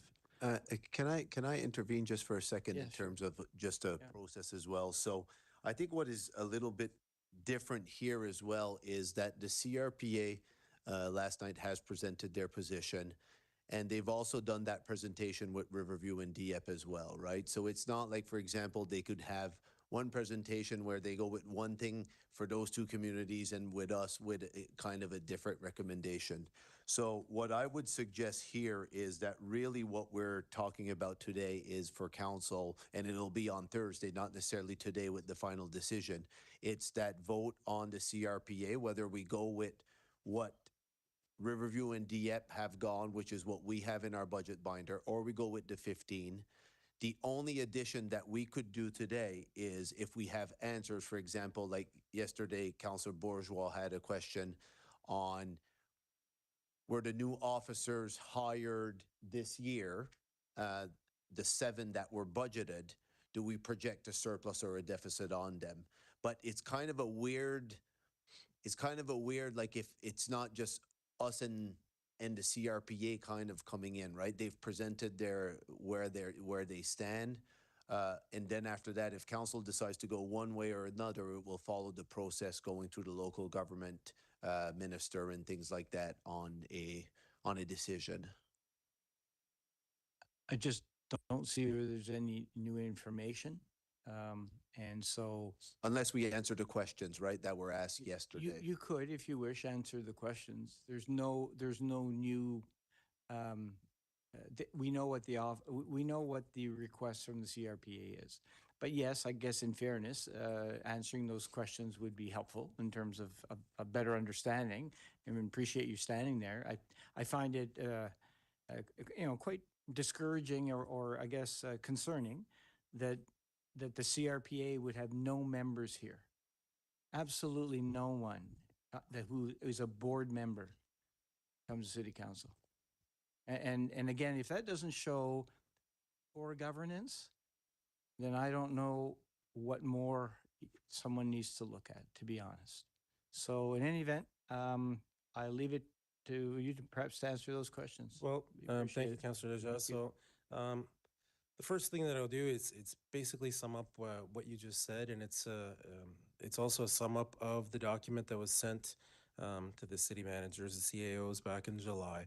So I haven't had a chance to fully elaborate on this position, which I'll do right now. So in 2024, review was done on our police services where it said that we were inefficient in various areas where growth was needed, and there was multiple numbers that were given.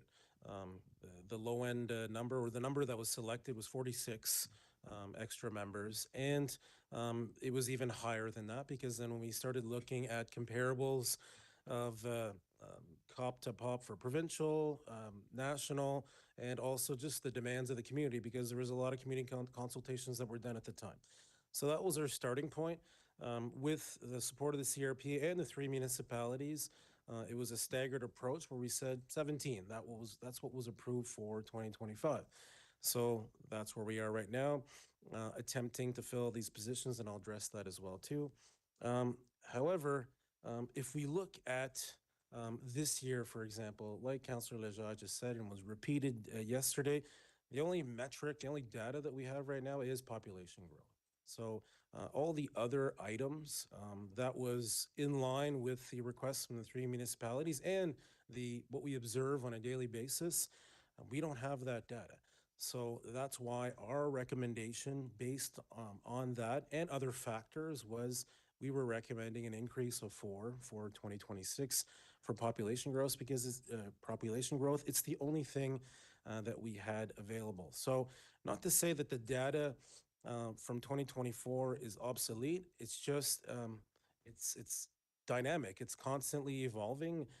There's different needs in the community. There's different results that we can achieve through KPIs. And also, if we even do like a calculation, COP to POP, it changes every 2 years. We get that further information. So we're going to have that next year for next year's budget, where we'll be able to compare ourselves to provincial agencies and also to the rest of Canada, for example. So, basically, we recommended 4. And I won't reread the document that was written in July, because it was displayed at length yesterday. However, we were instructed to proceed with a budget for 15, which is what we did. And like Jacques just mentioned, there is no new information to give. I can just answer the questions, but the process has already been started with the 3 municipalities. And the CRPA had determined that that was the number, and we followed suit with preparation of a budget for that amount. Anything else you want to add? So last year, one of the main components, there's a bunch of factors, I guess, that led to the number of members we were short. The main factor, as Ben mentioned, was the COP to POP. The new calculations, we do it every year, and we will do it every year. And every 2 years, we get the official recognition from Stats Canada and confirms our numbers. But this year, if we were going to meet the provincial average, we needed 4. If we add 15, we're above the provincial average. So that's why we settled on the 4, because that was the goal last year, to get to the provincial average. We're there this year with 4. We're above that with 15. So that's why we stayed with the 4.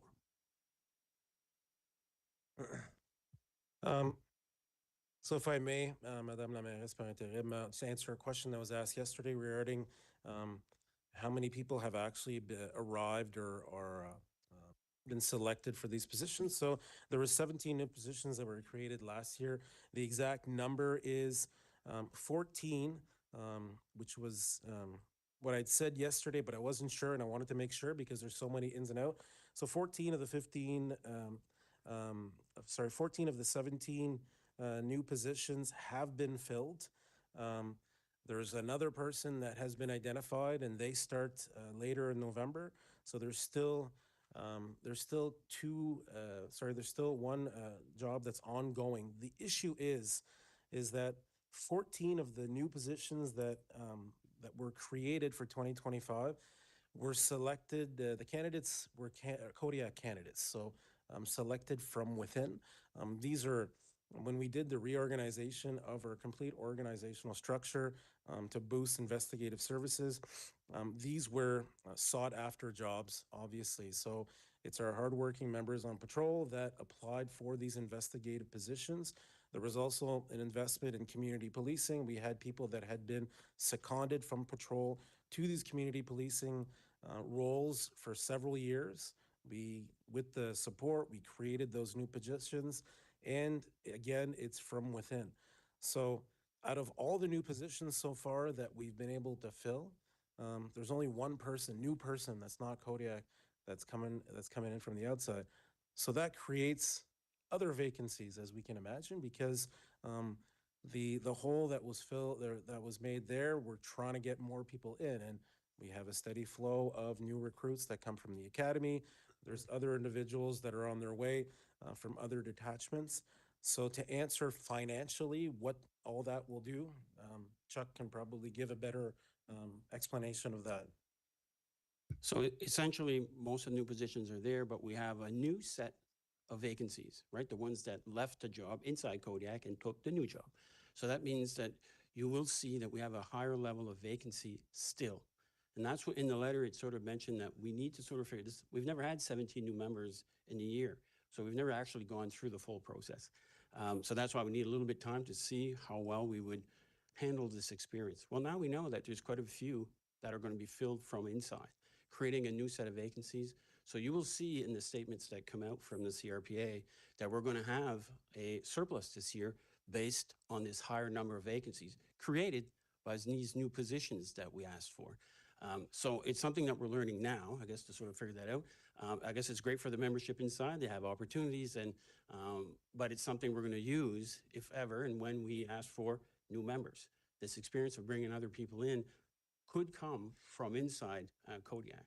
To this year, I guess 14 out of the 15 that we have right now have come from inside. So there will be a surplus at this. And in the budget, I guess that's the last part that you may want to get to, I guess, is how many we had last year in the budget. We had 7 positions identified that we put in the budget. We had 17, but we said that we'd have 7 positions to pay this year as they would stagger in. So essentially we'd be paying for 7. Right now we have 9.5. So we missed that target by a little bit. So in the budget, we'll have 9.5 FTEs, full-time employees, to pay instead of the 7 that we had identified. But given the large number of vacancy that was subsequently created, we'll have a significant surplus nonetheless. So I'm not sure, Councillor Bourgeois, if that kind of answers a little bit, you know. Just for clarification, so that's a good news story that 14, so what you're saying, and correct me if I'm wrong, that of the 17 positions that were approved last year, were considered promotions to the members who were on patrol. And so 14 members who were on patrol are actually filling those 14 positions. Yeah, not necessarily promotions. It's more of like a different opportunity. For example, a patrol member who had been at Kodiak for 5 years, serving the community, doing everything they can to do a good job, and now rewarded in a way, being selected as an investigator in GIS, vulnerable person unit, or a property crime team. So correct. So does that mean then that there's an additional 14 new people from somewhere else that have backfilled these 14 that are taking those jobs? Absolutely, and that process is ongoing. And I just counted just before coming here. We currently have 25 people that are on the way, and that's for various other positions. Existing vacancies, the vacancies created by this, and trickling in. Like we have people starting every week. So currently, how many vacancies would you have? Do you know? The rough count that I did this morning was 30. 30. So, I'm just trying to wrap my head around. So how many people actually, new people on patrol that do we actually have? Like I know it doesn't happen overnight, but so you've got 14 that are now doing something else, who used to do patrol, I gather, and then the people coming in are trickling in. So what does that trickling in look like? And then there's 30 vacancies. I'm just trying to. So historically, maybe I misunderstand. No, historically, there's always a certain number of like a vacancy rate. At times, it's better than not. This process, like Chuck mentioned, obviously, when we identified these individuals from within for all these new positions, we're not gaining anything. So the other thing that we did, like I mentioned before, we did a reorganization of everything that is Kodiak. So some of these individuals were not on patrol. They were on another unit that we used to call the further investigative team that's being converted to a specialized investigative unit. So it's not 14 people that were day to day on shift all the time that are all here. It's from a little bit everywhere within Kodiak. And several years ago, the decision had been made to add additional officers, understanding that the number of or the amount of sick time and so on. Correct. So we have a higher than the number of people actually available is higher than the number that we actually are defined that we pay every year. So therefore, that's how it's coming together. I gather. Is that- Correct. There's a yeah. budgeted amount and there's a complement amount. Okay, yeah, so it makes it quite challenging even just to piece it all together. Okay, all right. Okay, appreciate that. Yep, thank you. Merci.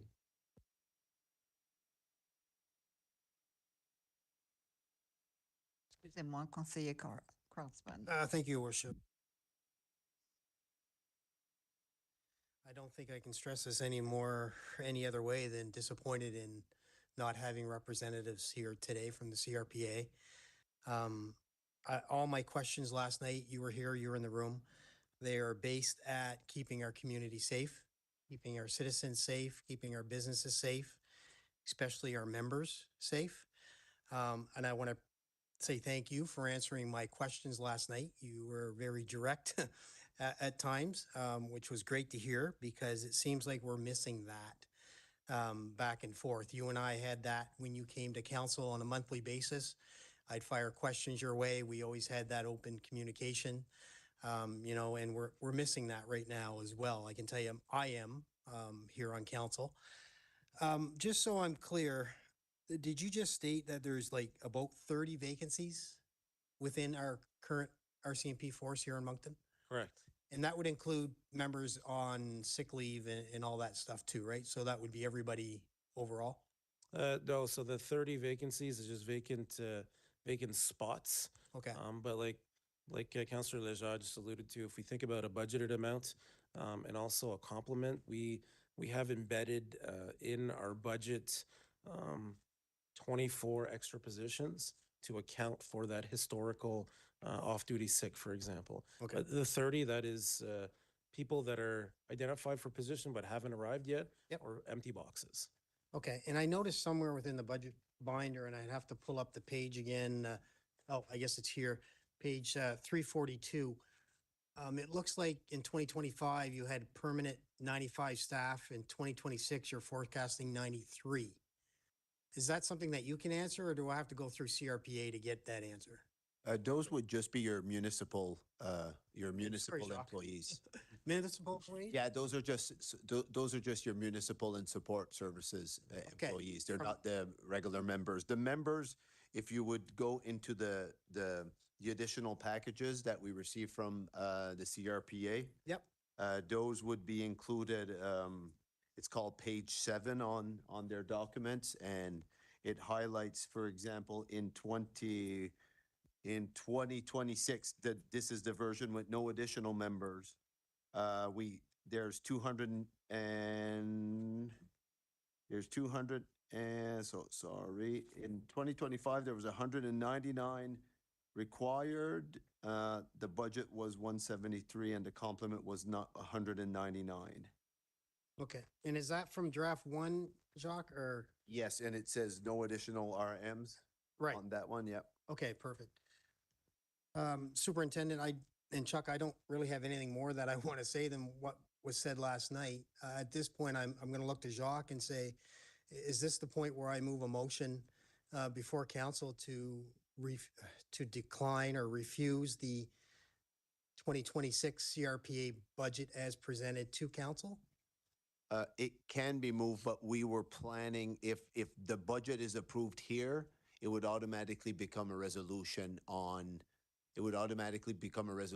Thursday that council would vote on. So it would be part of accepting this budget. Okay, but I think for clarity with the residents and the citizens. Yes, absolutely. In all the turmoil that's been going on over the last month, with regards to CRPA. I think I want to move that motion today. Okay.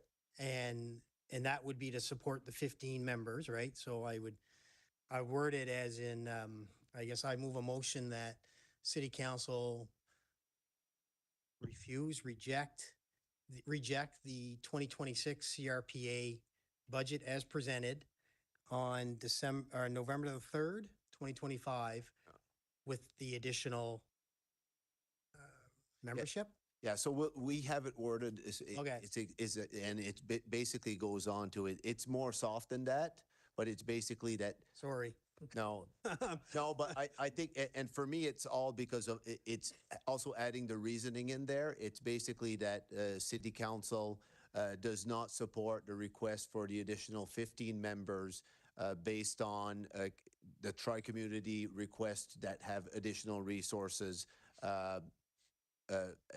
be supported through key performance indicators, but that the council does support public safety or something like that, like a.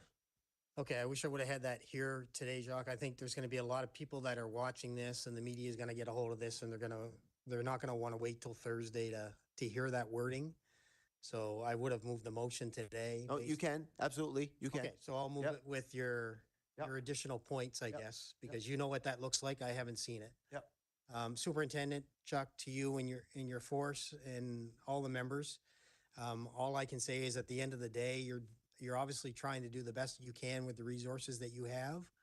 And I think the true communication error is the CRPA, not only towards council, but in communication with the RCMP as well.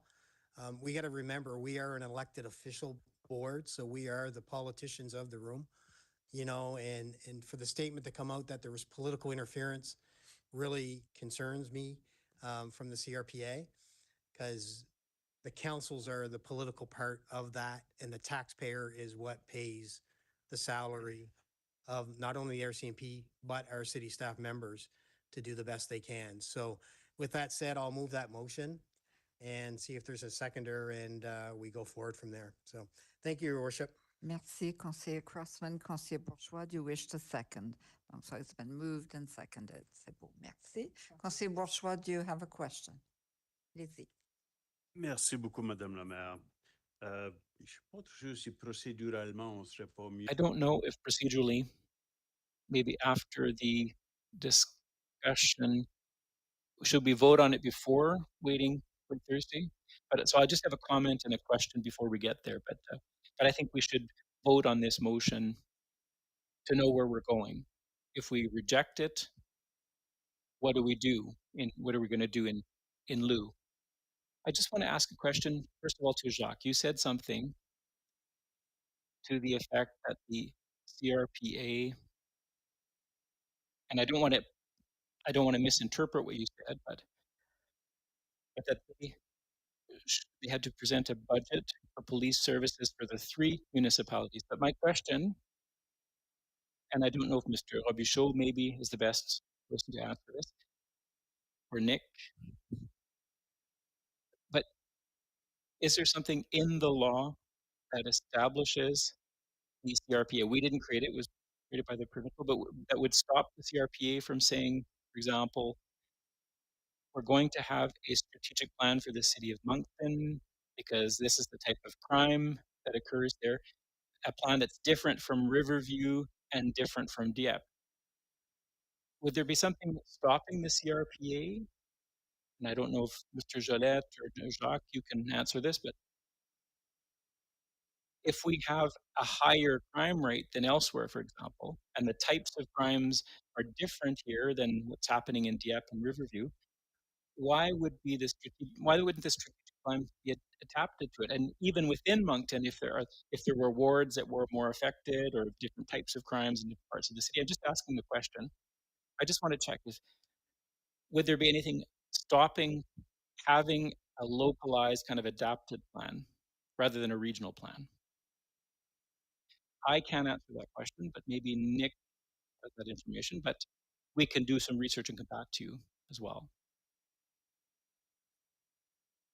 So, Councillor Bourgeois, the total budget is for three municipalities, the budget of the RCMP for the Kodiak region. But if you look at, say, YQM, for example, in Dieppe,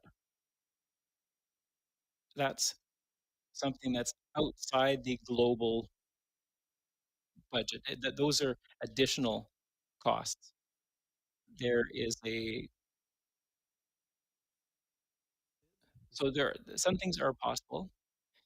You know, if we think of the everyday work of the RCMP, and we see that there are issues in such and such a ward of Moncton, and we want to address it within the overall budget. I mean, you just have to keep in mind that it's a budget for all three communities. That's the only way really I can answer your question. But everything's possible. You know, if we think of summer 2020, for example,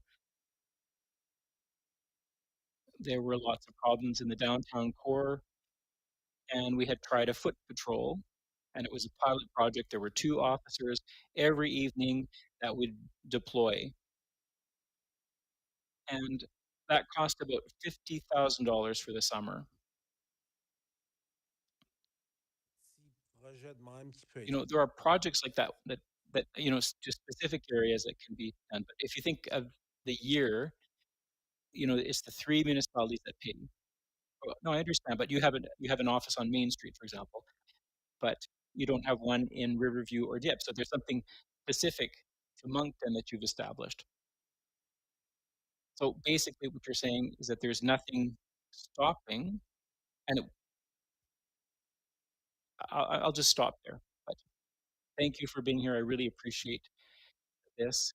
I know it's probably difficult for you as it is for us, given the situation. So my question on this is, if we go ahead and if we reject the 15, yesterday you presented 3 options with different costs. If we hired 15 new members, it would cost X, and if we had 4 more, it would be Y, and if we hired 0 members, I think that's what you were presenting to us in the budget document. 0 would cost us Z amount. Now, and with the new information that we've been provided with today, if we have 3 new members here, physically here,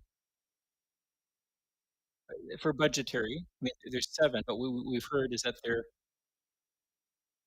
there are 14 members that are going to be out of the 17. Well, that's currently, yeah. We have 14 of the 17, and a 15th is arriving next month, and then most likely we'll get the rest before the end of the fiscal year. Okay, so before the end of November. All right. So then now we have to decide if it's not going to be 15, what do? We add 0, and I believe that that's what the other 2 municipalities are going to be doing, if I've understood correctly. And if we want to be consistent with the other 2 municipalities based on the historic process that brought us to this fiasco, if we don't budge until you prove that the 17 that we hired last year, even if we're now at just 14,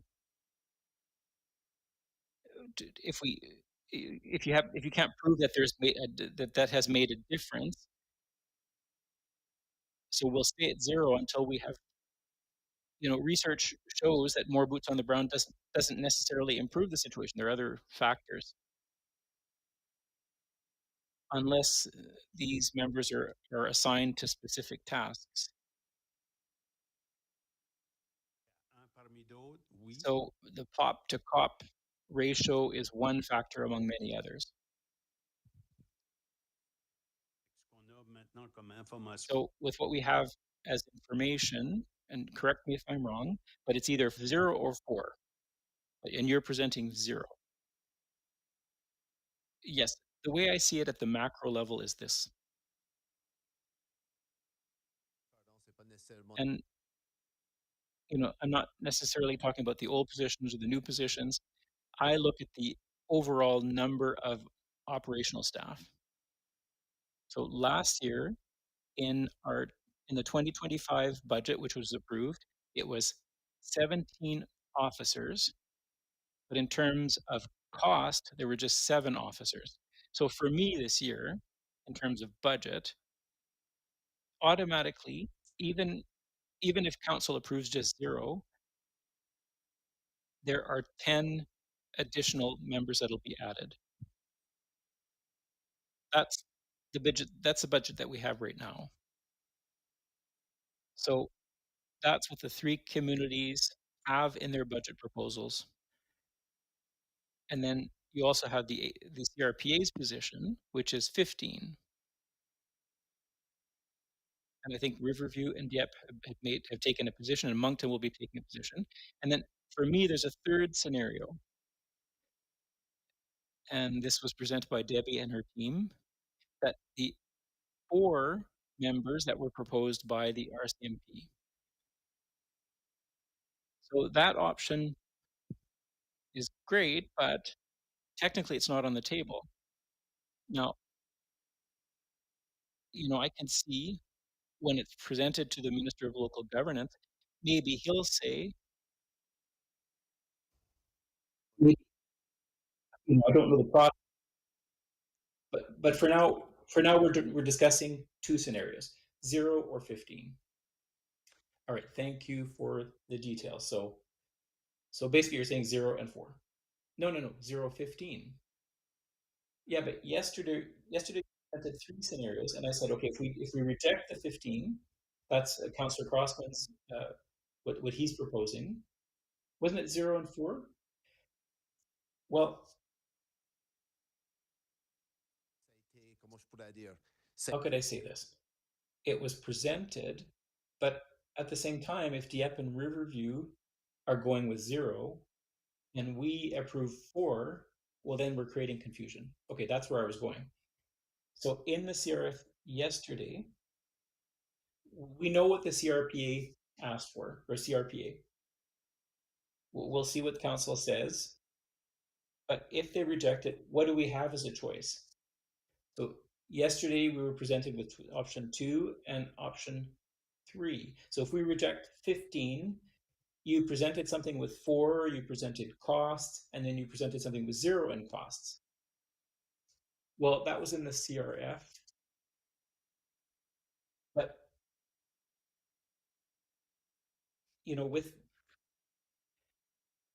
I think the decision is 0 or 15. But maybe I can add something there, Councillor.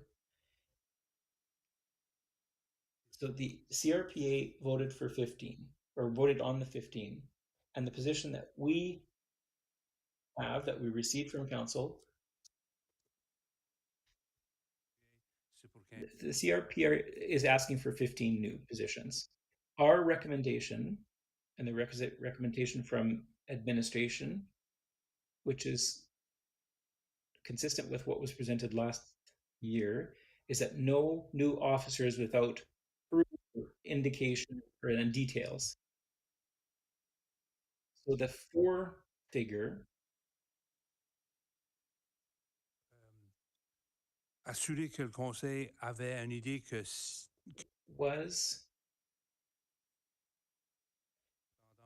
it was a suggestion from the superintendent. So I think, as Jacques explained, the options before council are either to adopt the CRPA's proposal or to not accept it, so which would be 0. 4 was just more a budget, a reflection, if you will. Hier, dans le CRF, yesterday,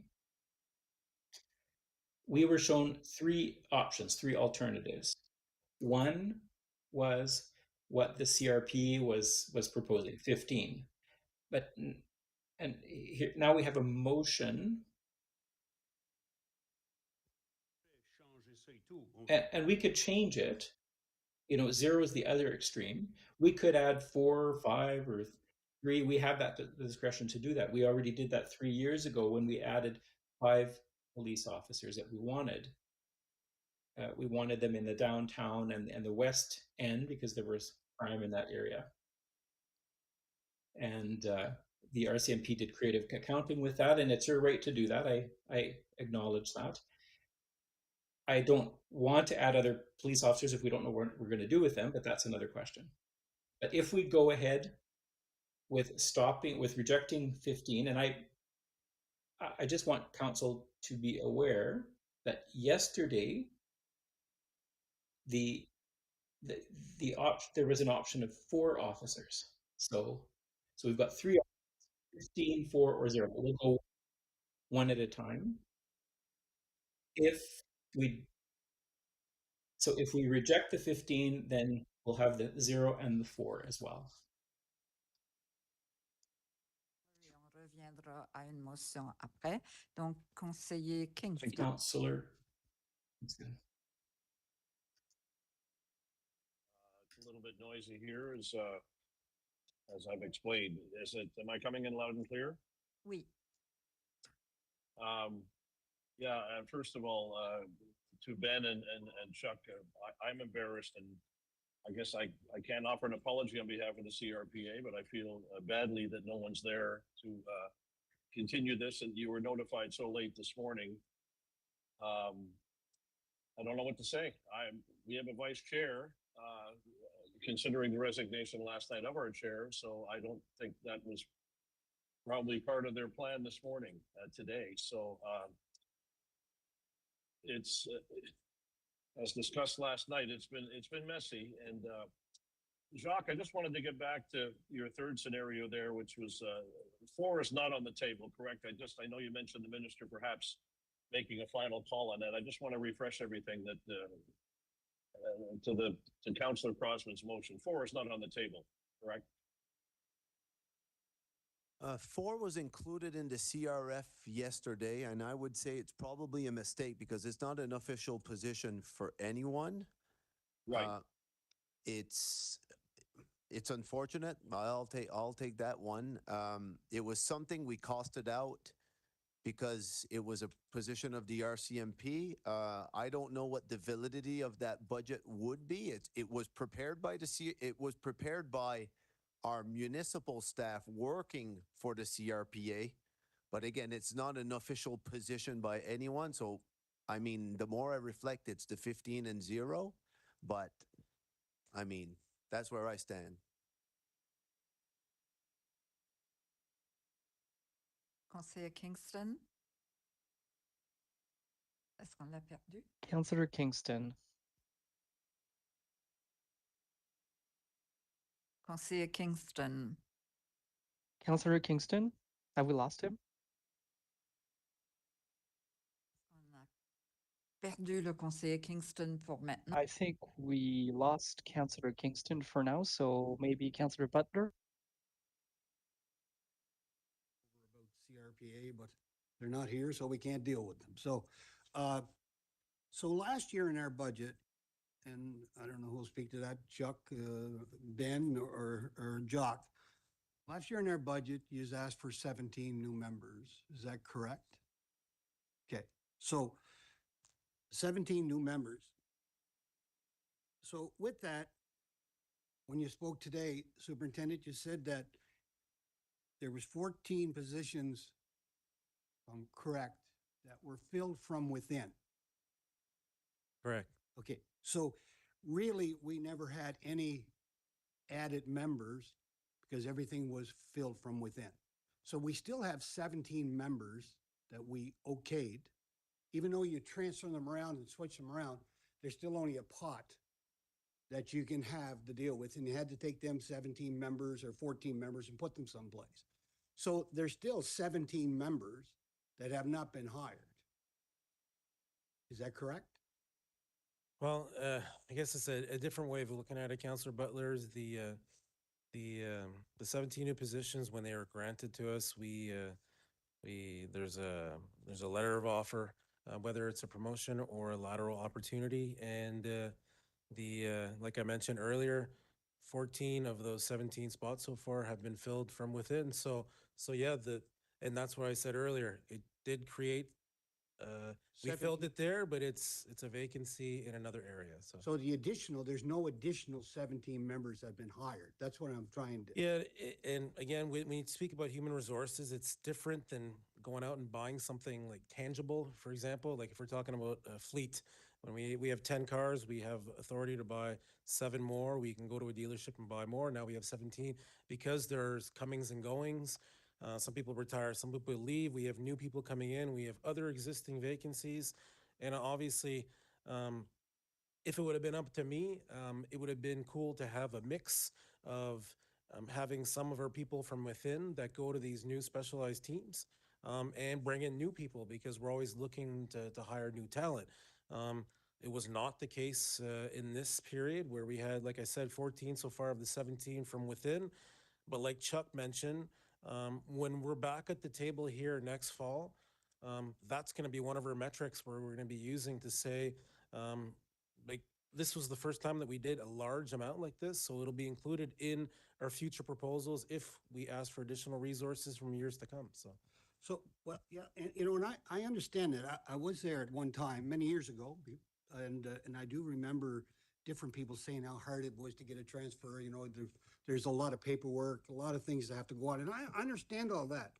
But I guess when you came last year to ask for this, I think I was the one that asked the question. So when will we get these 17 members? And I remember you saying that Kodiak was, how did you put it? It was very important to J Division to fill these positions. We were a priority. Well, it's not really up just to J Division. It could be any division in Canada that people want to get transferred here, right? I have to go through J Division. And you said, I said, so when will they be filled? And you said, by the end of the year. The positions that you opened are filled, but them 17 positions didn't come, them new members did not come. So, yeah, the 14 of the new 17 positions have filled, and there's various people that are on the way to backfill the holes that were created from there and from other areas. But again, it's human resources.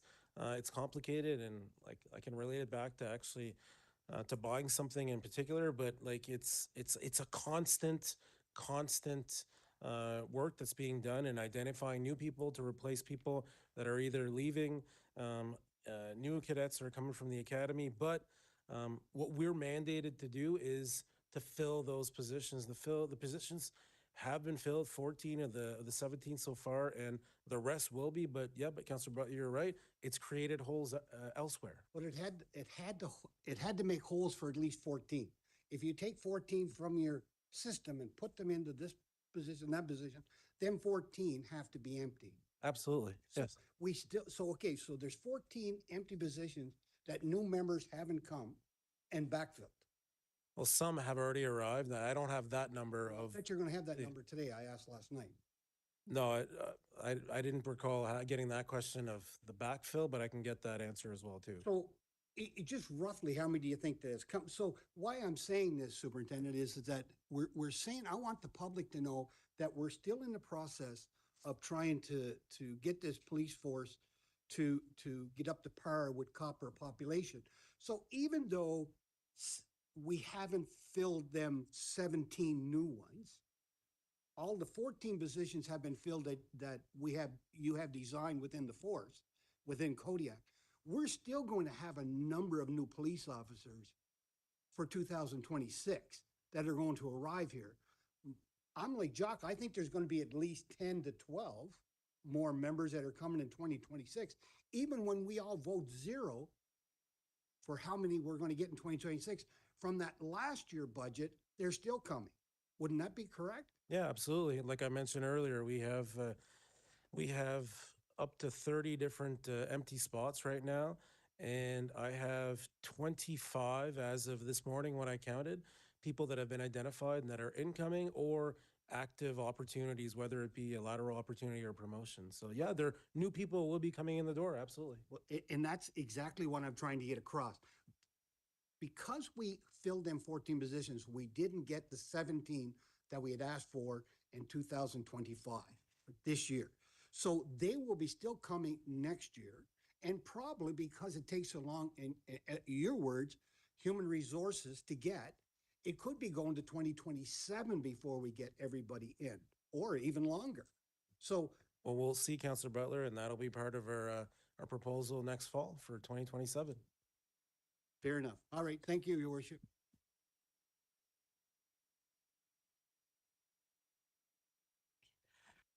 Merci, Madame la Mairesse.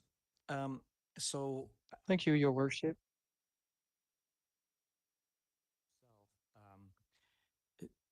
so the CRPA vote on a budget that they present to council. The letter that I read last night was an alternative that you had proposed to the CRPA. From what we heard last night from the chair who was here, is that alternative had not been the direction the CRPA was going. So what we have in front of us is only one option, that is the 15 officers that the CRPA voted on and passed, that would be the ask of the three municipalities. The three municipalities have collectively indicated a path forward, requesting key performance indicators and so on. We're in a situation where we have no other alternative to consider. We consider the 15 or we consider the 0. Your request will always be there, and maybe that will be what the minister will consider in terms of operationally what you need if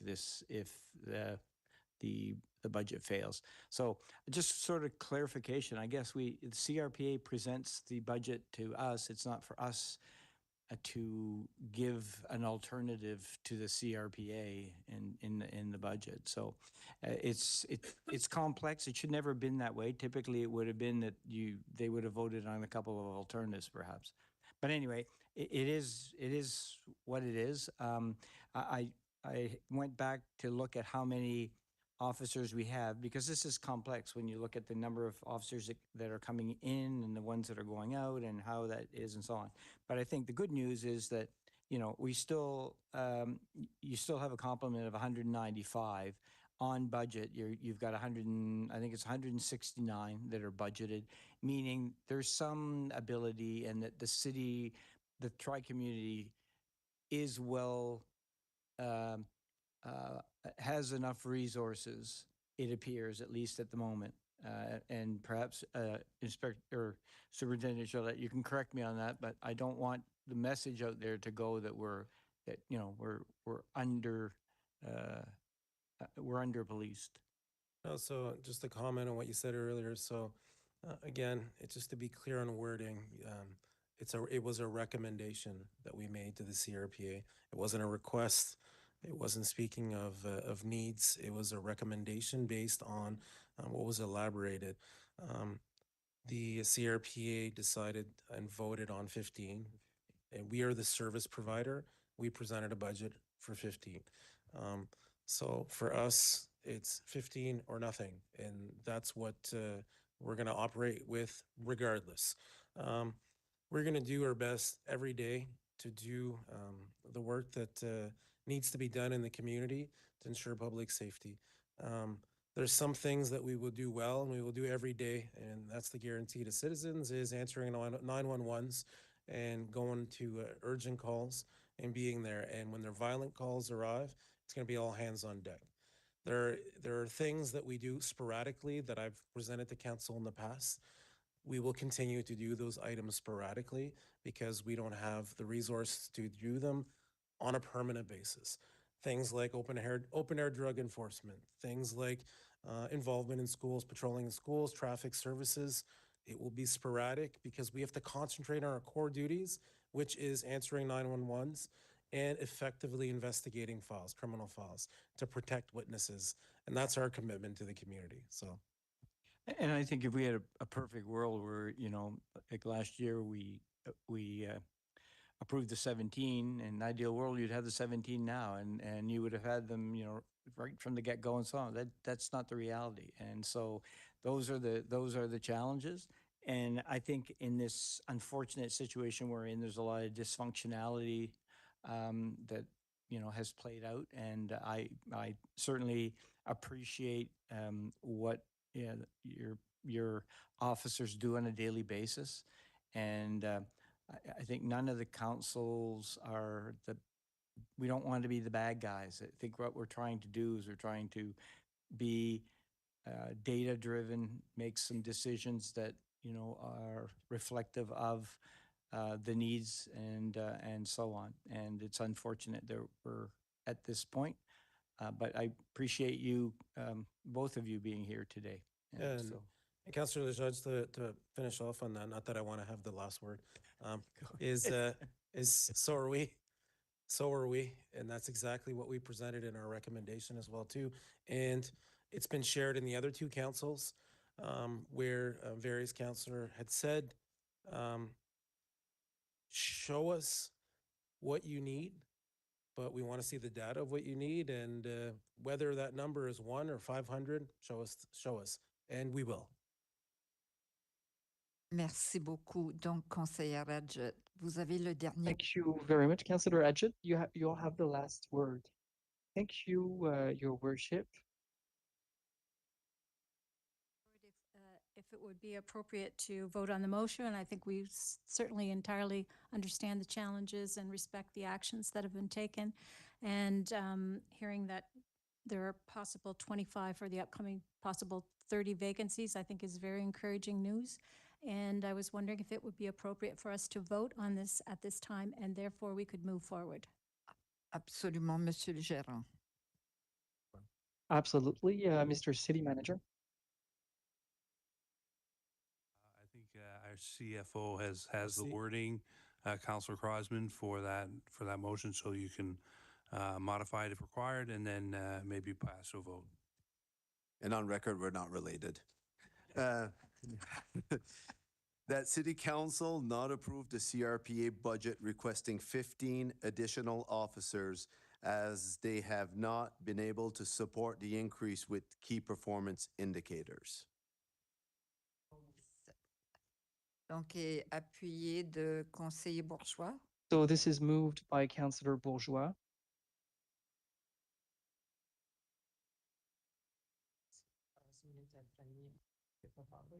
Qui? Merci, Madame la Maire. Je suis pas trop sûr que le Thank you, Your Worship. I'm not 100% sure that the wording is okay. I think they do have key performance indicators. data related to the key performance indicators, if that's okay? Yep, that's fine. Okay. Yep. Donc, on a la motion. Est-ce que si... So we have a motion before us. Do you want to vote on the motion right away? Is that the wish of council? So how shall we proceed, Madam City Clerk? Show of hands? Perfect. La motion.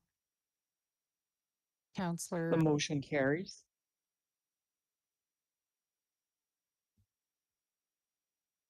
There you go. Est-ce qu'il a voté? Has his vote been recorded?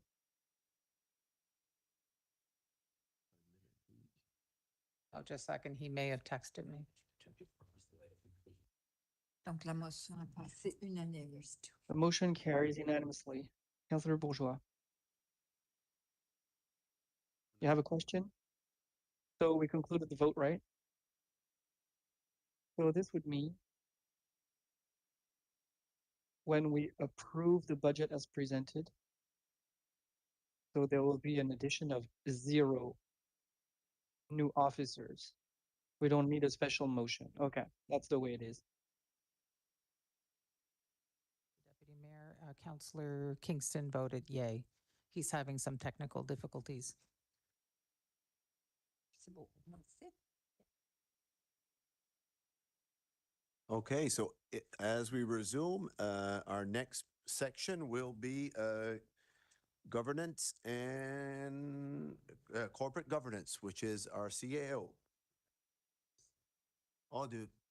Oh, excuse Jacques. Oui. On va peut-être prendre une Yep. pause. OK, merci. So maybe we're going to observe a little break. Thank you. C'est quoi le foundational?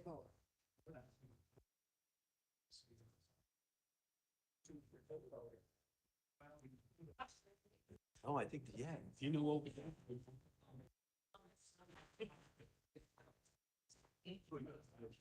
Quoi ça?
If we could continue on today, hopefully we'll get through the budget today and not have to return until Thursday. So, Madam City Clerk, I guess we are on item number corporate, I do believe, Jacques, corporate.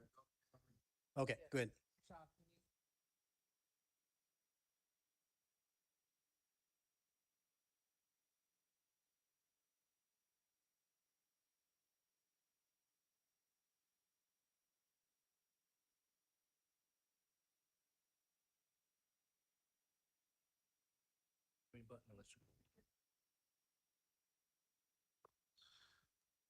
Thank you, Madam Clerk, Deputy Mayor and councilors.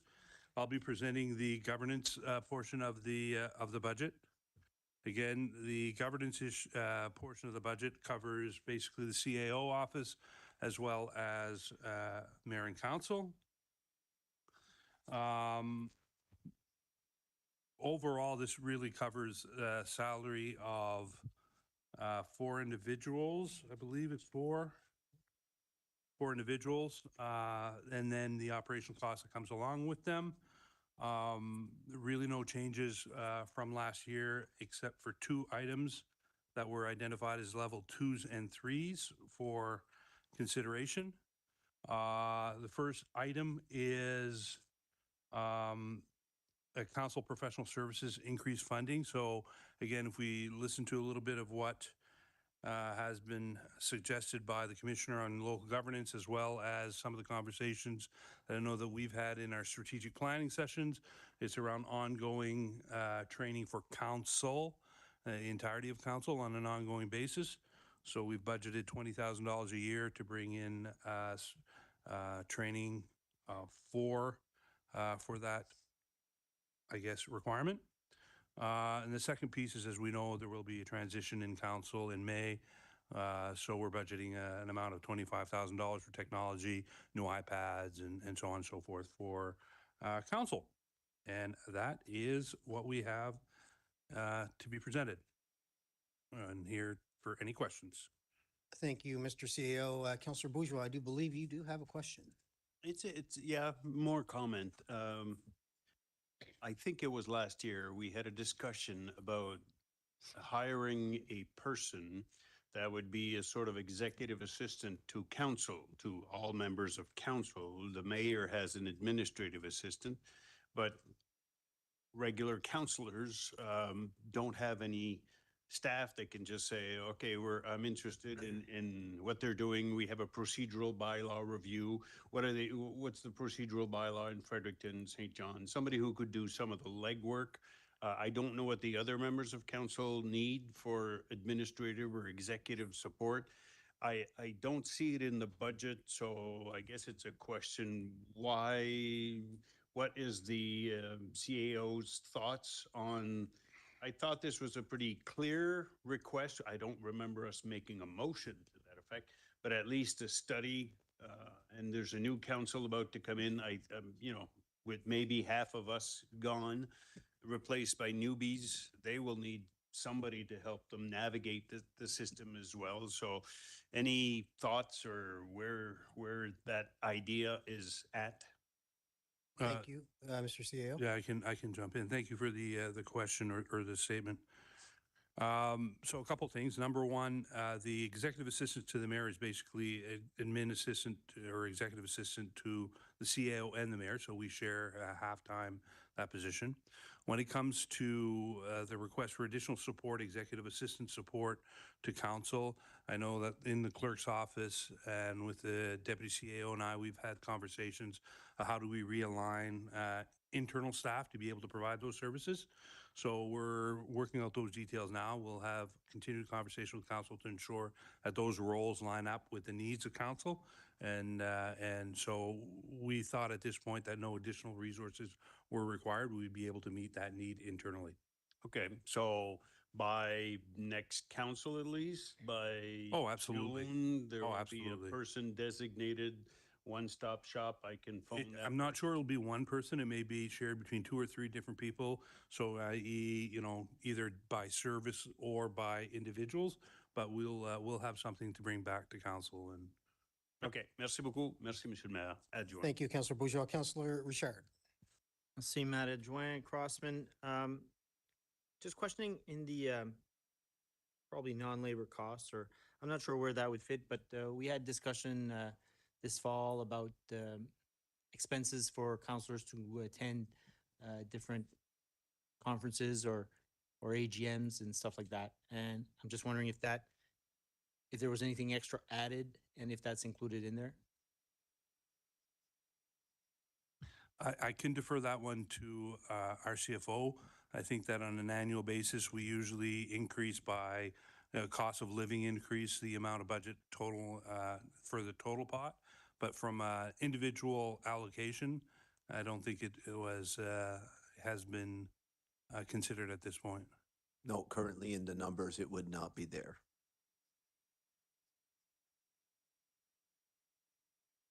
Not much more I can ask there. And one of the reasons is there's actually, if you look at the total budget, there's actually an underspend. There may be a few individuals that are on the overspend, but that was the rationale when looking at, like normally when we address inflation, we look at the historical cost or so on. Not necessarily that we focused on that one individually. We do it as kind of as a whole block, but it's something we certainly, if you want to make the motion, we can. I'm just wondering if it's a different way of working it. I mean, if there's a certain amount per counselor allocated for these, but there is a certain pot of money allocated for the members or those counselors.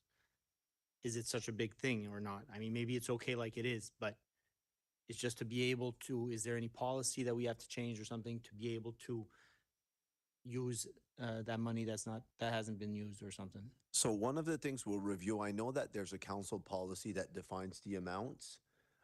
And here I believe the question is more around kind of UMNB representation and those things, right? So what we can do is we can take that away and we can make that work. We'll make it work. Okay. Yeah. No, that's perfect. Merci beaucoup. Great. Thank you, Mr. CAO. Moving on. Seeing no other questions. Next up would be corporate services.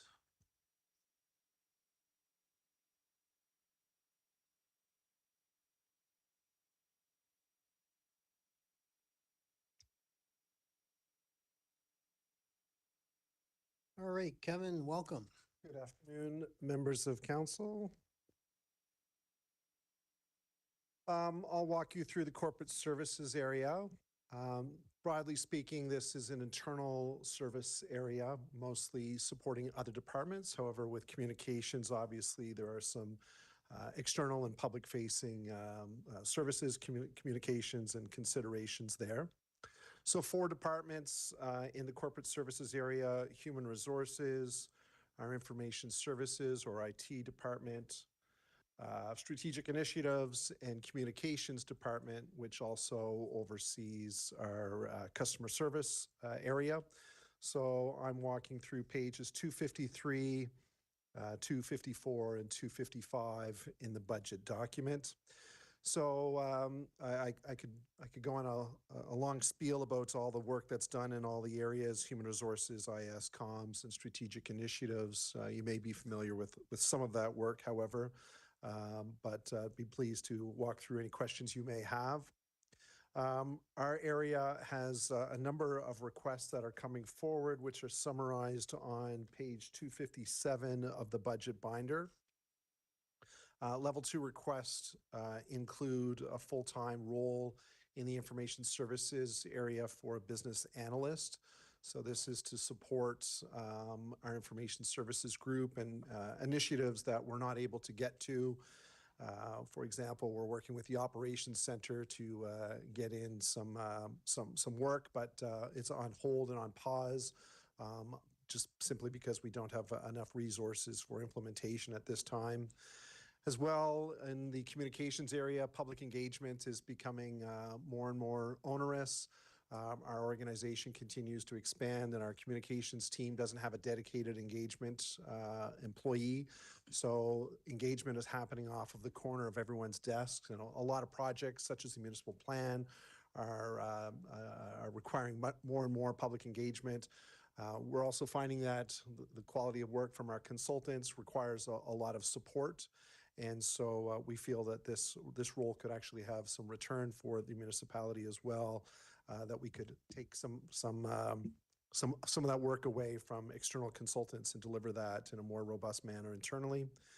On the human resources side, again, keeping in alignment with council's strategic priorities of investing in employees, we're coming forward with a $50,000 request for our wellness program. And then on the safety management side, there was $25,000 that was invested in this last year.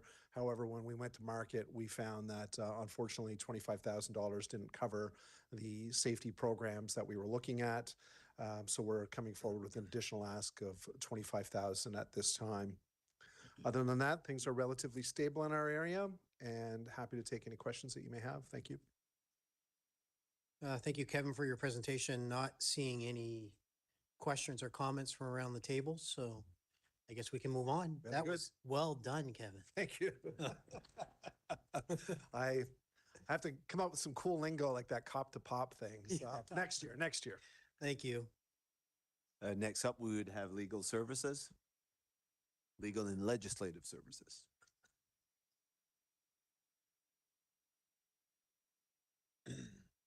Okay, thank you very much. So we are at pages 270 to 274 in your budget binder.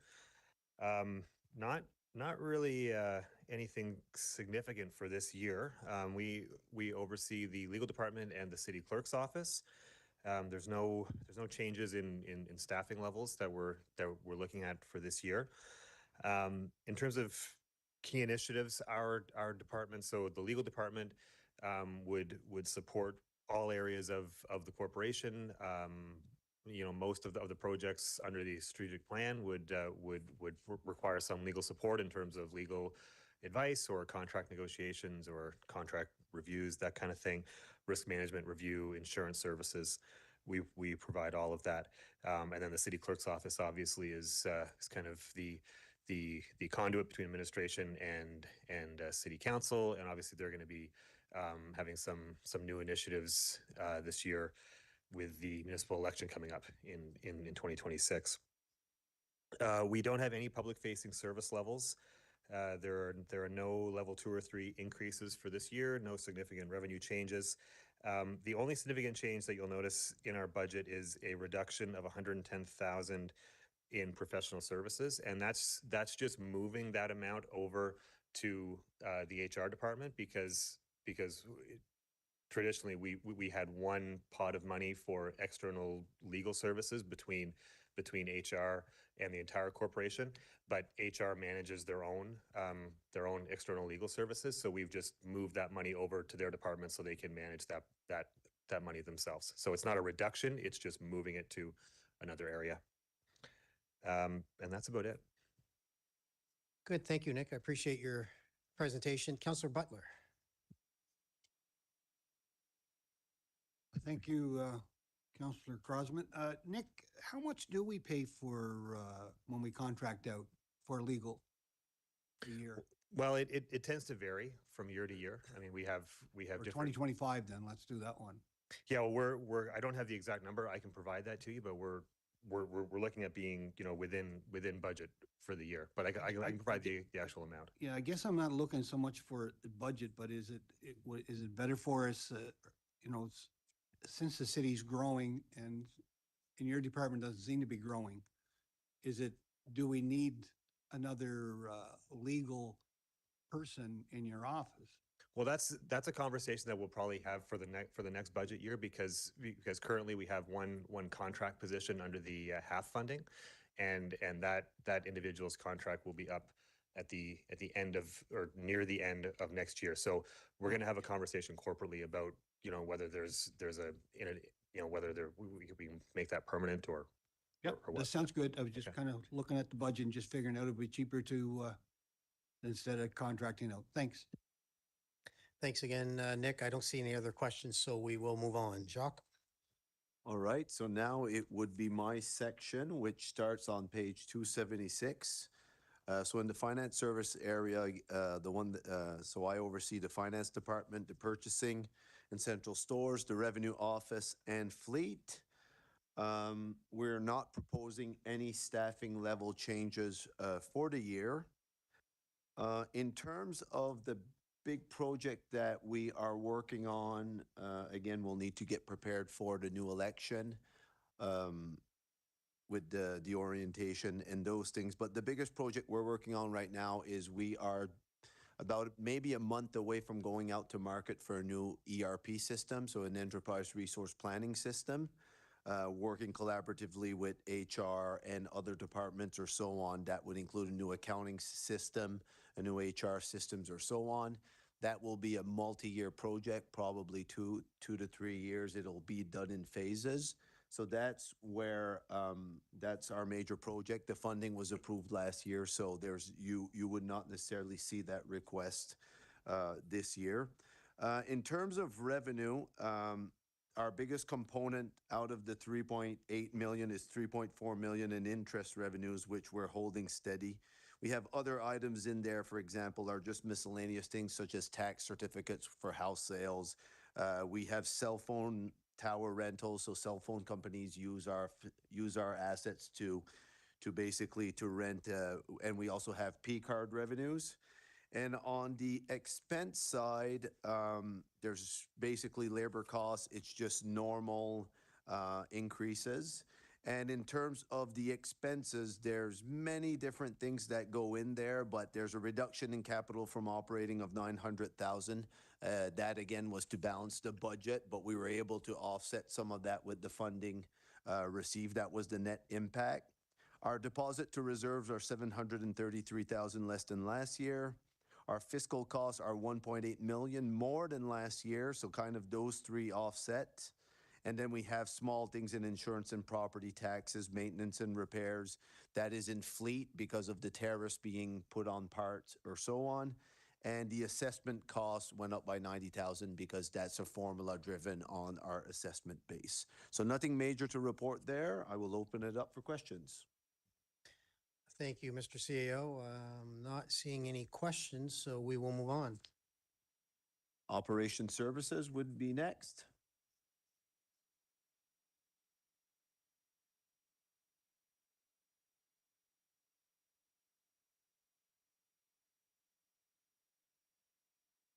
Thank you. That really started to move along. So a question on the hydrant markers, Councillor Leger. So I just confirmed with Corey that the project is ongoing. They had some delays getting it started due to various procurement tweaks that they had to do to make sure it was done correctly. But the money he still feels is sufficient, whatever there is currently allocated in the various budgets. And he thinks it probably will spill over to 27, but a lot of activity will happen in 26. So they're moving along in this. So sorry for the delay. On the Salt Dome, Councillor Bourgeois, so j'ai pu confirmer que l'incident où qu'il y a eu. I was able to confirm that the incident that we were talking about was in 2011. The city had worked with the insurance company, Avila, I believe was the name, and the insurer had managed the reconstruction project. It was a tower that had collapsed. The way they built it without a membrane. Now, it's not very clear. There's not a lot of people that on our team that can talk about this in a lot of detail. But certain problems were observed about 5 years ago. It wasn't very clear initially why there were issues. But over the years, there were minor repairs made. There was a more in-depth report. And in the last two reports that we had in 2023, the recommendation was to put a membrane. So, as I said, there were repairs made. There was communication with legal insurance. And it appears that it's too late to make a claim. But speaking with our new director, typically that kind of roof is not guaranteed. It's not like commercial membrane uh, roofs. So those roofs often come with guarantees of 10 to 15 years. But with a shingled roof like what we have on homes, it's so maybe the installation was not done well, but that's the information that I was able to get for you. So no change in the structure. We look after public works, look after the roads, the patching, snow removal, sweeping, basin cleaning, things like that. Facilities group, same thing. The municipal facilities that we have, maintenance, day-to-day maintenance, also bigger projects as needed. Our Parks Department looks after our various trails and recreation facilities for maintenance, like the key arenas and some of our larger parks, the fields. And we have a small group of support staff we call our operations admin that are very important to help our group on a day-to-day basis in their work, like, be it like reconciling P cards, payroll, work orders, things like that. So no change on this. I wanted to touch briefly on some of the level of service. Parks has been really struggling with a couple of areas. So the mowing and the gardening. So on the mowing side, council may remember this last level of service cycle, we changed the criteria from a length of grass blade, to cut it to a certain length because it was obviously very difficult to manage, and now move to a frequency base. So in this case here, they did not meet the level of service. The important to note that the complaints are not that many because of tall grass. So it makes us wonder if maybe weekly is too frequent. Maybe it's every week and a half, maybe every 2 weeks. So we'll keep a close eye on this. We have several crews assigned during the season to this activity. 4 crews, I'm told, 12 pieces of equipment, include some students during the summer and some permanent staff as well. But we may have to come back to council next year possibly and see if we want to maintain a certain level of service that we thought we were looking at doing. We may not be staffed correctly, or we may change the level of service. We'll see over the next year how it looks. On the gardening side, Dan was sharing with me an interesting fun fact that their teams are maintaining the equivalent of 2,000 houses, the landscaping, what they're doing. So there's a lot of landscaping to do in the city, all the mulching, the flower beds, and they also falling short. And I think it's been a thing for the past few years. We all appreciate the flowers that are downtown and the flower beds and things like that, but they cannot keep up. We have 5 crews dedicated to this activity, lots of students in the summer.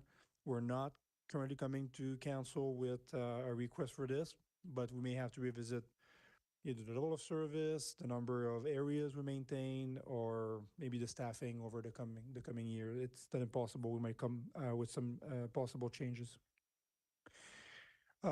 If we go to the summary of our request, I think page 298 of the document, it's actually quite simple this year for operations. I would probably just focus on that slide. There's a small item, we called it an L2 Parks bought a phrase mower. I understand that removes some of the top layer of the grass in the fields, and this is just to maintain it over the next few years and build a budget to replace it in the future when it's due. The biggest thing that we are hoping to be able to get Parks is a new truck to replace their older vehicle, which I believe was a 1-ton truck. Their big service truck, and we want to have something that's more flexible and versatile for them. Where they call that a hook lift, but it could also be like a roller truck with a cable like a back. So it's very interesting because you can change the back end of the vehicle for the task you're doing that day or that week. So you could have a flatbed, you could have an enclosed box, you could have a water tank, to do something like the winter trail maintenance. Right now, we're still running an older flusher truck that Public Works doesn't use anymore, but this thing is getting older, so that could be very helpful for this. So this is what we focused on. And other than that, we are not requesting any changes that I can remember for operations right now. So I think that covers what I had. I'd be happy to answer any questions that council may have. Thank you, Alexandre, for your presentation. Councilor Richard has a question. Si, Maire Adjoint. I've heard of smart meters. Have you ever heard of smart hydrants? I can't answer it now. It's coming in the utility section. I also really? have the water. I'll keep trying. We'll keep the suspense I a little might find longer. out. Be okay with that. I find out sometime. That's it. Thank you, Councilor Richard. Hopefully, they're not as costly as the NB Power updates that went through to the citizens. So, Councilor Butler. Thank you, and thanks for your presentation on your department. One thing, I don't want to make a motion, but I'd like to make maybe a directive or direction to staff that we have to sit down and talk about snow removal equipment. This is kind of like our city is growing. Every time we build a subdivision, we're putting sidewalks in. People expect if they have taxes and a sidewalk in front, they need it to be plowed. So I think that the direction I would like to give the CAO is that years ago, from what I'm told, way before me, so it's been a while, that they had a snow committee, and they decided what they needed for equipment, working with your department. And I think the direction I would like, hopefully council would agree that the CAO that there would be a committee struck so we can sit down, because this is getting to the point our city is growing so fast, especially in the north end. It's the biggest ward. It's as big as Dieppe, bigger than Riverview. So, and I see Riverview's got a lot more equipment than Ward 3 has. So I would like to have it kind of like evened out. So if we could do that, that would be great. Mr. CAO, that would be.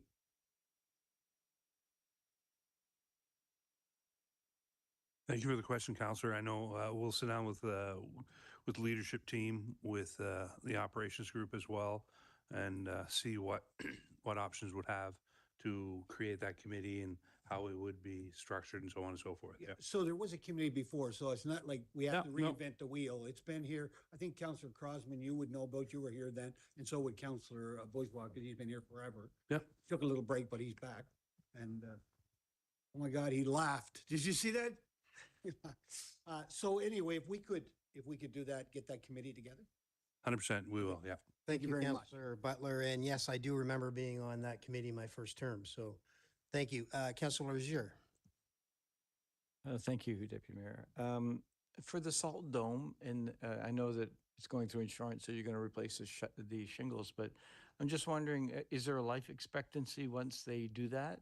Will there be, because I suspect they're going to put a membrane, they're going to probably do some repairs of what is decayed. And was there a consideration, perhaps the cost is too high, to have completely removed it? And maybe I noticed the Department of Transportation have those big plastic domes, you know, the ones that you drive in. Was that considered? And So we're not going through the insurance, just to be clear. So we're going to okay. take it on as is, as the cost there is not recovered. Anyway, that's what we're looking at right now. I was not present at the time where the dome collapsed and was replaced. My experience with these, I have some previous experience in salt mining and distribution. We don't do that anymore. So this is an older style of structure that was very common in transportation departments or even salt mines, all kind of different places, which really only makes sense if you feed them from the top, because that's what they're meant to be. Like, it's fed with a conveyor, so it builds your perfect dome to match the shape. Otherwise, you have to layer with your loader inside, and it's very difficult to manage. So no, we would not build this again. As far as I'm concerned, we would do some more similar to what we just built this year. With the help of council at the Operations Center, we have a second fabric structure, very large, very nice, nice rectangular shape, properly ventilated, bright. It's a very nice structure. At this point, to demolish and rebuild, we would be looking at millions of dollars. I would expect there is still significant life left to the structure if properly maintained. We're doing an inspection I think it might be every year now. I think we're still every year to make sure that all the components are safe and catch early any small problems. So we still have, I think, a long life ahead with this piece of asset that we use. We store the salt, the sand, things like that in there, which is okay. It would not be the preferred structure probably going forward, but. Okay. It does indicate though a recovery. So what does that mean? Because it Might be from the reserve, Jacques, is it, or Greg? yeah, because it's It was page 197. Maybe from the There is a recovery of that amount, but I just don't know. I was thinking, I guess it wouldn't be insurance because it's too late. I think so. So probably out of the recovery. Or maybe See Greg as his flashing light. asset management? It's actually, the recovery is probably for capital from operating, so we're using Capital it from yeah. operating, I see. Yeah. Okay, thank you. All right. Merci. Thank you, Councillor Legier. Alexandre, I don't see any other questions, so thank you. Okay, thank you. Jacques? Our next service area is sustainable growth and development on page 311. Thank you. Good afternoon, Council. I'll talk to you a little bit about Sustainable Growth and Development Service Area. As mentioned, it starts on page 311. So this service area includes 5 departments. We have engineering, economic development, planning and development, environment, as well as public transit. We also have a special projects director, Sherry Trenham, who is currently managing the construction of the new policing facility.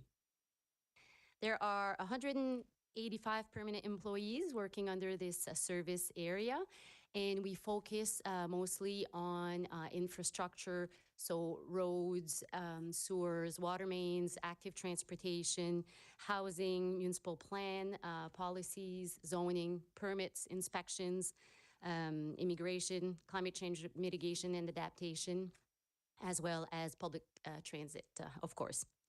So 2025 has been another record-breaking year. Actually, it's been our highest on record ever. So as of the end of October, we were at a value of $434 million in building permits.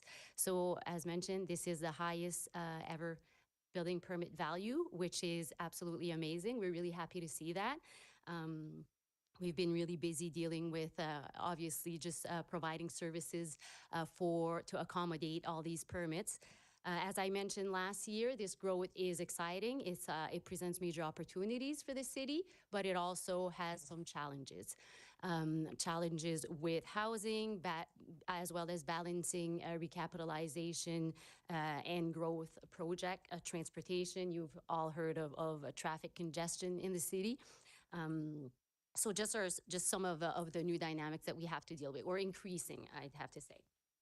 Some of the things that we've accomplished in the past years to try and address some of these challenges with housing, for example. As you're aware, there's the HAF funding, where the city got $16.7 million. This year, we dispersed $1.4 million out of the $2 million just so far this year, incentivizing 86 new housing units. Also, approximately 40 new affordable housing units were permitted this year. There was also the 4 units as of right that was adopted by council earlier in the year. And also, as you're aware, significant capital projects throughout the city. And also the continued downtown incentive programs. We're also seeing strong building permits in the downtown with new housing units right in the downtown, which is also very positive. In terms of service levels, on page 314 of your binder, you're going to see under many of the planning and development category line items that it says that the current reporting methods do not properly reflect the service being provided. That's just because what we were using for measuring our service level wasn't very accurate. For example, if we had like a 10-day turnaround time for issuing building permits, the time that we measure in our system is the total time. So it includes when staff receives the application, and then if they ask questions back to the proponent, and it could be with the proponent for 20 days, for example, that wasn't captured. It's the total number of days, so it's not very reflective of our turnaround time. The good news is that we're going to be, a bit better positioned to monitor this accurately in the near future with the e-permitting system that we are actively working on. Information systems, strategic initiatives have been a huge support with that. So that's going to be a new digital platform for permit applications, through which we can also track our turnaround times. And that was also funded through the HAF program, which is going to add, a whole new level of efficiency to our operation. Most other service level targets were being met in 2025. Key initiatives and actions for 2026 and onward. As you're aware, we're working on the municipal plan review and update of the zoning bylaw. So we hope to present that to council by the end of 2026. There's the Vision Land secondary plan that we're going to complete and present to council next year. There's the e-permitting system that I just mentioned. A lot of street recapitalization projects as well as growth. We try to maintain the 75% recap, 25% growth balance in our projects, in our engineering projects. As you know, it's been a challenge because there is so much growth in the city that we have to also focus on that. So next year, what we have in the budget in terms of recommendations, we're at about 67% recapitalization. So that's fairly close to our target. The biggest growth component for 2026, if we do receive SHIFT funding, would be the Humphrey Brook Collector roadway that we talked about this morning. We also continue to implement the traffic calming program as well as active transportation plan. And another big one that's going to be presented next year is the public transit growth strategy. That's going to allow us to also make more appropriate decisions moving forward with public transit. In terms of environment, there is the downtown flood mitigation feasibility study that will be completed in 2026. And that will, it's a study of the low-lying areas in the downtown and how to ensure they're better protected. On page 321, under revenues and expenses, 2026 is going to projected to be pretty consistent as of for past year, mostly regular labor cost adjustments. The only difference would be with Kodiak Transpo, where you're gonna see a focus next year. Kodiak Transpo is on page 329. So there are some investments and proposed investments in Kodiak Transpo for the next year. We talked about the capital investments earlier this morning with the garage expansion to allow space for additional buses. We also talked about new diesel buses as well as electrification. I just mentioned the growth strategy, which is going to be presented to council early in the new year. We're still seeing growth in ridership for public transit. From January to September, we've seen a 10% increase this year compared to that same period last year. So there is still some growth. We added some service last year to address some of the busiest routes to alleviate some of the pressures. We are still seeing some of these routes with standing loads. Again, this is good, but we need to also adapt and accommodate our system. You're going to see that we're a bit behind on revenues for this year. That's only because we had ordered 4 buses from Moncton that there was a delay in receiving.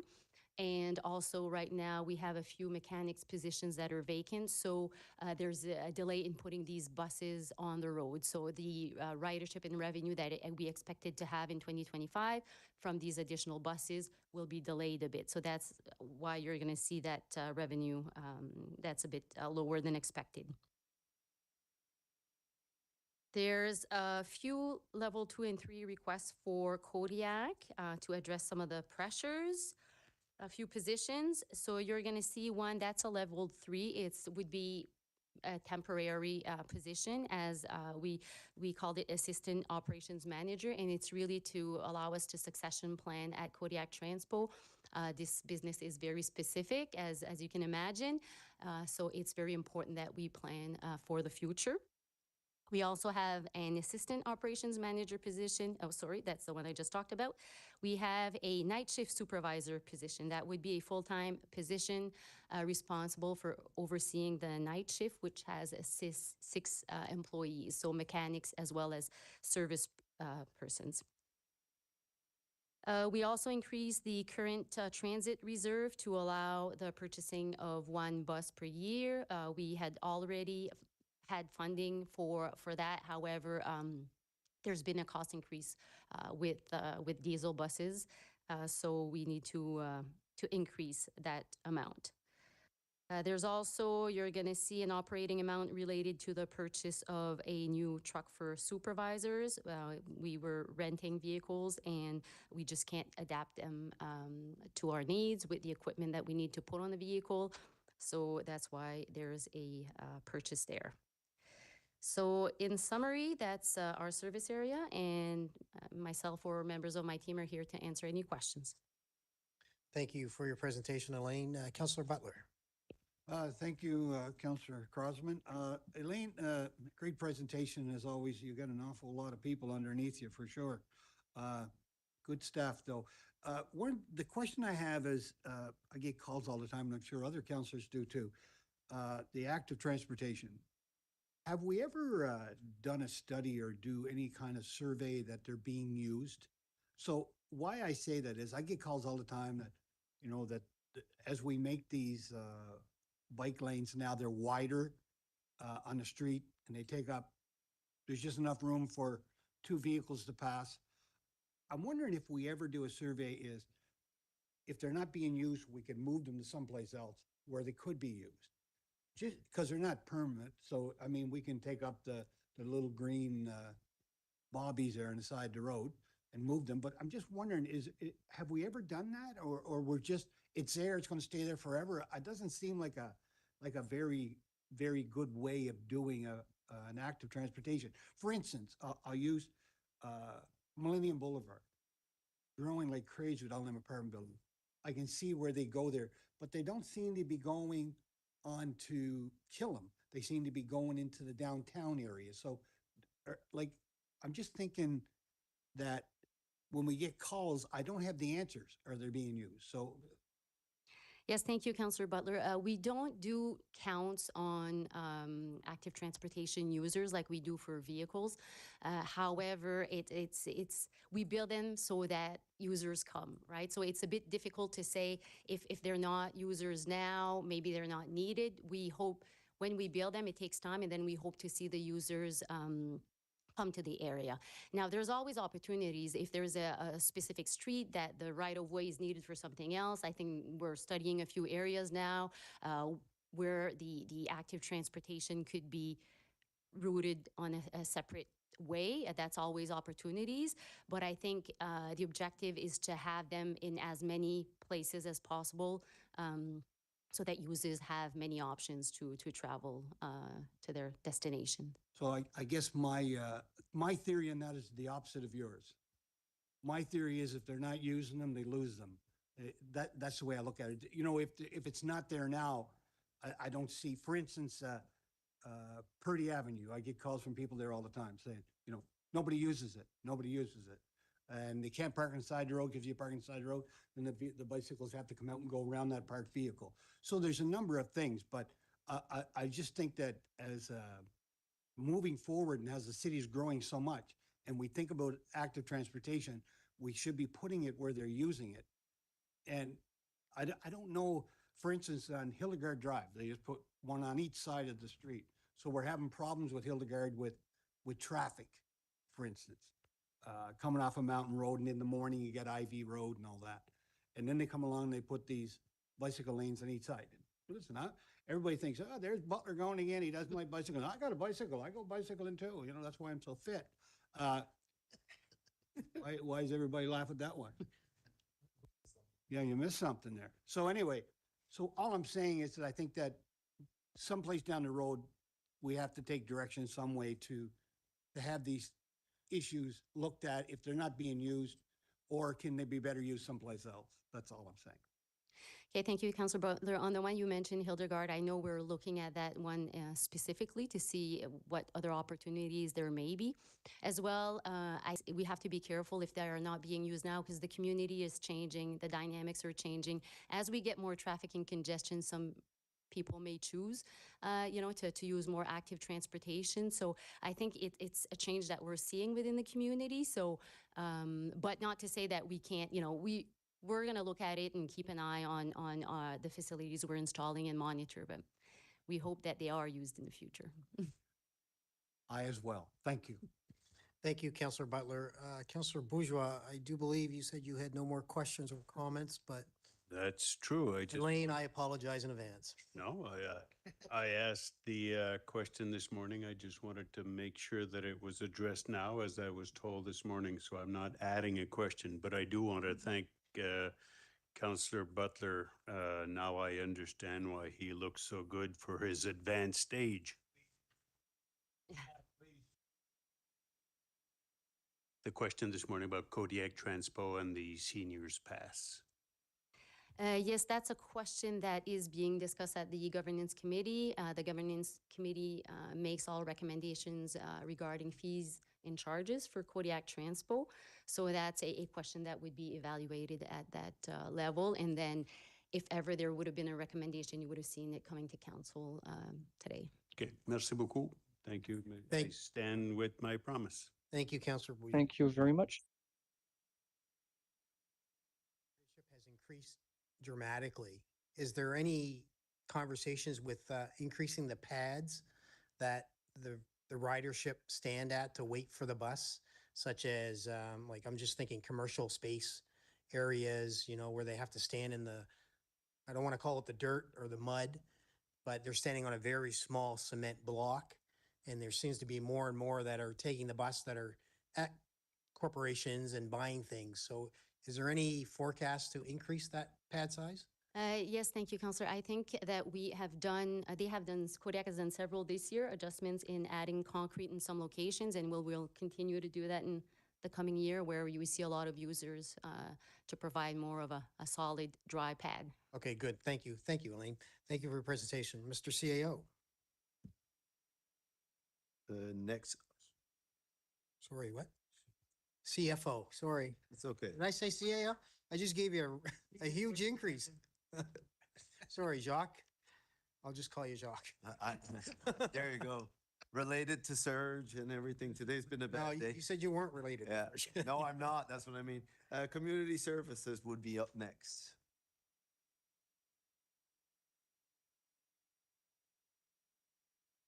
Alors, bonjour à tous. So very quickly. Good afternoon, everybody. So from recreation to culture and heritage to venues and events. And within venues, we've got the Coliseum, we've got the market, we've got obviously the Magnetic Hill Zoo and Magnetic Hill Park, and we have social inclusion. I just want to take a moment to say I stepped into this role almost a year ago to the day. I have been nothing but highly impressed by the quality of employees we have within all of these departments. They are committed to this community. They are committed to their teams, to their work. And just wanted to tip my hat off. There's a few of them here, so thank you. It's been nothing but pleasure to work with this group. Okay, so let's get into it. So our service area, the objectives are quite simple. We're there to enhance the quality of life of residents and visitors. We want to make sure that we enhance the overall experience of anybody who walks within the city of Moncton and who comes to our city to enjoy what we have to offer. And we also, another of our objectives is to operate and maintain municipal facilities, venues, and attractions. This is highly important because these are great economic generators. They're important economic generators for the city. And these are very important assets for us. Of course, our goals, we want to put on and coordinate and partner on community-based initiatives and activities that promote the vibrancy of all of our departments. We work hard to attract some large-scale events and some medium-scale events in order for our residents and our visitors to benefit from all that we can bring into the city.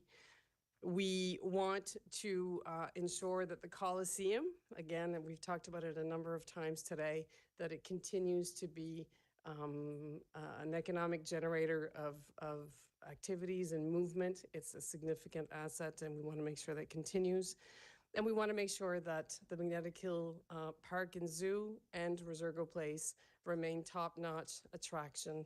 So in a run of a week, that's kind of what we do. As far as our, page 369, as far as our complement of employees, we are going to be adding one new position this year in venues and events. I'll talk about that in a moment. Other than that, it's pretty status quo from an FTE perspective. On our service levels, we've been highly successful. A couple of notes that I'd like to add. We are going to make some changes, mostly in our recreation service levels, because we felt that they did not match with what we really wanted to measure. It's great to say that we're acknowledging a request, but we'd like to take it further than that. So when are we giving an answer to that request? For us, there are things that we want to tweak, and with the new strategic plan, we'll be able to be a little more specific on those. Resurgo Place has done phenomenally well this year in their service levels. And as far as our tourism on page 372, the tourism numbers, so with the creation of the DMO is now taking a lot of those service levels, so we're going to be changing those. If I head over to page 381, so you'll notice that we have received more revenues than expected, which is fantastic news. As far as our level 2s and 3 requests for 2026, as mentioned, we have a new FTE at the Coliseum. This is a 7-day-a-week operation with 3 shifts, and with success that we're seeing there, and the need to be able to handle more because more requests are coming in for large major shows.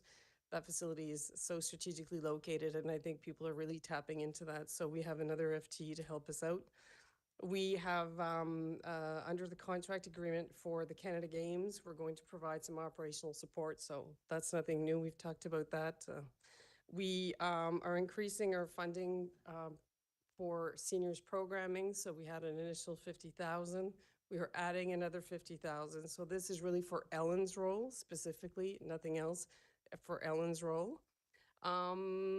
We are going to be also renewing our cultural plan. We're quite excited about that. So we are somewhat past our due date. So we're going to be looking forward to engaging with the community and stakeholders to put that together. And in the line of good news, so at Magnetic Hill, the camps are so successful, and we're seeing so many young families in the city.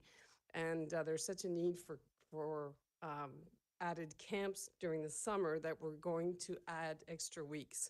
And so that's a revenue generating opportunity. So we're really happy about that. And I think Selena's crew sitting in the back are also very happy to be able to offer more camps for our students, for our kids. As far as what we're going to be working on in 2026 and the important files, obviously, no need to mention Canada Games. That'll be ongoing until we do host the games. We're going to be working on the Riverfront Master Plan.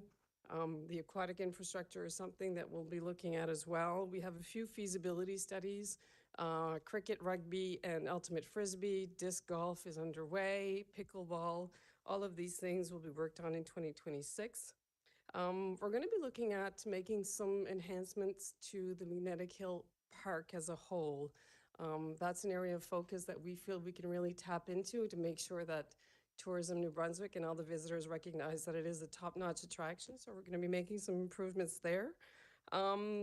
We are going to try to enhance our focus on social inclusion actions and on the plan itself to be able to provide more support. The cultural plan I mentioned, and of course, transitional housing and affordable housing is always top of mind for us. So I think that's that is about it. If you have any questions, we are all here. Thank you, Isabel, for your presentation. Councillor Butler. Thanks, Councillor Crosman. Thanks for the presentation. It's always great to work with your whole staff, and I bug them a lot. They know that. I'm a great swimmer. I'm not much of a cyclist, but I'm a great swimmer. I'm still trying to get that pool. One of the things that, and I'm sure it was just maybe we didn't look at it enough, or I wasn't a strong enough voice, but last summer, a very warm summer, I was over to Knox Park in Hildegard, and there was a young mother with two children, one an infant and the other playing in the splash pad, and she was sitting there, and there was no place for her to go and get in the shade. And I thought, you know, what a beautiful facility. And Hildegard is changing, coming more of a younger family as we change our neighborhoods. And I had mentioned a couple times now over the years that there should be an overhead shelter put there like we have at all the rest of the parks. Doesn't matter if it's a small park or a big park, we usually have them. It's usually, I think that the estimate's around between $30,000 and $40,000. I would make a motion that I would hope that the rest of council would support, and I'm sure Councillor Steves would second it for sure, that we take money out of the councillors' contingency fund to pay for that, to put it in the budget. So I'll just leave that with you. That's a motion that will be made whenever, so thank you. So do you want to move that motion? Yes, right I now? am, yeah, and Councillor Steves. So we'll need a seconder for that. Yeah, I motion. got him right here. Councillor Steves. Yeah, yeah, he was there, I think, with me when, Sorry, I didn't see him there hiding behind you. oh, I'm the talker, he's the voter. Is that all, Councillor Butler? Yes. Good, thank you. Councillor Richard. Non, merci, Madame l'adjointe. Merci, Isabelle, présenter. Thank you, Your Worship. Thank you, Isabel, for your exciting presentation, and congratulations on your first year. Social media campaigns, and that's on page 371. And those look like great numbers. I always come back asking, how are we reaching residents that don't have social media, internet, email? How are we doing on that front? It's probably a question for our comms department, but I might have some insight on that. Well, it's stuff that would be coming out of yours here anyway, so. So I think in anything that we do, you know, we've always said that we've never had access to so many means of information, of receiving information, yet it's never been so difficult to reach people, really. But I think in all of our efforts, we don't just rely on social, we don't just rely on the traditional means of a press release. I think that through our comms department, we're out there in the community. My departments are literally out there in the community. They're in the parks. Ellen goes to events. She distributes stuff. We're really out there. We don't just rely on social media. We're also trying to develop unique ways to get to different audiences. It's not a one method works for all audiences. If we're trying to communicate to seniors, it's a lot different than if we're trying to communicate to the Youth Advisory Committee or youth in general. So we're trying to tailor our efforts by using different tools. We do tag team quite a bit with our comms department, and we use anything at our disposal. Yes, it's social. Yes, it's website. Yes, it's newspaper. It's an easier venue. interviews. It's anything that we can come up with. We're actually discussing for next year, trying to get going, I guess we're going back in time. We're considering doing something specific for recreation. So you have probably seen our events guide that comes out a few times a year. Those are for events and festivals. We're looking at doing one for our recreation activities too, because I think it's probably not a mail out, but they'd be distributed in all different points of sale, not points of sale, different areas. And that seems to be working really, really well for our events team. And we feel that we can do the same for our recreation team because, yeah, people want to know what's going on. And there's a lot. And we're trying to be the conduit of trying to hone in on everything that's happening. So long answer, short answer is we're using every tool at our disposal to try to get to everybody. And it's never been more difficult, but we're trying. And I appreciate that. I mean, it's hard to measure those. Social media is easy to measure. There's a lot of clutter everywhere. and Yeah, people right. are bombarded. And I mean, you're talking about your staff on sites on different events. I see them everywhere, so they're fun to hang around with. So also event attractions. You've got 3 formal expressions of interest that were submitted. You've got 2027 baseball for you 16U girls and 2028 baseball Canada Cup. How are we doing with those? Is that approved? Is that accepted? Is that Chad bring- dans les bring- détails. go there, Chad? Hi, thanks for the Look at- question, look at Counselor. Look at the guy. I did this just for you, I swear. I bet. I'm happy to share that we'll actually have an answer on those 2 events in the next 2 weeks. So Baseball Canada is meeting, they have their convention. I think it's in Winnipeg this year in 2 weeks. So we should hear whether or not we were successful with those events. We have submitted them as test events for the Canada Games. So we're, optimistic on our chances for those 2. So Keep applying. that's what we're doing. Let's bring them in. Yeah, absolutely. Right? And then on page 375, Isabel, we're talking about how we're getting back to acknowledging inquiries and stuff. Again, I know you're going to say it's comms probably, but are we looking at AI chatbots to help facilitate those conversations or answering certain questions? Like, I mean, I don't know how these inquiries are being Received. acknowledged. Yeah, a lot of them are coming through email, phone calls, the traditional means. They'll come in through info@moncton.ca and they'll be forwarded to us. I think, if I'm looking at this and I'm saying that we've got a recreational activity ask, someone wants to rent space. Well, the fact that we've acknowledged receipt of the message doesn't really give us we've done a really great job or we've not done a good job.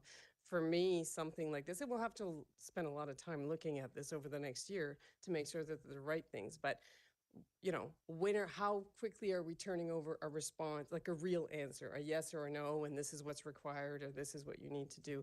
That's more important for us than to just acknowledge. So I think we just need to rework these with the new strat plan.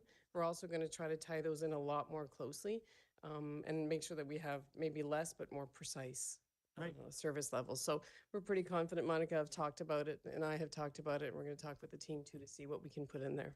And we also have to have some stuff about seniors and youth now that we have a new development officer. Perfect. Merci beaucoup. Thank you, Councilor Richard. Councilor Legier. Thank you, Deputy Mayor. Thank you.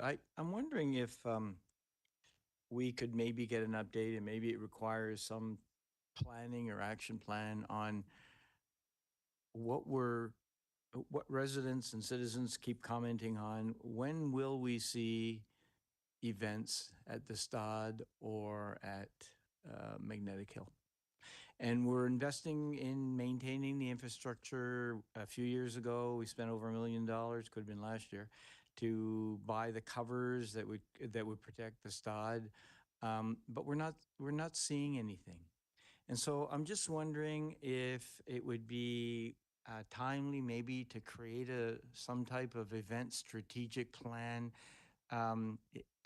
something that's actionable, really committing to getting something done. It really is. And I feel we are falling behind. And maybe it hasn't necessarily been a priority. We have a lot of other things on the plate. But the bottom line is, I think we need to activate it and we need to do something. And, the frustration, my frustration when I see things like the $500,000 that we have to spend to do, fortunately we have insurance, but to do repairs at the Magnetic Hill site, we've talked about, multiple things that we could do. I don't expect you to necessarily do them, but let's find a way to partner with individuals, companies that see this as an opportunity. There's no reason that Cavendish they've created a couple of festivals. Charlottetown has done a whole bunch of different things in and around their city. And it goes on. The Stade's a perfect venue. And, you know, we have the infrastructure, we have the ability now to allow everyone to park on campus, and there's nothing. So I'm not pointing fingers. I think what I'd like to say, though, is that let's think about a strategy, create something, and commit to having a couple events in 2026 and get us back into that, uh, I guess, into those activities. And part of the downtown Moncton levy and so on, hotel levy, is really to do that. So don't know what your comments will be, but bottom line is we need an action plan on getting something done.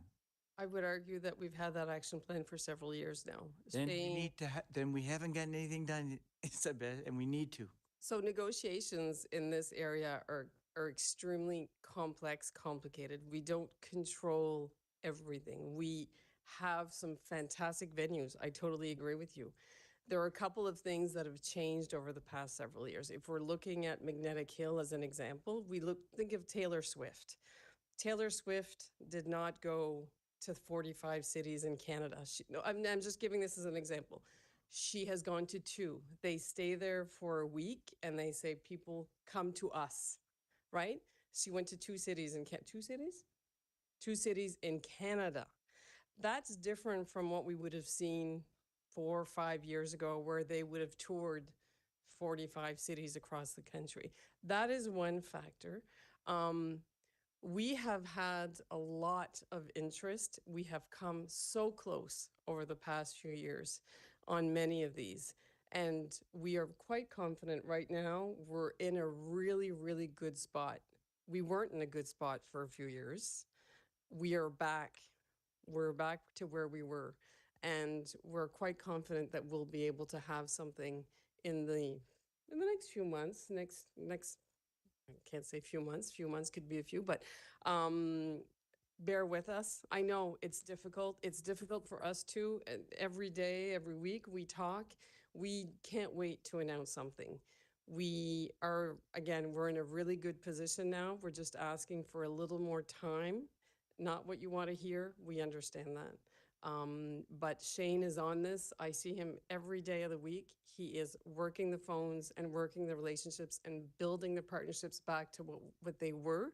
And I'm super impressed and I'm really happy with where we are right now. So, on a juste besoin d'un bon coup, puis je pense qu'on va connaître du succès. I think we'll be successful in the future. We might not see it because we're not on campus, but there is a lot more activity. And even the Stadium Management Committee, I think we're saying, and Lauren Mitten, who the first few years were saying, we need more people to be there during the day. We're seeing that now. So we're pretty pleased with that.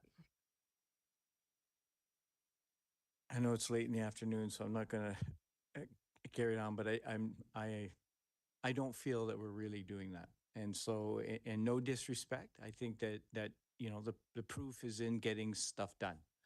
Our commitment is, and I have confidence, we move forward with $1 million to put to buy what's necessary to put that down. And so, so what I'm asking is have an action plan. I'm not expecting you to do it on your own. All I'm saying is that, you know, it took Rotary to bring Rib Fest. Rib Fest is now decided, or they've decided they're going to change that. We need to step up. We can do it. And so what does it take? Fine, negotiations and so on. But I look at other cities and what they do. And why is it that they can do things that are, I don't expect Taylor Swift to come here. It'd be great. But let's figure out something on a longer term. So I'll leave it with you, but I really would like to have an action plan. Otherwise, I think the discussion should be really, do we keep the Magnetic Hill site? Do we develop that instead into some residential and so on and do something completely different? You know, maybe create another park. I don't know. But it becomes a bit of a, you know, of a challenge. You know, we have all that infrastructure. And so I guess, you know, hopefully maybe we'll come up with some positive things, but I've heard that before, you know, and if we're the hindrance, then tell us that and tell us what it is that we need to do as a council to support, you know, bringing events, because people really would like to have that. So if we can, do what you can. And I hope you're right, Isabel. and we're very near, so. Thank you, Councillor Legier. Mr. CAO, I do believe I got your title right this time. Yeah, you did. Thank you. Perfect. Thank you, Counselor. I think I know Shane and I have spoken, and I've spoken to Isabel as well. We'll come to council in the very near future with an update on that whole environment and provide you a lot more detail that we can, that we might not be able to do in an open, I guess, meeting. Thank you, Mr. CAO. Isabel, I don't see any other questions, although I do have a couple of comments on page 381. You've got an increase to programming for seniors. Yes. That's great. I'm glad to see that there. I can tell you, being a member of the Senior Advisory Committee, the job that Ellen is doing is outstanding, not only for seniors, but for youth as well. So I'm extremely happy to see that. And the renewal of the cultural plan, just appointed to that committee with Councillor Edgett. I'm glad to see that going through the budget as well, because I know Joanne is sitting in the back hiding, and that's a very near and dear project to her heart. So I want to make sure that we do carry that out and get it done. So I appreciate that being put in the budget. That's all I have. Thank you. Jacques. All right, the next section we'll go through, we'll have Alexandre Binet come and talk about water and wastewater. And just as a reminder for council, the budget that is prepared now for water and wastewater contemplates an increase of 0.84% of the rates over multiple years. And we're following through with our, let's call it more of a fixed increase strategy to prevent major fluctuations in the future. Okay, thank you very much. Would bring you to page 401, 402. 401 is just a summary, and I think Jacques already and Greg and Melanie talked about the high-level situation of our utility fund, and I think it's very positive. The following page, 402, is the summary of all the requests. I'll go quickly through them, and then if there are any questions about any of them, I'll be happy to answer questions. So the team in the watershed has been doing lots of work over the past few years. So lots of them are to continue to make various improvements there. So there's more signage to be done. There's a lot of old signage in that area that don't match the current logos and wording. So that's being redone. Then there's a couple of requests that are that line here and one further, and I'll address them together. So the watershed as Nicole Taylor looks after this group, and there's currently 2 employees there. And through various reviews we've done over the past year and a half, we've seen that they really can use additional help. So we're going to add a couple more staff. One will be more of a labor kind of staff, field staff, and the other one will be more technical. So that will help us to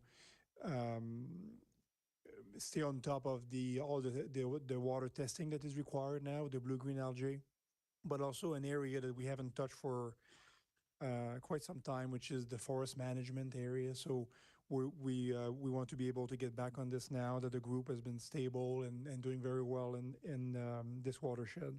So this is what that covers, as well as another one I'll point out a little bit later. The transmitter replacement.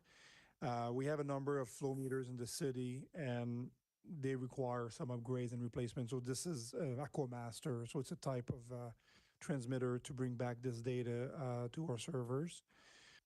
The asphalt hot box. So council, I believe last year, gave us the resources to upgrade our asphalt plant, the Bagella, from a 5-ton to a 10-ton. So that's been working quite well. And the team wants to make sure they have enough hot boxes to carry this hot asphalt when doing patches during the winter, the utility cut. So that will be a third unit that they can make sure that they can maximize the throughput of this larger asphalt plant. The boulders, Nicole started that this year, maybe last year. So there's a lot of areas in the watershed where we want to control traffic through different fields that belong to the city. And she's been installing a lot of different large rocks to prevent unauthorized access.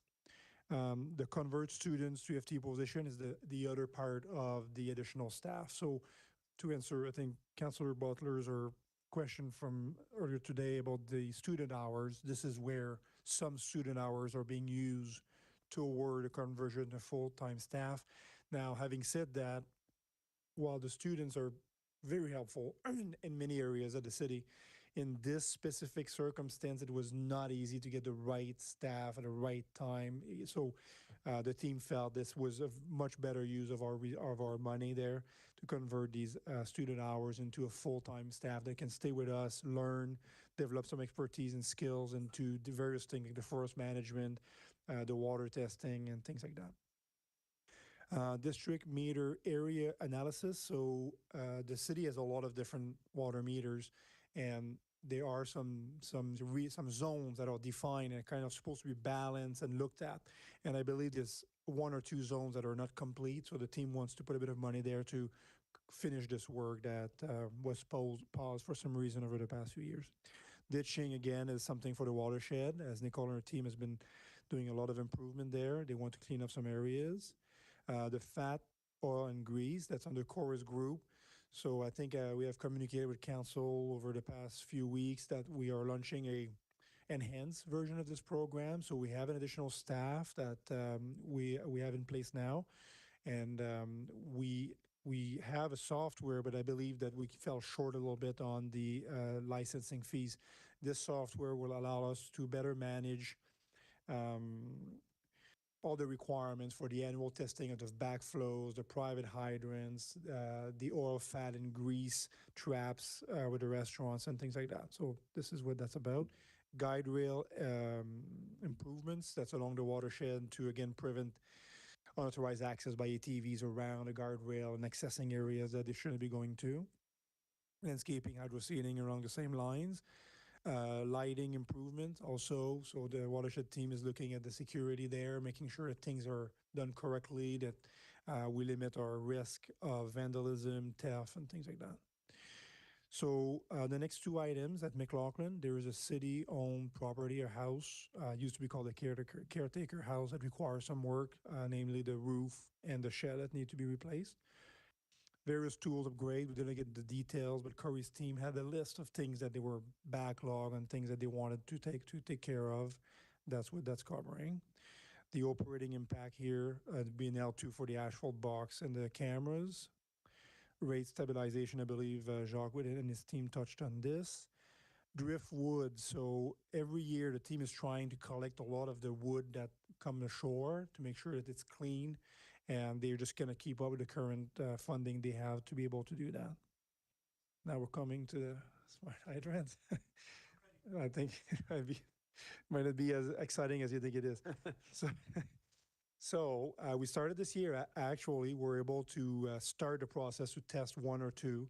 So the city is made of different zones in the water system, and some of them are pressurized. So we have more information in the pressurized zone because we know we're pushing. We have devices that tell us that there are various pressures in the system. But there are some sections that are gravity fed from the reservoir, and we're going dark in these areas. And at times there are things that happen. Customers, large customers, like in some institution, like an hospital, might call with complaints about either low pressure, high pressure, and the team is scratching their head. They have to go try to put a temporary device somewhere, and it's very, very difficult.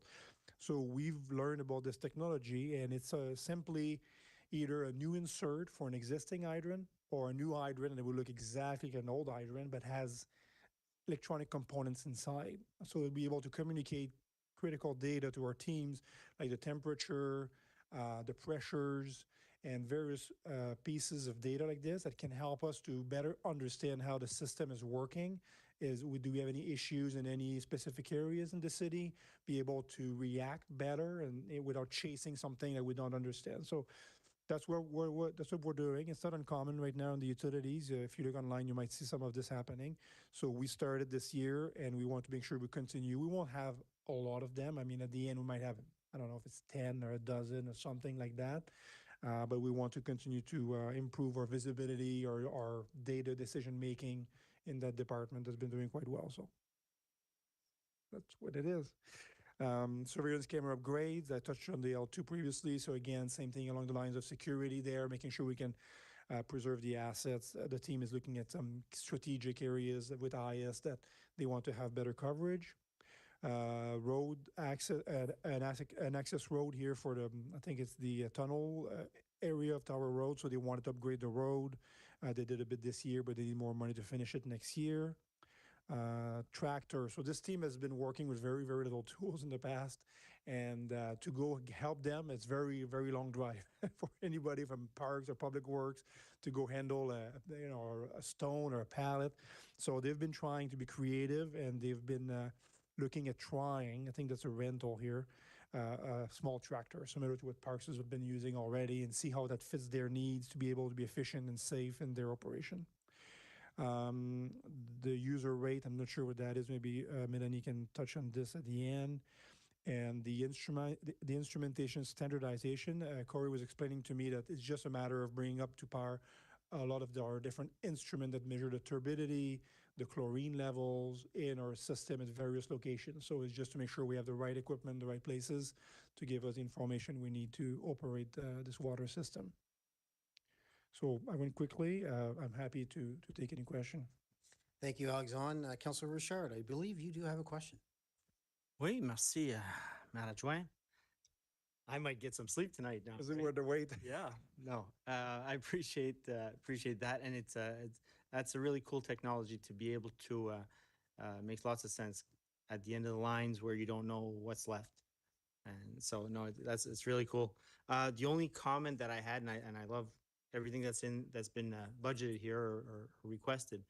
Have you guys, and maybe this doesn't make sense in this world, but would it make more sense to, because there's a lot of repairs that are happening. And I looked at last year's budget, same thing. There was a bunch of different, would it be better to budget a certain amount just on repairs or maintenance? I'm not sure, but anyway, I'm just throwing it out there. We might take that away. Like that's a discussion we have with the finance team every year. The water team is very conscientious the way they manage their budget, and they really want to make sure it's transparent. So they ask for anything that they don't feel is budgeted. But sometimes we have the feedback either from CA or finance. That's relatively small. Does that make sense? So maybe it's time to, well, maybe the next budget with the finance team say, do we need to bump up some of the general repair buckets just to make sure we don't come up with small requests like this all the time. Thank you for the feedback. Yeah, no, and I mean, it doesn't matter to me, but if it works for you guys, maybe it might Thank be in your advantage as well in the longer run. So thank you. Merci beaucoup, Alexandre. Thank you, Councilor Richard. Alexandre, I only have one or two comments for you on page 402. That was the page that you went through everything. And you talked about forest asset management. So are we still doing the biofuel of trees? Does this ring a bell with you? We were doing that at one point. I don't see it here. Unfortunately, Nicole is at a conference right now. But I basically, my understanding is a lot of the things we did, we haven't been doing as much lately, which is not great. So historically, when Heather was looking after that portion, there was way less demands from the blue-green algae area, right? So now we got caught into all this blue-green algae. So having these additional 2 staff, we expect we can restart this forest management program. And Nicole was involved. She knows what's required. And I'm sure what you're describing, I wouldn't be surprised if it's one of the components of this program that we might bring back. Okay, good. Thank you. Yeah. And just regards to Irishtown Nature Park, I know that it's not here today. I maybe should have brought this up earlier in Parks and Rec, but with the forest fire that was so close to our borders, are we looking at doing some sort of forest management for Irishtown Nature Park as well? I wonder if Dan, do you want to, because Dan has been working at Irishtown a lot, like the dam, the forest management. He had students from university, like maybe you can. It's all in the speak on budget, it? yeah. Dan, like, thank you. Yes, thank you for the question. Good question. Our management plan with Irishtown Nature Park in general has been to let the forest be the forest as natural as possible. And our forest management has been relegated to essentially just preventing any potential impacts of trees falling on trails, essentially, mainly around public safety only. We did have a forest management study done on Irishtown Park through University of New Brunswick a couple of years ago, and they did have a few recommendations. We had submitted some for budget consideration last year. Unfortunately, I don't think they made it forward, but one was a fire break, a natural fire break along the edges of Irishtown Park. they had estimated some costing for us. Interesting proposal that they had was essentially removing some of the softwoods in along that area that are more of a, have higher oils and are more flammable, and favoring the hardwood species so the forest would become resilient and suppress fire naturally versus doing, say, your typical version of a fire break where it's a scorched earth type barrier around the park. So interesting proposal. We just unfortunately didn't get it through the budget process previously. Okay, it'd be interesting to see if we could see that come forward again for discussion purposes. I can tell you, traveling up through Miramichi, between Miramichi and Bathurst, when you shortly get north of Miramichi, to see the fire break that happened there, just to see the burnt forest, you know, after the highway was open, was truly eye-opening on the main highway. Now we're talking about a park that is used by walkers, hikers, bikers, everybody. I think maybe that's a discussion we should have again, maybe Dan, and see where we can get with that for the budget. Absolutely, you know, and, you know, maybe forward to our finance folks, you know, the amounts that they had projected were not overly huge, so it may be something that we could bring forward and look at through other means, through our finance department at some That's point. great. But, Yeah, if we could do that, that'd be fantastic. Yeah. Yeah, I always get that odd call from operations that somebody's called in on the Irishtown Nature Park that they've seen a moose and they're worried. And I'm thinking, whoa, wait, now you're in the Irishtown Nature Park. That's where they belong. That's where they belong, exactly. Thank you, Dan. Councilor Legier, I do believe you have a question. Yeah, thank you. And maybe to Dan, before you leave, so that was done for Irishtown. Was it done for other parks too? Like, would it have been necessary in other parks to do the same type of management? Yeah, so the forest management plan that we looked at, initially the scope was to look at our 3 large regional parks and develop a more detailed plan with it. Given the scope of requirements to do the plan, you know, they didn't have enough resources to perform it to that level on all 3 parks. They did do a fire modeling plan on all 3 parks, which was quite interesting, you know, to look at what your more frequent plausible ignition sources would be. Compare that to your heat index and your typical wind patterns and your traffic patterns to see, you know, where your higher risk areas were for fire risk, essentially. So we do have that data on all 3 of our regional parks, but their one main recommendation really was with Irishtown. The interesting thing about our other regional parks is that they have very good road access and access to hydrants in close proximity. Whereas Irishtown Park, with it being such a large forested tract with limited road access and limited water availability, it was the one that they deemed probably needing more potential action there. The immediate attention. Just a different approach, I guess. You know, from a fire response perspective, there's more challenges to respond to a fire in Irishtown. And so maybe to the CAO, how would we maybe direct staff to bring that back to council? We saw what happened with the wildfire, and I think it's clear that we need to better manage our forests. And I thank Deputy Mayor for bringing that up. I think it's really important. And you know, maybe it's $100,000, very well spent. And you know, whatever that is, I don't know what the number was, but I mean, it doesn't have to be added to this budget because it can come out of contingency. But the bottom line is we should be gearing up to be able to do that as soon as possible so that we don't run the risk. We got lucky this time, so we can't do it. So would that be possible to, in early January, to bring that back to council for consideration to have something done in the spring? Timing, I'm not sure, but it's something that we'll continue the discussion with administration and try to put a plan together to bring it forward. Yeah, because I think it's really important, and I think it would be, well, I think we would question our responsibilities for not bringing it forward and not abiding by, you know, what was recommended, much like we're doing with the fire service recommendation. So look forward to you bringing that forward. Appreciate that.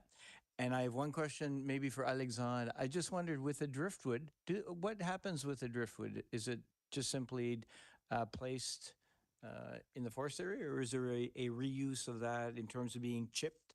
And if you don't have the answer, that's fine, but it just seems to me that there could be a use for that driftwood that's kicking around. And since it's costing about $40,000 to remove it, there might be a way to good question. I don't have the answer. Monetize that. So at some point, it would be nice to know Yes. if you appreciate it. Thank you. Thanks. Thank you, Councillor Legier. Thank you, Alexandre. Not seeing any other questions, we will move on. All right, so now we will move on to tab number 10, which is the reserve funds. So in the reserve funds, again, as I had discussed earlier on, around 90% of our reserves have specific purposes. So we'll just go through the different schedules very quickly. So on the first one, we have basically our general operating stabilization, our general stabilization reserves, and our specific purpose operating reserves. As you can see there, basically what is going in for 2026 is also coming out. We're assuming year over year that the council contingency does get spent. And whenever there's funding remaining, we would basically carry it over to the next year so that it never gets lost. The other things in there are things that were, again, most of them are getting done this year. So when we come out in 2025, again, this is the schedule for 2026, a lot of those specific projects things will get removed and paid because we're actually doing the work right now. So we're coming with those resolutions in December. If we move to the next page, on page 434, this is where, again, we have our capital reserves. As you can see, we are putting in 10.4 million, but we are withdrawing $19 million this year. So the question came a while ago, well, do we use those funds or so on? Again, most of those reserves have specific purposes. This year, we're actually using more reserves than we are putting in. So we'll go with that. And then we have our utility reserves. Again, those ones are a little bit more. So we have on water and wastewater unrestricted, that's just a set amount to build a reserve for unplanned things. Then we have our water and wastewater unrestricted that we have funding again there that will be used for our future major projects when they do occur. And we have the water meter and meter transmitting unit. So again, the MTU. So if council recalls, when all the meters were going out at the same time, probably 5 years ago, 4 years ago, the costs were significant for us to replace them. So now what we're doing is we know what the replacements will be. They last for around 20 years. So every year we put that replacement cost so that it flows through, and in 20 years, those ratepayers at that time won't have to absorb. So I will leave it at that. If there are any questions on the reserves. Thank you, Jacques, for your presentation. I don't see any questions on the reserves. I do have one, though. Yes. On page 433. Yes. The SCPA deferred grant. Yes. When are we going to look at working with, I'm assuming them, Yep. to take care of this grant? Yeah, so that grant, if you recall, it was set aside probably 7, 8 years ago by council with the intention of supporting a new building. I think we have a really good relationship with PAWS now. So again, that money is there. They know that, I mean, it's something that is available to them if the project meets the condition of council. And we continue having conversations with them on their future needs. Okay, that's good. And on page 434, the RCMP surplus, Yes. can you explain that? Yes, absolutely. So that is a way that Moncton, we were the first ones doing it. Now Riverview and Dieppe are doing the same thing. So with the RCMP, there are certain years where we'll generate a surplus. For example, for this year's budget, as they had mentioned, there's a lot of vacancies. We're probably going to have a surplus. Now, in years where the RCMP will not request as many members, if there's something specific that happens, they can run into a deficit. So what we're always trying to do, and we've seen those major fluctuations, is the difference between a surplus and a deficit sometimes can be $5 million, between a deficit of 2 or 2.5 and a surplus of 2.5. it puts a lot of pressure on the taxpayer, on the tax rate, when we have to absorb the normal increases of the CRPA, plus that difference in surplus versus deficit. So what we have been doing, and now Dieppe and Riverview are doing the same, is that surplus or deficit, we put it aside, we use it to cover the surplus or deficit when they occur. Now, when we build an enough of a pot, though, then at that point, that's when we can use it for capital items. Right now, it's called RCMP. For example, if ever something happened, we have unexpected expenses for the new station or things like that, we can go and dip into that as well. If ever the RCMP negotiates a new collective agreement that is way over what we have, again, there's 200 members now, those would be the areas where we would dip in. So that's what that reserve is set aside for. Good, thank you. And we have a hard time negotiating with that union, right? I mean, We have no say. We have no say at all. It's the same thing when they took the raise increase and things along that line. So, Yep. okay, just for the record. Good. Thank you. Thank you. So, not seeing that there's anything else left for today, is there, Mr. CFO? No. The only other things we would have in pure transparency, we have the appendix with it, which is the details for everything. And we also have in section 12, the items that were suggested, but not recommended based on the direction. We've put in some administrative comments on these. For the ones that are not currently in the budget, those would be on page 535, 536, 537. And there are some of these as well, just so you know, we're trying to action off right now with the surplus, the ones that are feasible and one-time requests. Good. Thank you, Jacques. Councillor Kingston, I do believe I have you up. Is it coming through loud and clear? Yes, you are. Yeah, just to mention to the CRPA, and I wanted to clarify remarks made earlier today.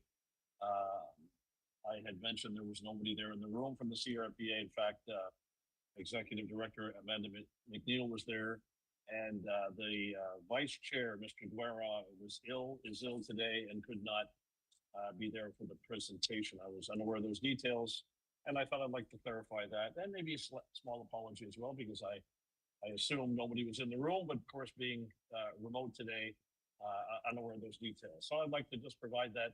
There's also a Thursday public CRPA meeting that has been postponed and will be rescheduled, and everyone will get the announcement of the new date. Mr. Chair, thank you. Good, thank you, Councillor. Councillor Bourgeois. Merci, Monsieur le maire. Je voulais juste faire deux commentaires. Le premier, c'est merci à Jean. Councillor Bourgeois, thank you. Two comments. First of all, thanks. Thanks for your excellent work. I really appreciated the session, and I'd like to thank council members as well for being so efficient. Maybe with the exception of our discussions about the CRPA, I think we've had very good discussions. I think it's a robust budget that needs to be implemented and followed up on, of course. But in spite of the freezes imposed by the province that cost us about $3 million, those $3 million did not allow us to reduce tax rates for taxpayers. That would have given a bit more room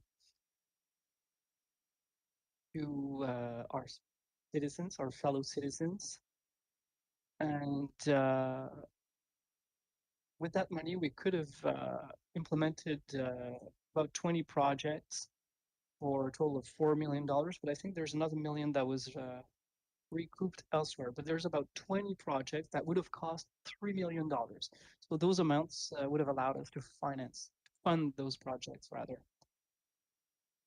So half of the $3 million, so 2 millions out of 3 million, so 2/3 of it is for snow removal, maintenance, repairs, for sidewalks.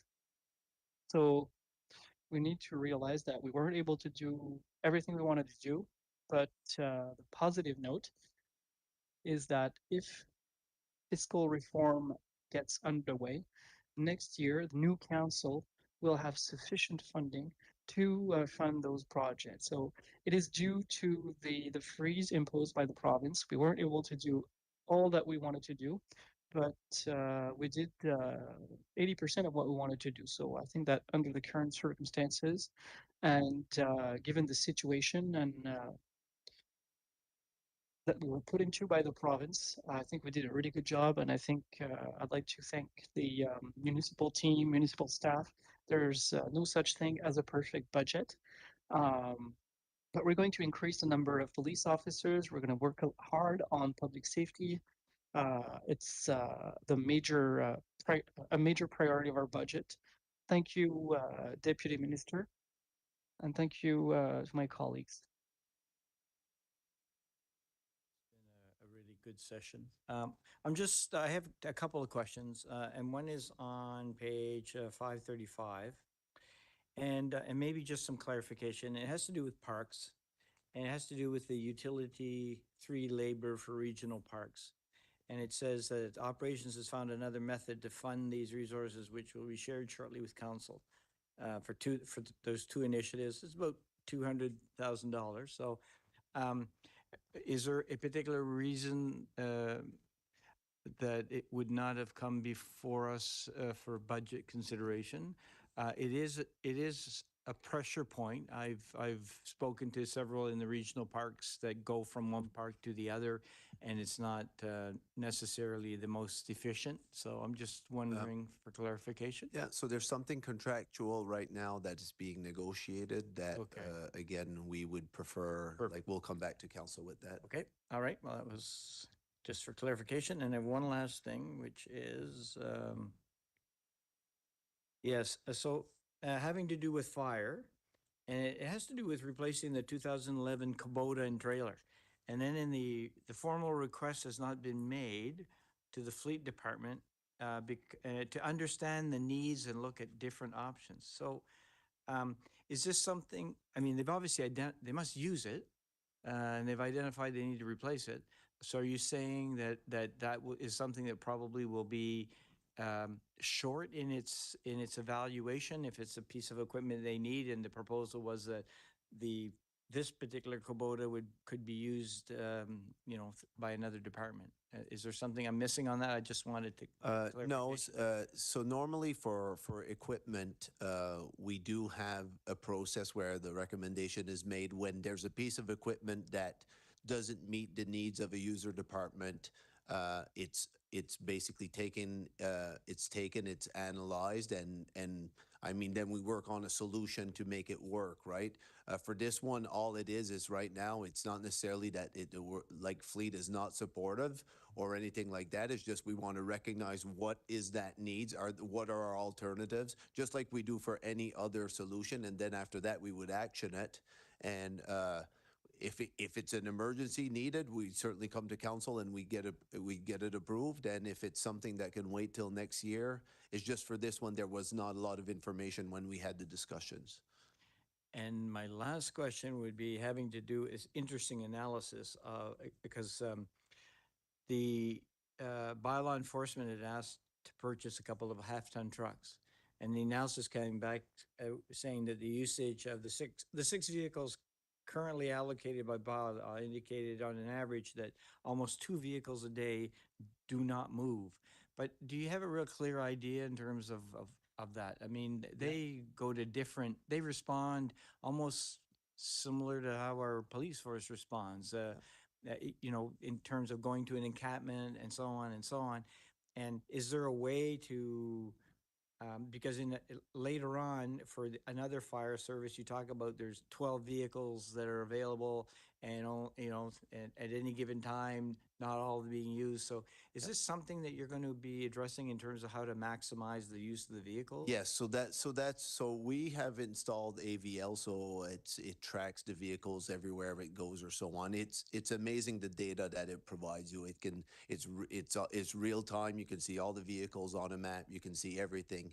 And when we get these requests for additional vehicles or so on, the first thing we look, and again, now we are getting really good at looking within the departments, but the next step now is look at it corporately, right? Because that's when, again, maybe Byla needs a half-ton truck or something, we may have 3 parked in the yard that are not being used for different reasons. You know what I mean? So that's where we need to enhance. Lukeman and his team are getting really skilled, and Renee are getting really skilled with that tool. So that's where we want to bring it. And even more than that, then after that, we believe we're going to be able to potentially reduce, based on utilizations, the number of vehicles we use, but enhance the type of equipment we have at a cost neutral. Okay, all right. Well, thanks for the clarification. Appreciate it. And again, thanks for first of all, for the budget document. It gets better and better every year, and certainly in terms of the just the way it's presented, and so thanks to everyone. I know it's a lot of work, so appreciate Thank you. We have a great team. Thank you, Councilor Legier. Not seeing any other questions? Nope. No, we're good. So I just want to say thanks to you, Jacques, and your team. Say thank you to all the departments that are here today, obviously, the city clerk's desk, the CAO to my right, and council for today, because there was a lot of information that was talked about, a lot of data to support your budget today, Jacques, which is great. Hopefully you got new shoes. I don't know. No, I did not. No, you did not? Okay, well. I wanted to put it in the budget. You got a haircut. So with that said, there are some motions that are parked, and we will have a discussion on those on Thursday. There is no budget meeting tomorrow. We will reconvene on Thursday morning at 9 a.m. Do I need a motion for adjournment or recess? Adjournment? So I'll take a motion for adjournment by Councillor Richard. All in favor, signify by saying aye. Motion carries. Thank you, everyone, for today.